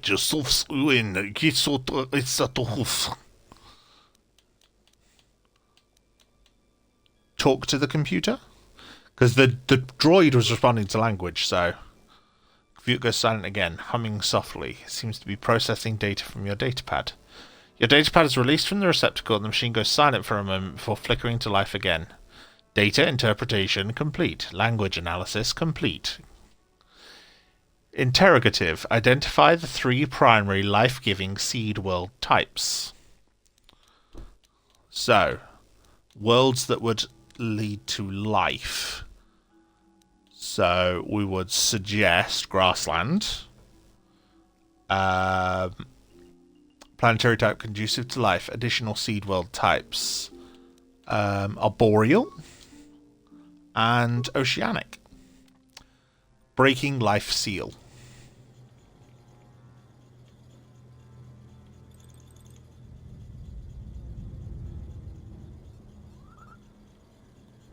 There's noise now coming from that computer.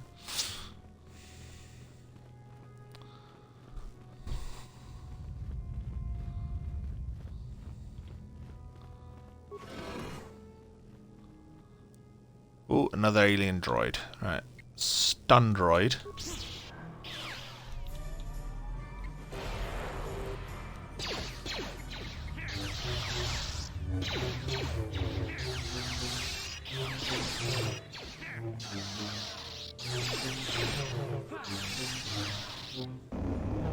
Ready.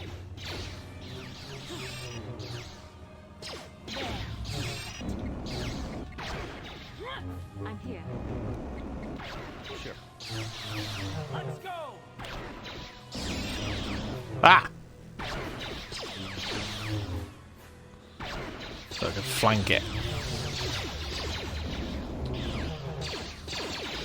So the other one had flame, this one's got ice.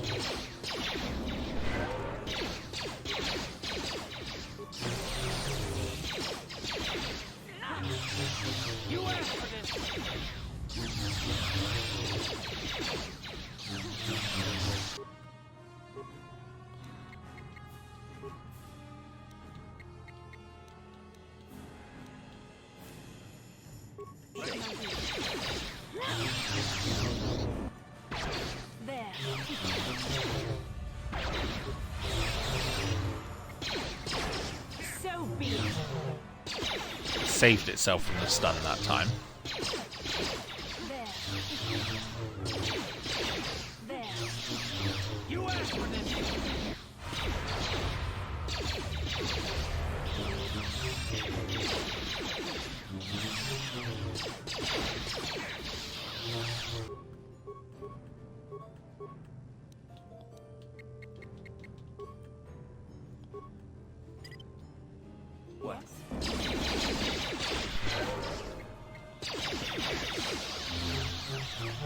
I swear it's my muscle memory that is going to push white as back. Because isn't that where the white button used to be? Like the white and black buttons on the old Xbox controller.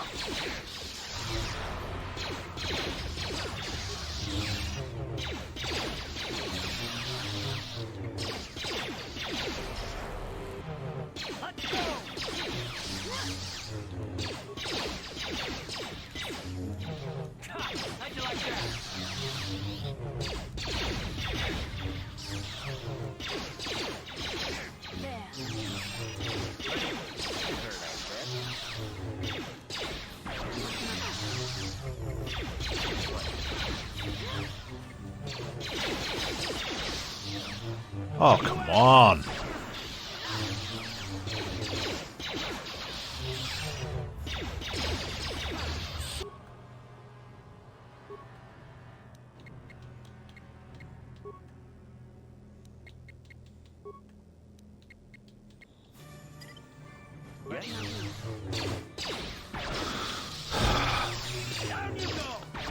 Gosh, takes ages. Just hurry up and die.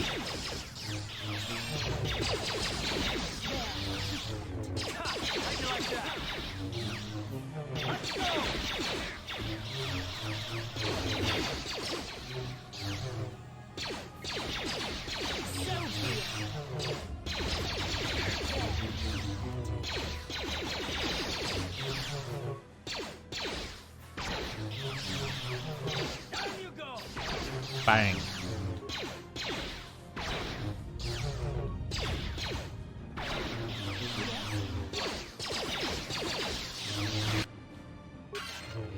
God's sake.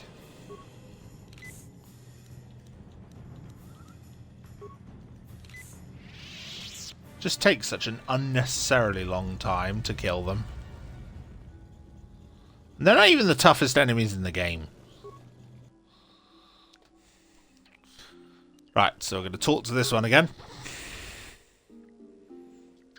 Similar sort of stuff. Put the data pad in the receptacle.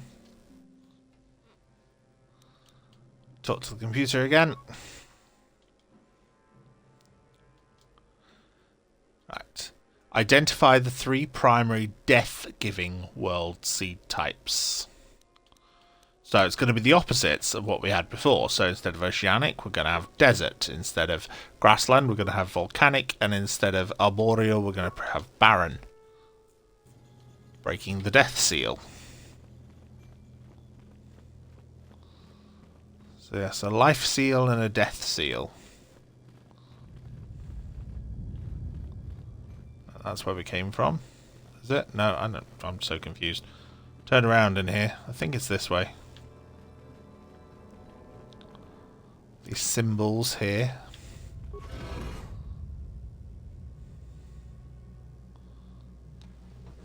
And here we are, the same room where Malak and Revan once stood.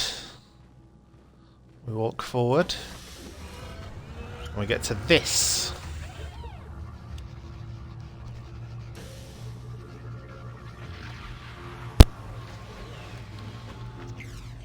This must be be what Revan and Malak found when they entered this temple.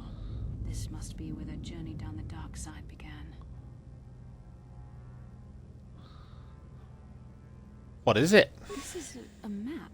Some sort of intergalactic navigational chart. Revan and Malak must have used this to lead them to the Starforge. We could use this map to follow their path and find the Starforge ourselves, but we must be wary. They may have laid traps or concealed what they found. So what is the Starforge exactly? I don't know, but Revan and Malak were very interested in finding it. It must be a tool of some type, or maybe a weapon. Perhaps the Council can tell us more, but I think this map might be the key to finding the Starforge, whatever it is. Whatever it See is. this world here?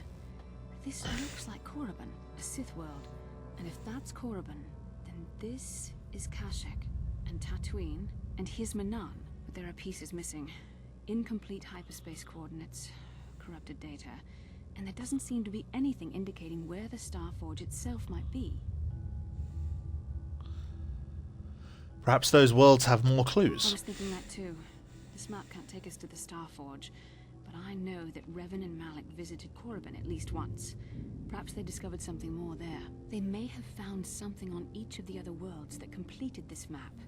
Maybe if we find all the pieces, they'll lead us to the Starforge, and some way to destroy it. That sounds like quite a supposition. What if you're wrong? What if I'm right? We can't ignore this. Finding the Starforge might very well be the key to defeating the Sith. We must inform the Council of what we've discovered. They must decide our next course of action, though I suspect our task has only just begun.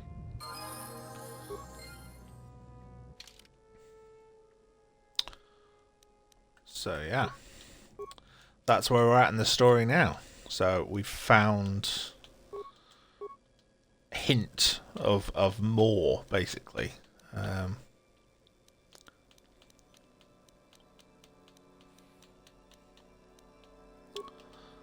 Level up stasis. Sure.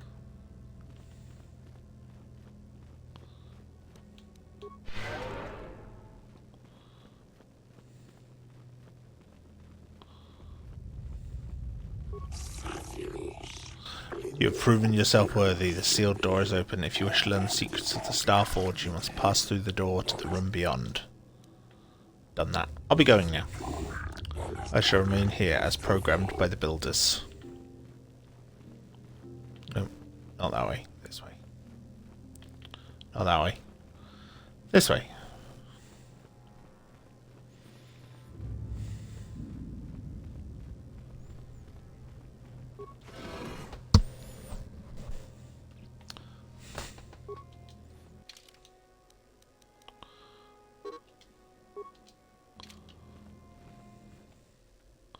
You must gather your party before venturing forth.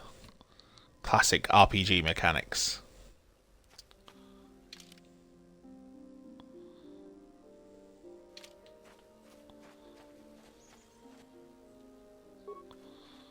I don't want to fight more calf hounds. Return to the Ebon Hawk. Do it that way.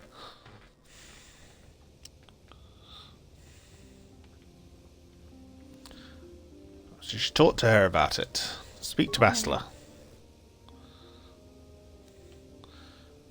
You look like something's bothering you. Not bothering me. Not exactly. I've been thinking about what the Jedi Council said about the two of us.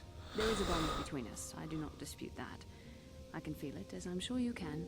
The nature of that bond and its effect on our mission remain in question.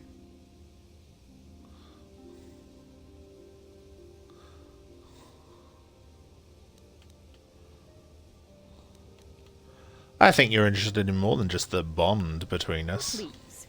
I'm a Jedi. Such feelings, such attractions are, well, they're beneath me, quite frankly. I admit I find you intriguing. I find your command of the Force intriguing, but my interest in you is purely academic.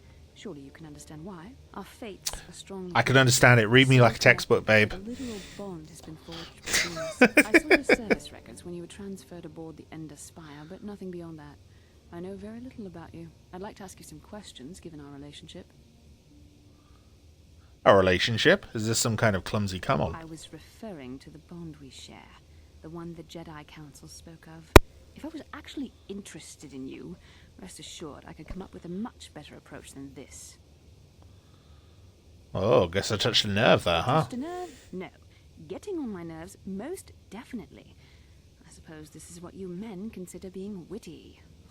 Now, are you going to answer my questions, or would you rather just keep annoying me? I'll answer a few questions. Don't worry. These are simple questions, nothing too intrusive. First, what kind of background do you have? Well, I attended Juilliard and...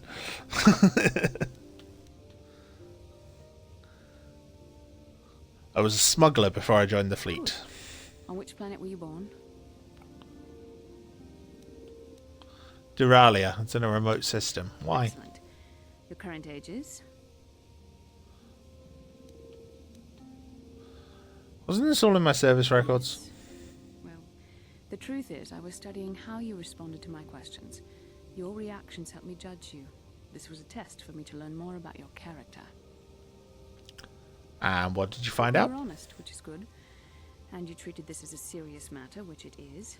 This bond we share will shape both our destinies. It is not to be taken lightly. But I imagine you've had enough questions for a while. So many things have happened to you since Taris. It's probably a lot for you to absorb. We can speak again later, after you've had time to think about all this. How can I help? I want to talk about that dream. It was less of a dream and more of a vision the two of us shared. But I am certainly willing to answer any questions the Jedi Council did not. Why did we dream of Malak and Revan? Perhaps because we desired to. Perhaps because they came to this planet and were strong enough in the Force to leave a trace.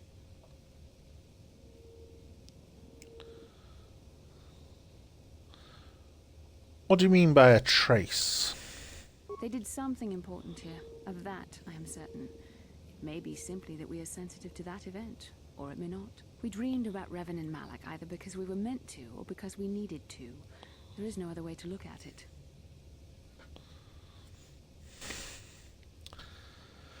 I still don't understand why we shared this vision. Why we shared the vision, or why we even received it in the first place. To the first, I can only repeat the answer that the Council gave us.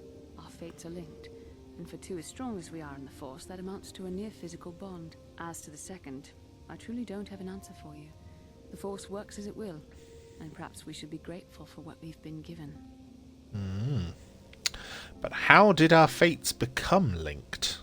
I don't know. Believe me, I certainly don't find the prospect of being joined to you enjoyable in any fashion. Aww. Well, thanks a lot. Please, forgive me. I did not mean to imply that you were repulsive in any sense of the word. That we shared something so personal is just not something I'm used to. Have another question. What would you like to know?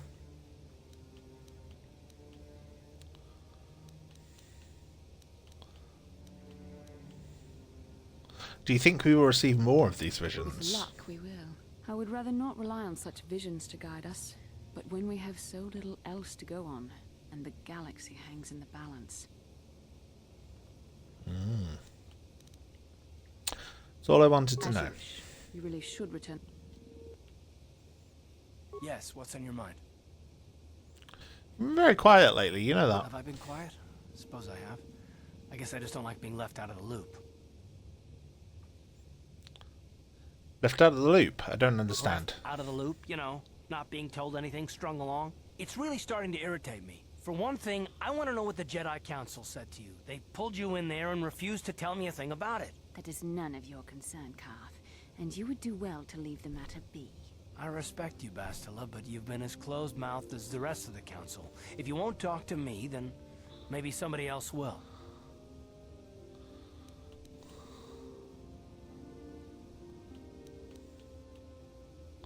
Why should anything the Jedi do seem strange to I may you? not know much about the Jedi, but I do know they aren't famous for taking on old Padawans and sending them on dangerous assignments.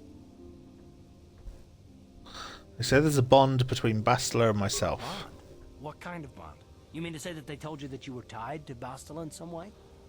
I have trouble believing that. You're a neophyte Padawan who's been saddled with the responsibility of tracking down these star maps.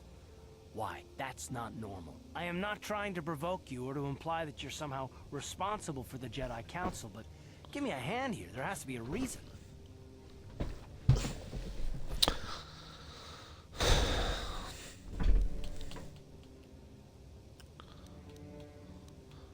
You saying I'm not needed? No, I didn't mean that you weren't wanted or that I want to go. It's just, damn it. Well, I'll tell you this much. I'm not going to wait around until I'm betrayed again.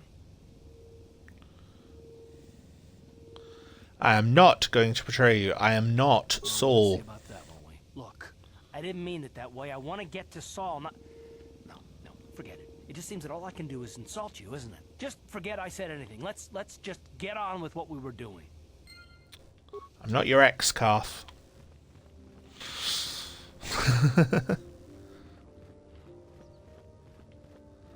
I can convince you that I'm a good guy.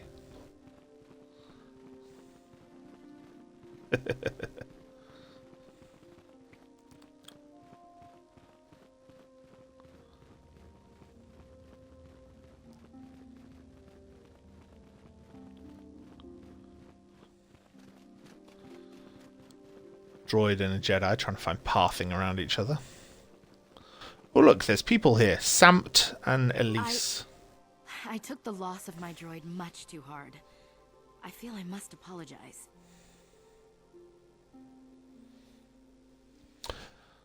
There is no need. But I must. I was much too attached to my droid.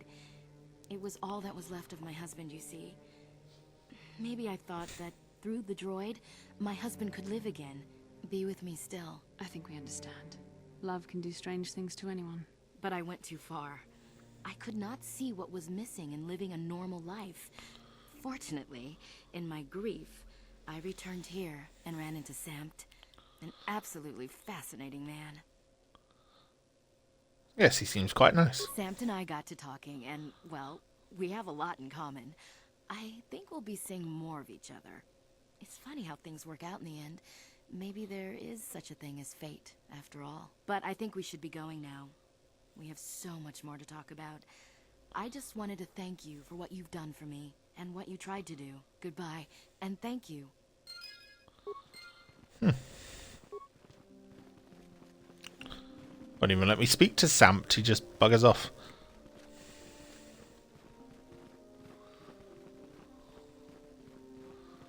Right, let's head back to the Jedi, finish the mission, find out what's going on. We've already got a slight spoiler to it with Carth. In the conversation thread there, where it's saying, oh, they're going to send me to find the star maps. Oh, also I can upgrade my lightsaber, so let's do that. I'm going to go for a green crystal, I think.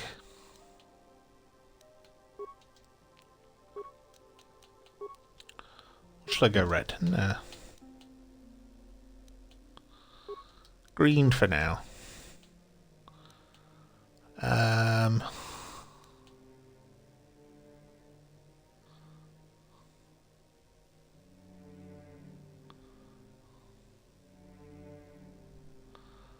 Sigil, which gives extra damage.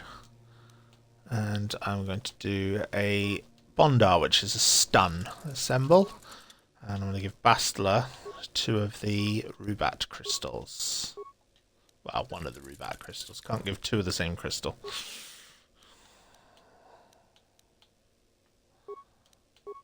Could even change her colour as well, if I wanted to. Not going to, she can stay with the yellow.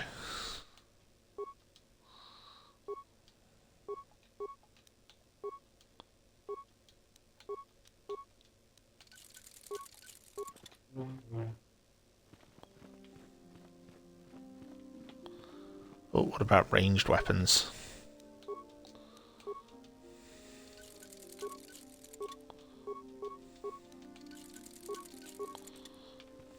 It's just a single upgrade item for each slot. So You have returned, young Padawan. Have you discovered what it was that Revan and Malak sought in those ruins? We found an incomplete star map and a mention of something called a Star Forge. This news of a Star Forge is disturbing. Action is required, but we must not do so in haste. We must discuss recent events in light of this new information. We should consult the Jedi archives to see if there's any mention of the Star Forge and what it might do. We must learn why Revan and Malak sought it out. Return to your ship with Bastila, and we will summon you when we are done. Go to the ship, go back to the Jedi, go to the ship, go back to the Jedi. Hidden ancient ruins. But there is more you must do in the battle against Malak and the Sith. We Jedi know victory over the Sith will not come through martial might. The Council has a mission for you, Padawan. I've consulted our vast archives in an effort to discover the nature of this Star Forge, but all my efforts have been in vain. Still, the Council are in agreement. The Star Forge must be found. Revan and Malak sought it out when they began their tragic fall.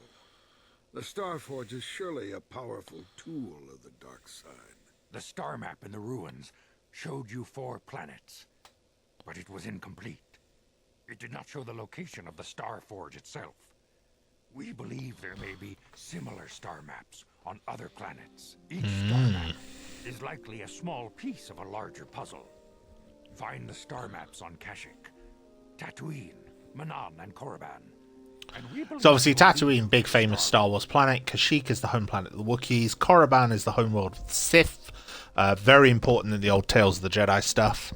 And Manan is completely new for this game, so that's quite cool. I am ready to go do the Council's will. Jedi numbers have been ravaged by this war, by defections to Malak's cause, and by Sith assassins.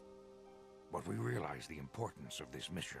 Yet if we send a company of Jedi Knights with you, we would surely draw the full attention of Malak and the Sith, dooming your efforts to failure. Am I to undertake this task alone? Secrecy is our best defense against the Sith. But it would be foolish to send you on this quest without someone to aid you, young Padawan. Bastila will accompany you, for there is a powerful connection between you two. A connection that might be the key to unraveling the mysteries uncovered by Revan. And Juhani has also asked to accompany you. After long deliberation, we have granted her request. Juhani nearly fell to the dark side. Perhaps her presence will serve as a reminder to you of the dangers of that path. There are others I want to join me. Of course, those who aided you on Taris will also come. They possess skills you may find useful in your quest. Remember that secrecy and discretion are paramount to your success. You will not be able to hide the fact that you are a Jedi, nor should you. But the true nature of your mission must not reach Malak's ears. You may return here at any time. Dantooine will be a sanctuary for you, a safe haven. Here you can find supplies and whatever advice or other aid we may give you. You can count on me, I will not fail. You can leave whenever you wish. The sooner the better. The longer you wait, the stronger Malak becomes. But first, a warning, young Padawan. The lure of the dark side is difficult to resist. I fear this quest to find the Star Forge could lead you down an all too familiar path. The fate of the galaxy is in your hands, young Padawan. We pray you are up to the challenge. So for anyone who's never played this game or has never seen this game, there's a lot of like cryptic clues which will all make sense later on, and especially in the way that the Jedi talk to you. There's a lot of clues and hints at certain plot threads, and there comes a point in the game where so much of this is just going to become immediately apparent, and you're going to be like, whoa, it's where this story was going all along, kind of thing. And we'll get there.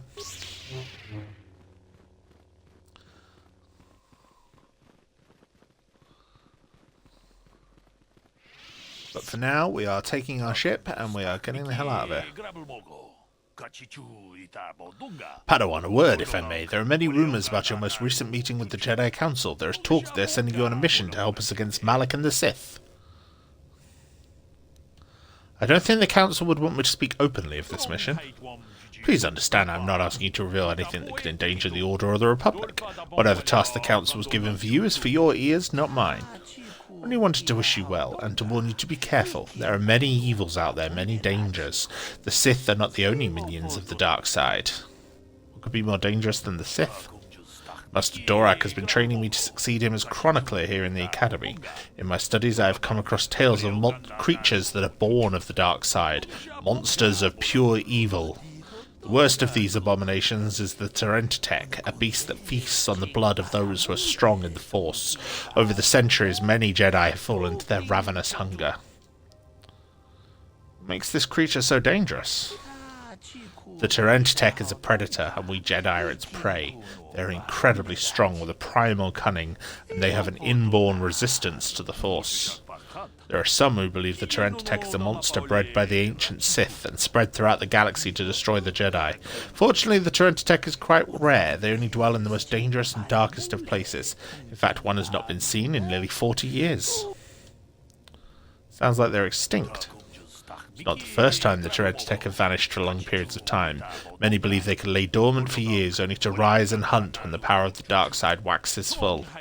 I fear Malak's rise may have woken these creatures from their dormant state. Once the Sith are beaten, I would not be surprised if the Council organised another great hunt to try and exterminate them. The Great Hunt? What's that? The Great Hunt was organised by the Jedi Council shortly after the war against Exar Kun.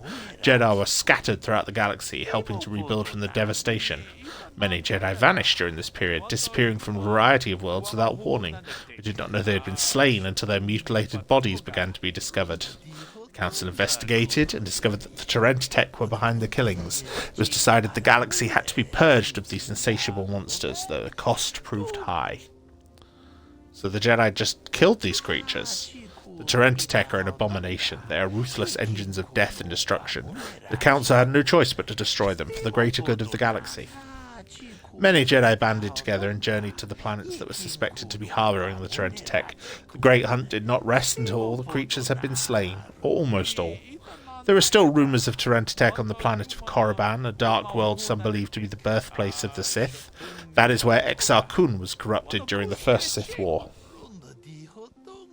They never went to Korriban. The Council, fearing more Jedi might fall to the dark side, declared the Great Hunt was officially over, though 3 Jedi were appointed to continue the work. Why? What was so special about those 3? The Jedi chosen to continue the hunt on their own were Duron Keldroma, Gun Han Saresh, and Shayla Nur. These 3 shared a powerful bond, and each of them was devoted to the light.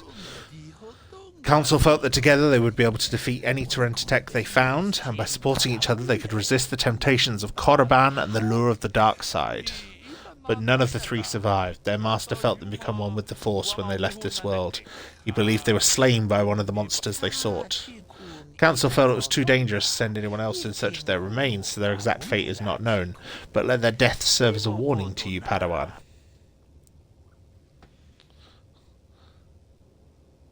Thanks for the warning, I'll be careful. Final warning as you go, Padawan. Do not underestimate the Tech. If you do, you may suffer the same fate as those who disappeared after the Great Hunt. Yeah, Duron Keldroma is a relation to Ulic Keldroma, who was the apprentice for Exar Kun. And Ulic Keldroma did actually turn against Exar Kun in the final days of the Exar Kun War, which is what enabled him to be defeated. Right, so now we're on board the Ebon Hawk, our amazing ship. So there's our swoop bike, which we'll be able to use later. Canderous is here. Wondering if you had any more war stories. I was one of the best youth warriors in the clan Ordo in my time. No one before me had mastered the power of our basilisk war droids as quickly as I had. Except Mandalore himself, of course. In those days, we were sweeping across the Outer Rim, destroying all who fought us. Young Mandalores would prove themselves in real combat with unknown opponents above 1,000 worlds. Each brought back stories of his achievements. What was your story? I remember it well, orbiting high above a placid world, its defenses just stirring. As was tradition, I would go ahead of the first wave to find enemies in the thickest fighting. I remember sitting there in my armor, linked directly with a basilisk thrumming beneath me, my heart racing with fear of the coming battle. I didn't think Mandalorians got afraid. Every new warrior has to fear to understand how to beat it. You must know that. The doors opened in front of me, and the air was sucked out of the drop bay, scattering crystals of frozen vapor across my path. I can't describe what it feels like to look directly down at a world, falling continuously as you circle it, with barely 15 centimeters of armor plate protecting you. When the magnetic locks disengaged on my droid, I plunged out of the drop bay towards the battle that waited below.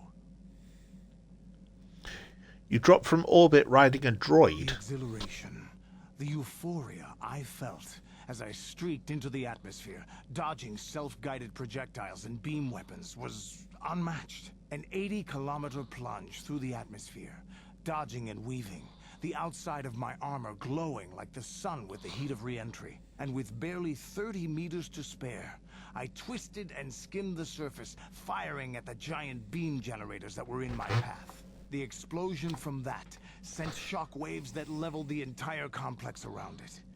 It was the moment of my life. I want a Basilisk war droid. I'll never forget those times. But things are different now. We can't go on fighting the way we did. There are too few of us left now. But I really don't want to talk about this anymore. I trust I've satisfied your curiosity for now. Is there something else you want to know? Nothing more for now. Your choice. I'm here if you want something done right. So yeah, Canderous giving us all of these war stories is what led to a dialogue option in the first Mass Effect where you can ask Canderous if he has any war stories for you. Oh, Juhani's got a lightsaber as well, of course. I'm going to give her a red one. For giggles. With a Rubat crystal.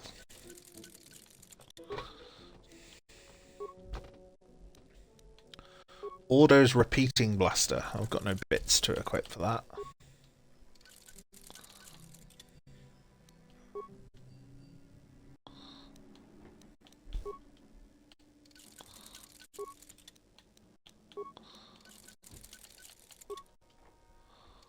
Yeah, I'll do. I'll get bits as I'm going, so don't need to worry about it much right now.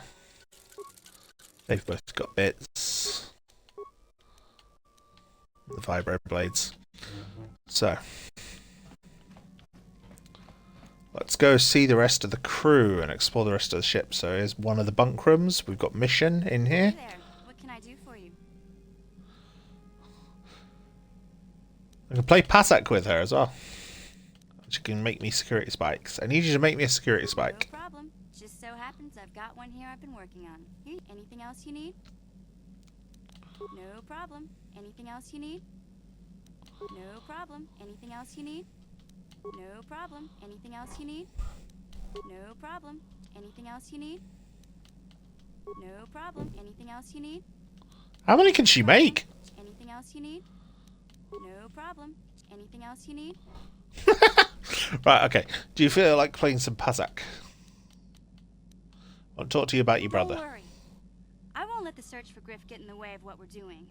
Let's just get back to the Feel like playing some You wanna Pasak. practice your skills, eh? Sure, I'll play a few hands. Just for practice, though. I don't want to bet with you. Let's have a quick round of Pasak.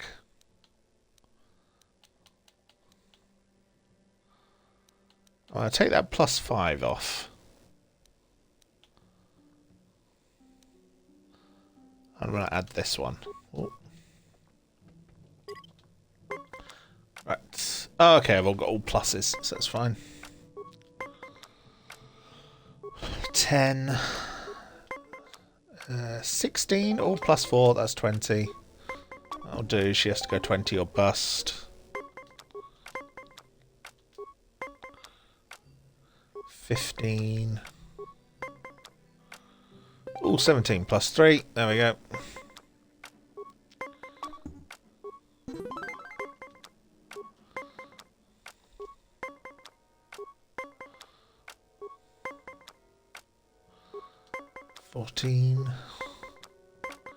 Oh, 20. Nice. Tied. 18 +2. She has to get 20 or bust. Oh, lots of ones. 21. Boom.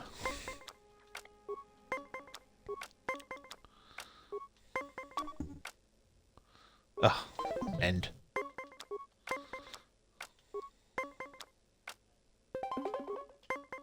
Stand at 19.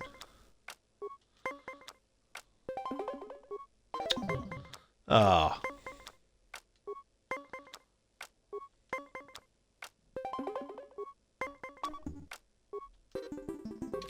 And defeated.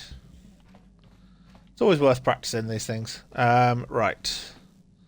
So Canderous is back here. What else do we have back here? Oh, the engine room is here. The big engines. Down here we've got a storage bay with some supplies. Store of emergency food and supplies. I think these boxes are so you can store stuff, so you don't have to have it in your inventory. I don't know anyone who does that.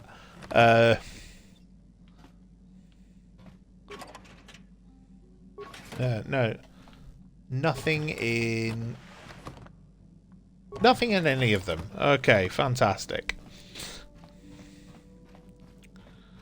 Right, what's in this side? No one here. Yet. Still more companions we can get. T3. Can you construct a programming spike?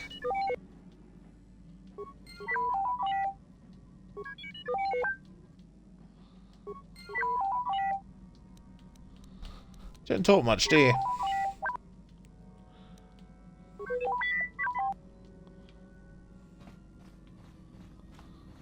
Right. Zalbar.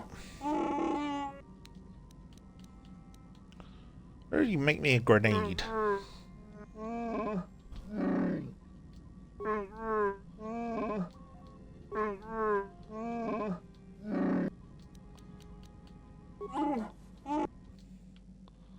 Talk later. Juhani. I feel I must apologize for the way I acted towards you before in the Grove. It was wrong of me. Damn right, apologise. No. You thought the dark side had consumed you. It's nothing. I am sorry for attacking you. I am sorry for thinking you would only try to kill me. I hope that by helping you in your task, I may redeem myself in your eyes, and in my own. Do not worry, Juhani. I forgive you. Thank you. It is most reassuring to know that you can forgive me, even though I tried to take your life. I can only hope that, in our time journeying together, I will succeed. Will succeed in what? Taking my life? I mean, no, that's not what she means, but that's kind of how she sounds when she says that. I can't level up anyone's equipment or look at anyone else. So while you're on the ship, which is annoying. You know, I think that would be the best time to do it. There's no one in here as yet. The galaxy map, the Ebon Hawk's onboard navigational computer. When you are ready to leave Dantooine, you can use the galaxy map to travel to other planets around the galaxy. How can I help? You have something you want to ask me? How did you know? Well, your face is all scrunched up like a Kinrath pup. Kinrath pup. It most certainly is not. I am a Jedi, remember? I have far too much mental discipline to reveal what goes on inside my mind with such obvious physical clues. My thoughts remain hidden, including whatever my feelings are for you. I mean, whatever I feel... whatever I think about you. Oh, you're so cute when you're embarrassed. That is you. Why must you be so impossibly infuriating? You know very well what I am really talking about. I am referring to the bond between us, the one the Jedi Council spoke of. Our connection allows us glimpses into each other's mind. We can feel some of what the other feels, and what I feel within you troubles me. A Padawan must receive considerable training. They must learn to control their emotions and darker impulses. Often it takes years before using the Force can be considered safe. The fact that you are so strong in the Force and have had such relatively little training could have terrible consequences. For you, and for everyone around you.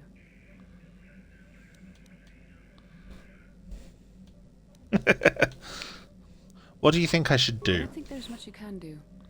If things were different, I would recommend several years of training under one of the Jedi Masters. But I fear that won't be possible. Thankfully, you've exhibited a degree of compassion and self-control up to this point. I sincerely hope you can maintain these traits in the future. We must all resist the influence of the dark side. It's everything we are fighting against.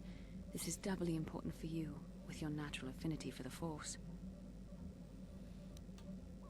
Why are you getting so I'm upset? sorry if I come across as harsh, but I am concerned for you, for our mission, and for myself as well. Our destinies are intertwined. Everything one of us does will have consequences for the other. Any reckless behavior on your part is likely to affect me as well. It works both ways, doesn't it? You could help me stay strong. Yes, that is true. I will do my best to guide you, but I am no master. Not yet. And there are times when I find the sheer strength of your power almost overwhelming.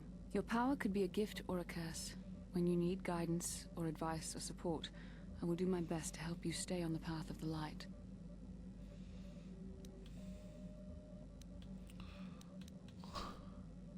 I would appreciate any help you could offer. I only hope I have the wisdom to help you through the dark times. But for now, we should return to our mission. Yes, what's on your mind? You got it. Can't ask Karth anything else. Right, let's go. So we're on Dantooine. We can go to Yavin, which is a small planet. That was originally a PC exclusive piece of content, Yavin. Or it might have been a DLC, I'm not sure. Tatooine, Kashyyyk, Manaan, Korriban. Let's go to Yavin first. It's a little space station where you can buy some exclusive goodies. Like I said, it was PC exclusive.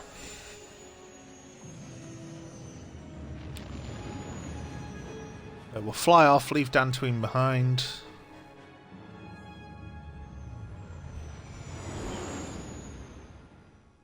For now, anyway.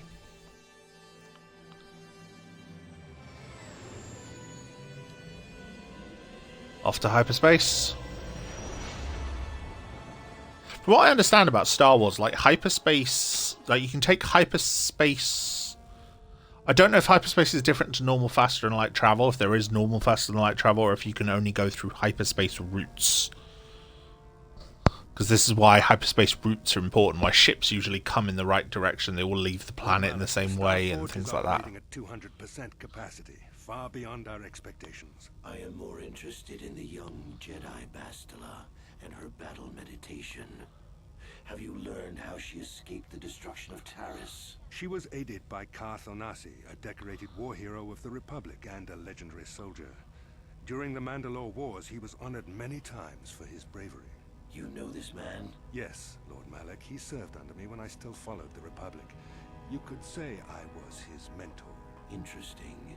How did you acquire this information, Admiral? An eyewitness, Lord Malak. Callow. Callow Nord, a bounty hunter, was there when Bastila and Karth escaped the planet. Apparently, they left him for dead. A Jedi and a war hero. It's a wonder you survived the encounter. I am hard to kill, Lord Malak. Callow has agreed to help us capture the young Bastila for a very hefty fee, of course. But I assure you he is well worth the price. His reputation as a bounty hunter is well earned. Her companions are nothing to me. Tiny compared to Malak. I desire the young Jedi taken alive, if at all possible. Lord Malak, forgive me. There is something else. May we have a private audience away from the ears of the common soldiers? I trust you are not wasting my time, Admiral Karath. I promise you will be very interested in what Callow has to tell you about Bastila's other companions, Lord Malak.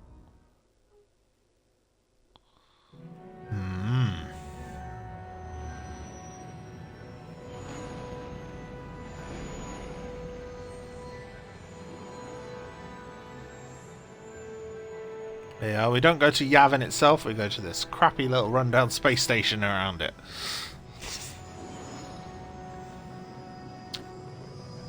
Nowhere near as fun.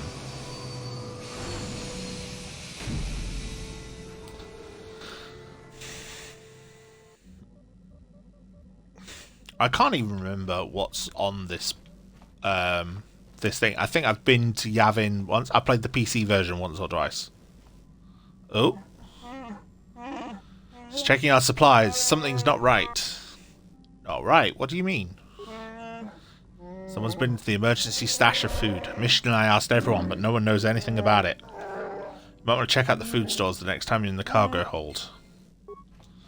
So we'll go explore that, shall we?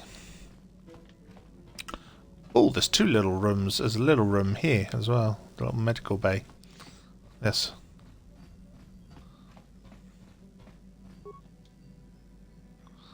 Strangely, the food storage seems to have been disturbed recently. No one in the party would have done this. There must be some other explanation. Examine the supplies more closely. There are no half-eaten or torn packages to indicate the theft was from pests or vermin. Looks more like some unknown person has been conducting clandestine raids on your stores. Whoever the thief is, they've managed to avoid detection by you or your companions so far. Maybe a thorough search of the ship will reveal the stowaway.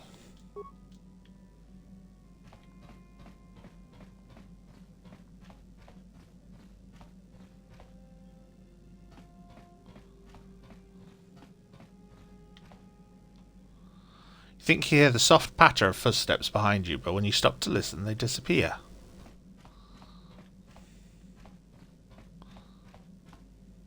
Oh. Keeps turning around. I don't know what's going on there.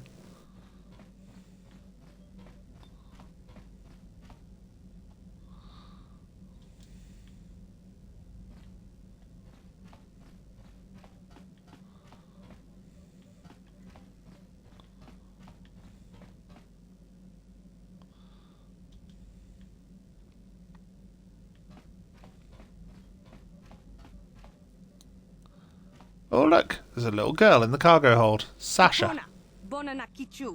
Ah, Na'abads. Hey, what are you doing here? I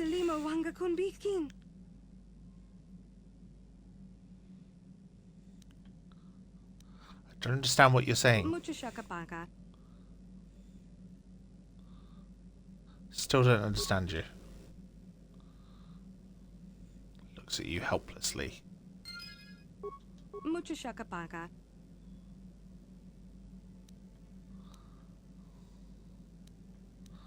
You're a stowaway, aren't you? How long have you been here? Can you tell me your name? My name is Garhdo. You are... Sasha. Sasha, your name is Sasha, right? Where are you from, Sasha? Taris? Try to learn Sasha's strange language. Let's do that.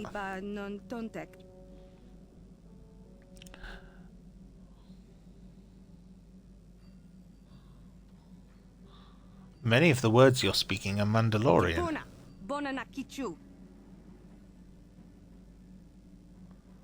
Okay, Mandalorian's bad, I get it.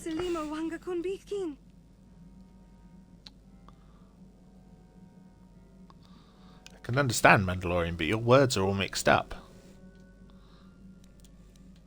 How did you get on the ship?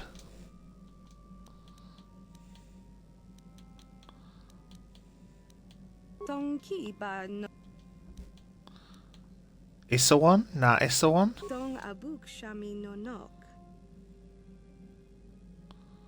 I see you, or you see me? Ah, you're hiding. Nah, Isawan is hide. Isawan is see, but nah, Isawan is hide.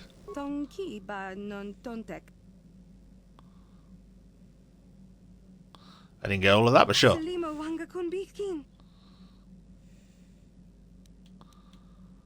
Bristag, what is that? Thing, something around here? Bristag means starship, doesn't it? Lesfa, so everything is safe, is that it?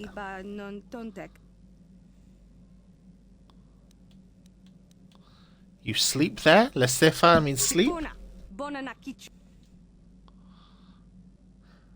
Ah, it's a home. You mean home, the ship is your home. You're hiding in the starship, it's your home, I understand. I've said that before. What is Gondisen?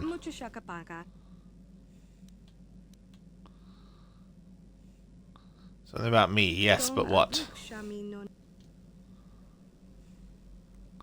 It's something you like, yes, Gondisen means you like it. You like me, I understand. Abads. You said that when I first found you. Abids means hit, is that it?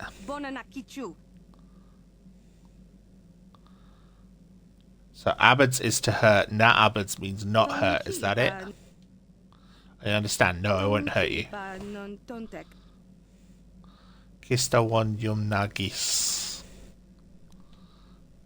Nugis. Is that all one phrase?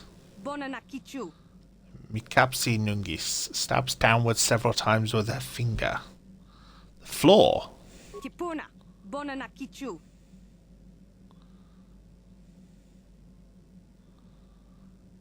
You're not speaking now. Nugis means now. Namugis is not now or before. Yum. What kind of word is that? Crystal one yum. It's part of the ship. You want something from somewhere? Ah, food. Yum is food. You want some food now? You're hungry. Tabed, you. What do you mean?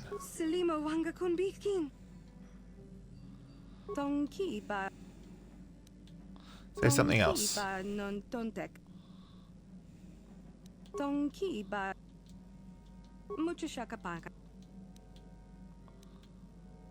Let's tell you a story. Tell me about. I get it. Want to know about me, do you? Communicate with Sasha in her language.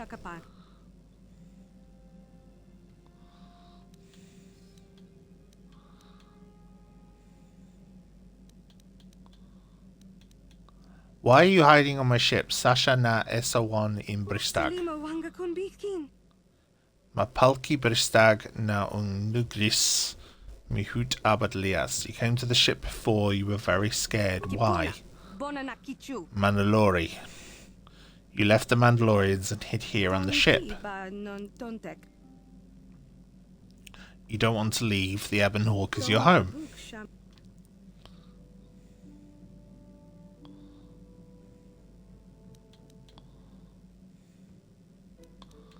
Why are you scared of the Mandalorians? They took you before and hurt you? The Mandalorian ship wasn't home. You didn't like it.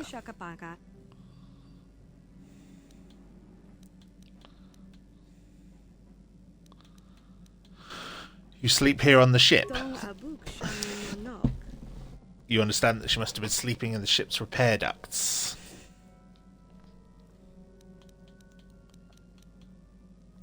The Ebon Hawk is not your home, not your first home, anyway. Tell me about your home before. Tabet Misasha Lisa na Nugris. Dantooine.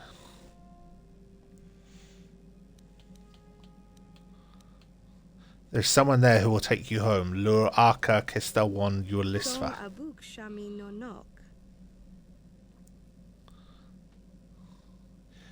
Yes, you can go home. So yeah, that's Sasha. So she's part of my crew for a bit. But yeah, let's go and explore. We'll take Juhani and Canderous. Why not? That's a good party configuration for the start. Just to explore Yavin. Such as it is, there's really not much of it. Level these two characters up.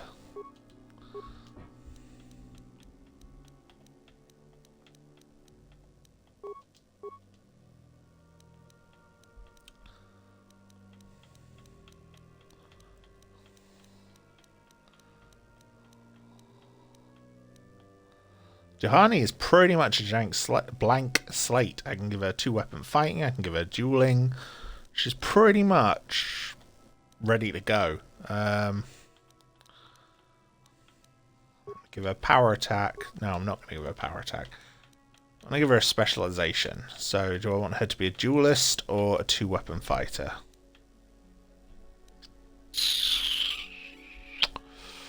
So there's another Jedi later on, and I can't remember what specification he has. So I might wait until I get him. Give her the toughness. No. Weapon focus, lightsabers. No, I'm going to give her improved power attack. Powers. Cure, because she's moderately light side. She has effect mind. She does have a dark side power, if I remember rightly. Yes, slow. Which is a dark side power. So your companions, they don't change their alignment, really. There's some that can later on in the game, but for reasons. But usually they don't. So strength, at the minute +1 modifier, so level it up, it goes to a +2 modifier. You see? And this is why you try and get everything to an even number if you can. I'm going to give her... No, not affliction. We're not focusing on that one. Force shield, accept.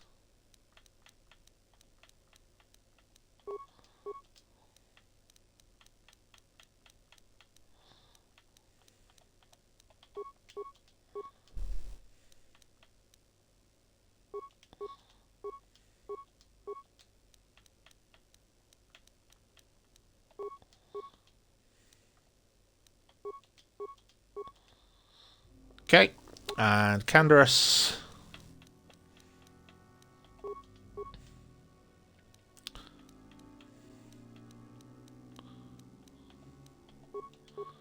Improve his conditioning. Boom, that'll do. Yes?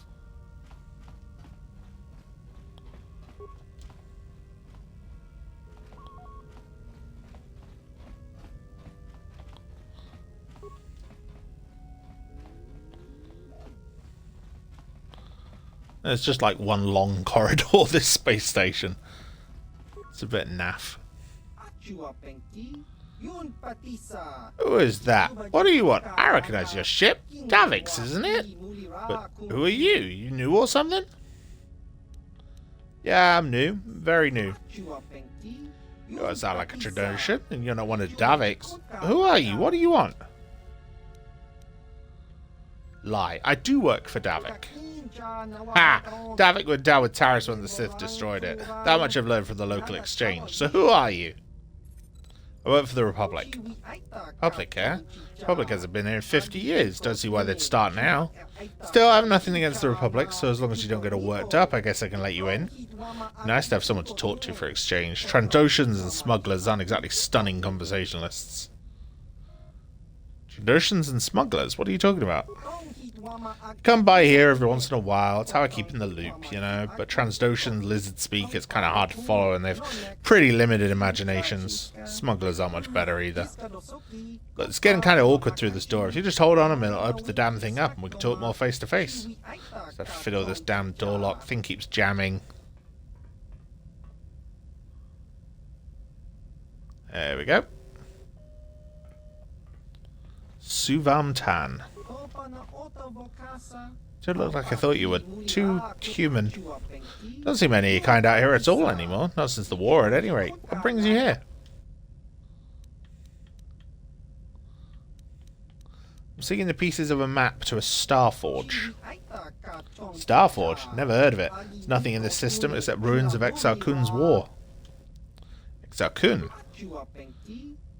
Tell me you youngsters don't know anything about Exar Kun and that war. But then again, there have been a lot of troubles recently, I've heard.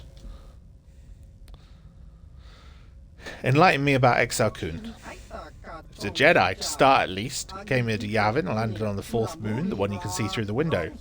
Some ancient Sith temples there, and in them he gained terrible powers. He raised the Sith and waged a war against the Republic, much like what seems to be happening today. But Exar Kun was far more powerful than any Sith Lord has come since. The very ground trembled beneath his feet, and when he looked at you, you just... That's all in the past now.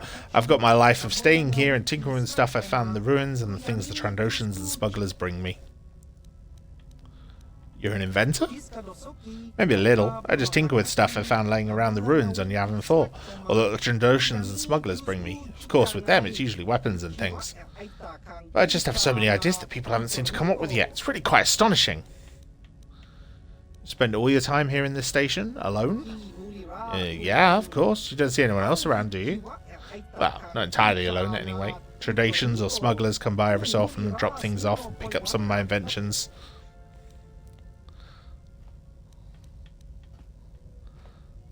Why did you come here to the station? Station is an old Republic supply depot from where they were fighting Exar Kun. Once they destroyed Yavin 4's surface, though, they didn't need it anymore. Once they'd gone, I decided to move in and use the place myself. It's not very roomy, but I think it's all turned out alright, and it's close to Yavin 4 where I get most of my parts. Nobody comes here except the smugglers and the Trandoshans anyway, so I get left alone the way I like it.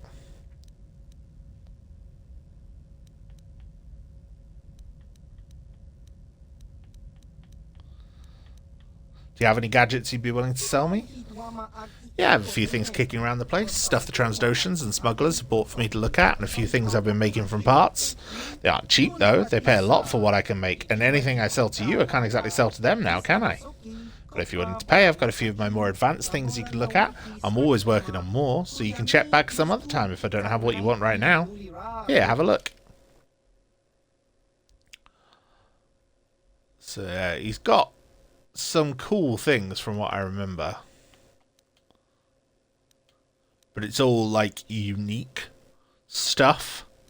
Like you can't get it anywhere else. As a result, it's all quite expensive.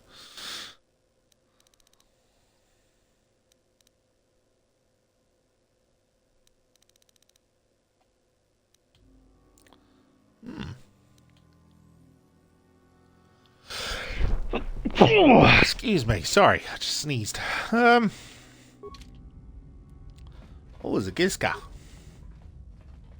Pet the Gizka. Little frog thing.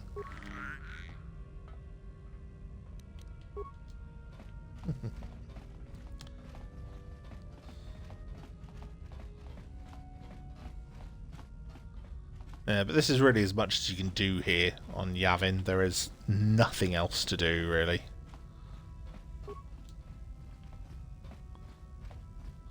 And then that access panel doesn't open. I don't think this one opens either. It's like a big droid here, but you can't do anything with it.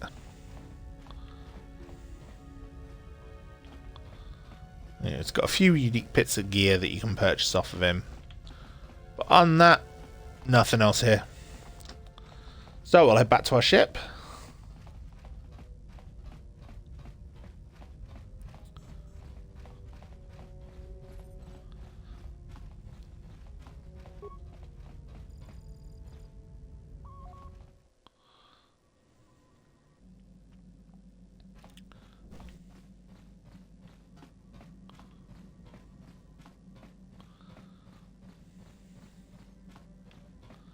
So, we'll finish up one quest on Dantooine by giving Sasha back.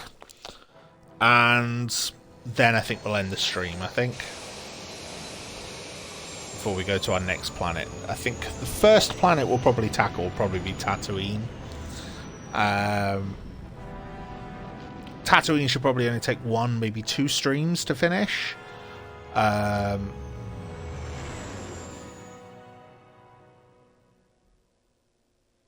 I reckon I could probably do it in 1 if I did it for like a few hours at a time. It's annoying you can't skip some of these cutscenes, especially when you see them over and over and over again. It is what it is. I mean, they're hiding loading screens and all that, so... Oh, I've skipped the landing cutscene, so I must have done something.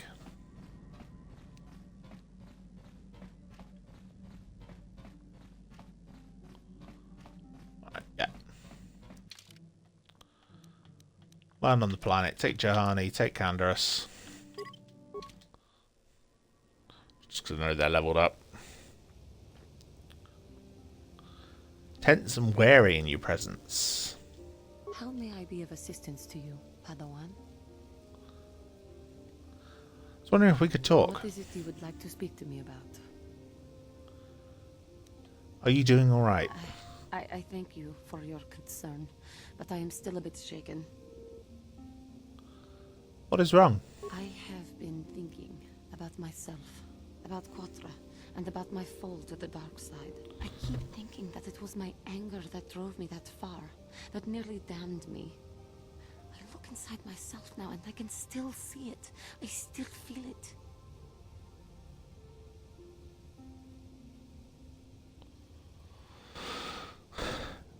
If the tank cannot be removed, are you sure you should be here?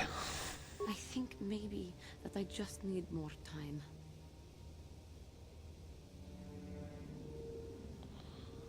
I'm not sure I approached that rightly. How may I be of what is it you would like to speak?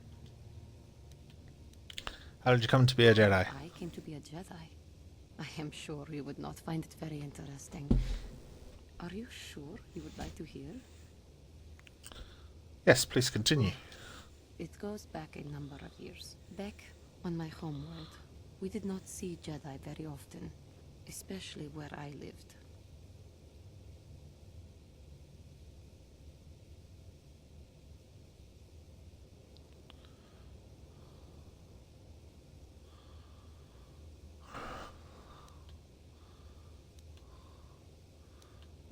Where did you live? End of space. A pit of a world, to be sure, where Jedi rarely tread. But we had heard of them.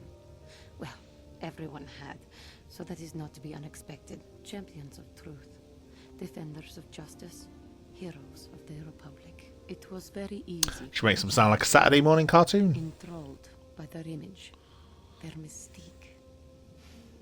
Maybe I was one of those children.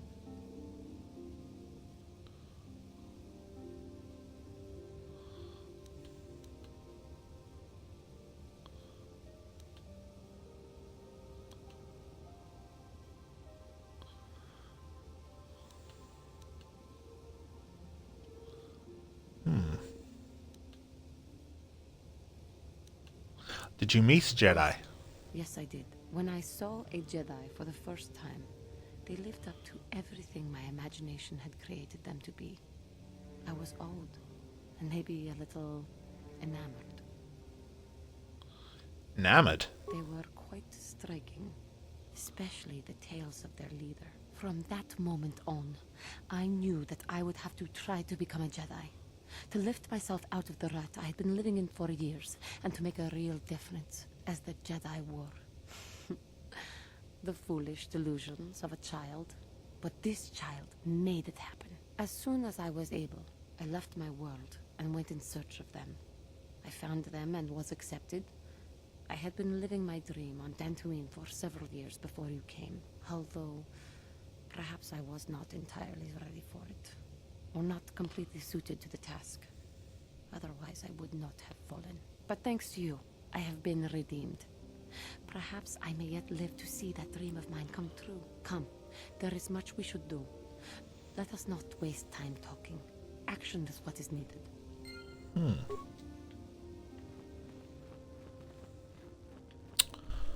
There's Loraka.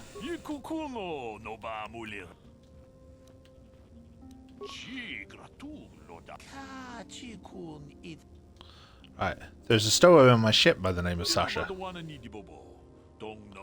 Most exciting news, Sentient. Are you sure of this? Yes, I am. She only speaks a smattering of Mandalorian, but I was able to figure it out. You've convinced me, Sentient, that your stowaway is indeed the one I seek. Would you allow me to see her? Certainly, I'll bring you to my ship. Let's go there now. I'm most anxious to see her. So I have found Madeline McCann! Though you have aged, young Sentient, I do believe you are indeed the one I seek. I am here to return you to your father. I see Garhdo is correct about your linguistic difficulties. I am positive that your parents can assist you with that. Calm yourself, child. I will take you home.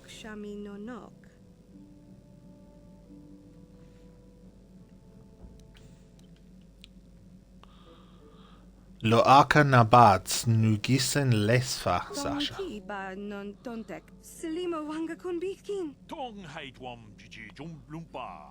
Thank you for your assistance, Sentient. I'm sure the girl's parents were most appreciative of your efforts. And I get light side points for doing that, which is good.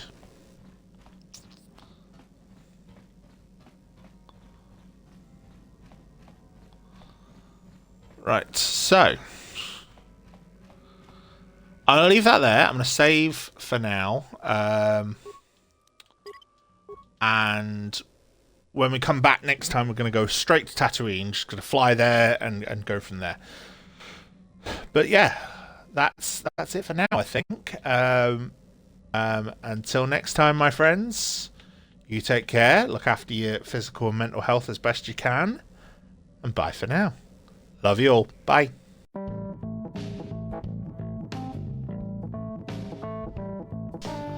Thank you for joining us here at Garhdo Goes Geek. Your support of this podcast means the absolute world to me, and I am grateful to everyone who listens.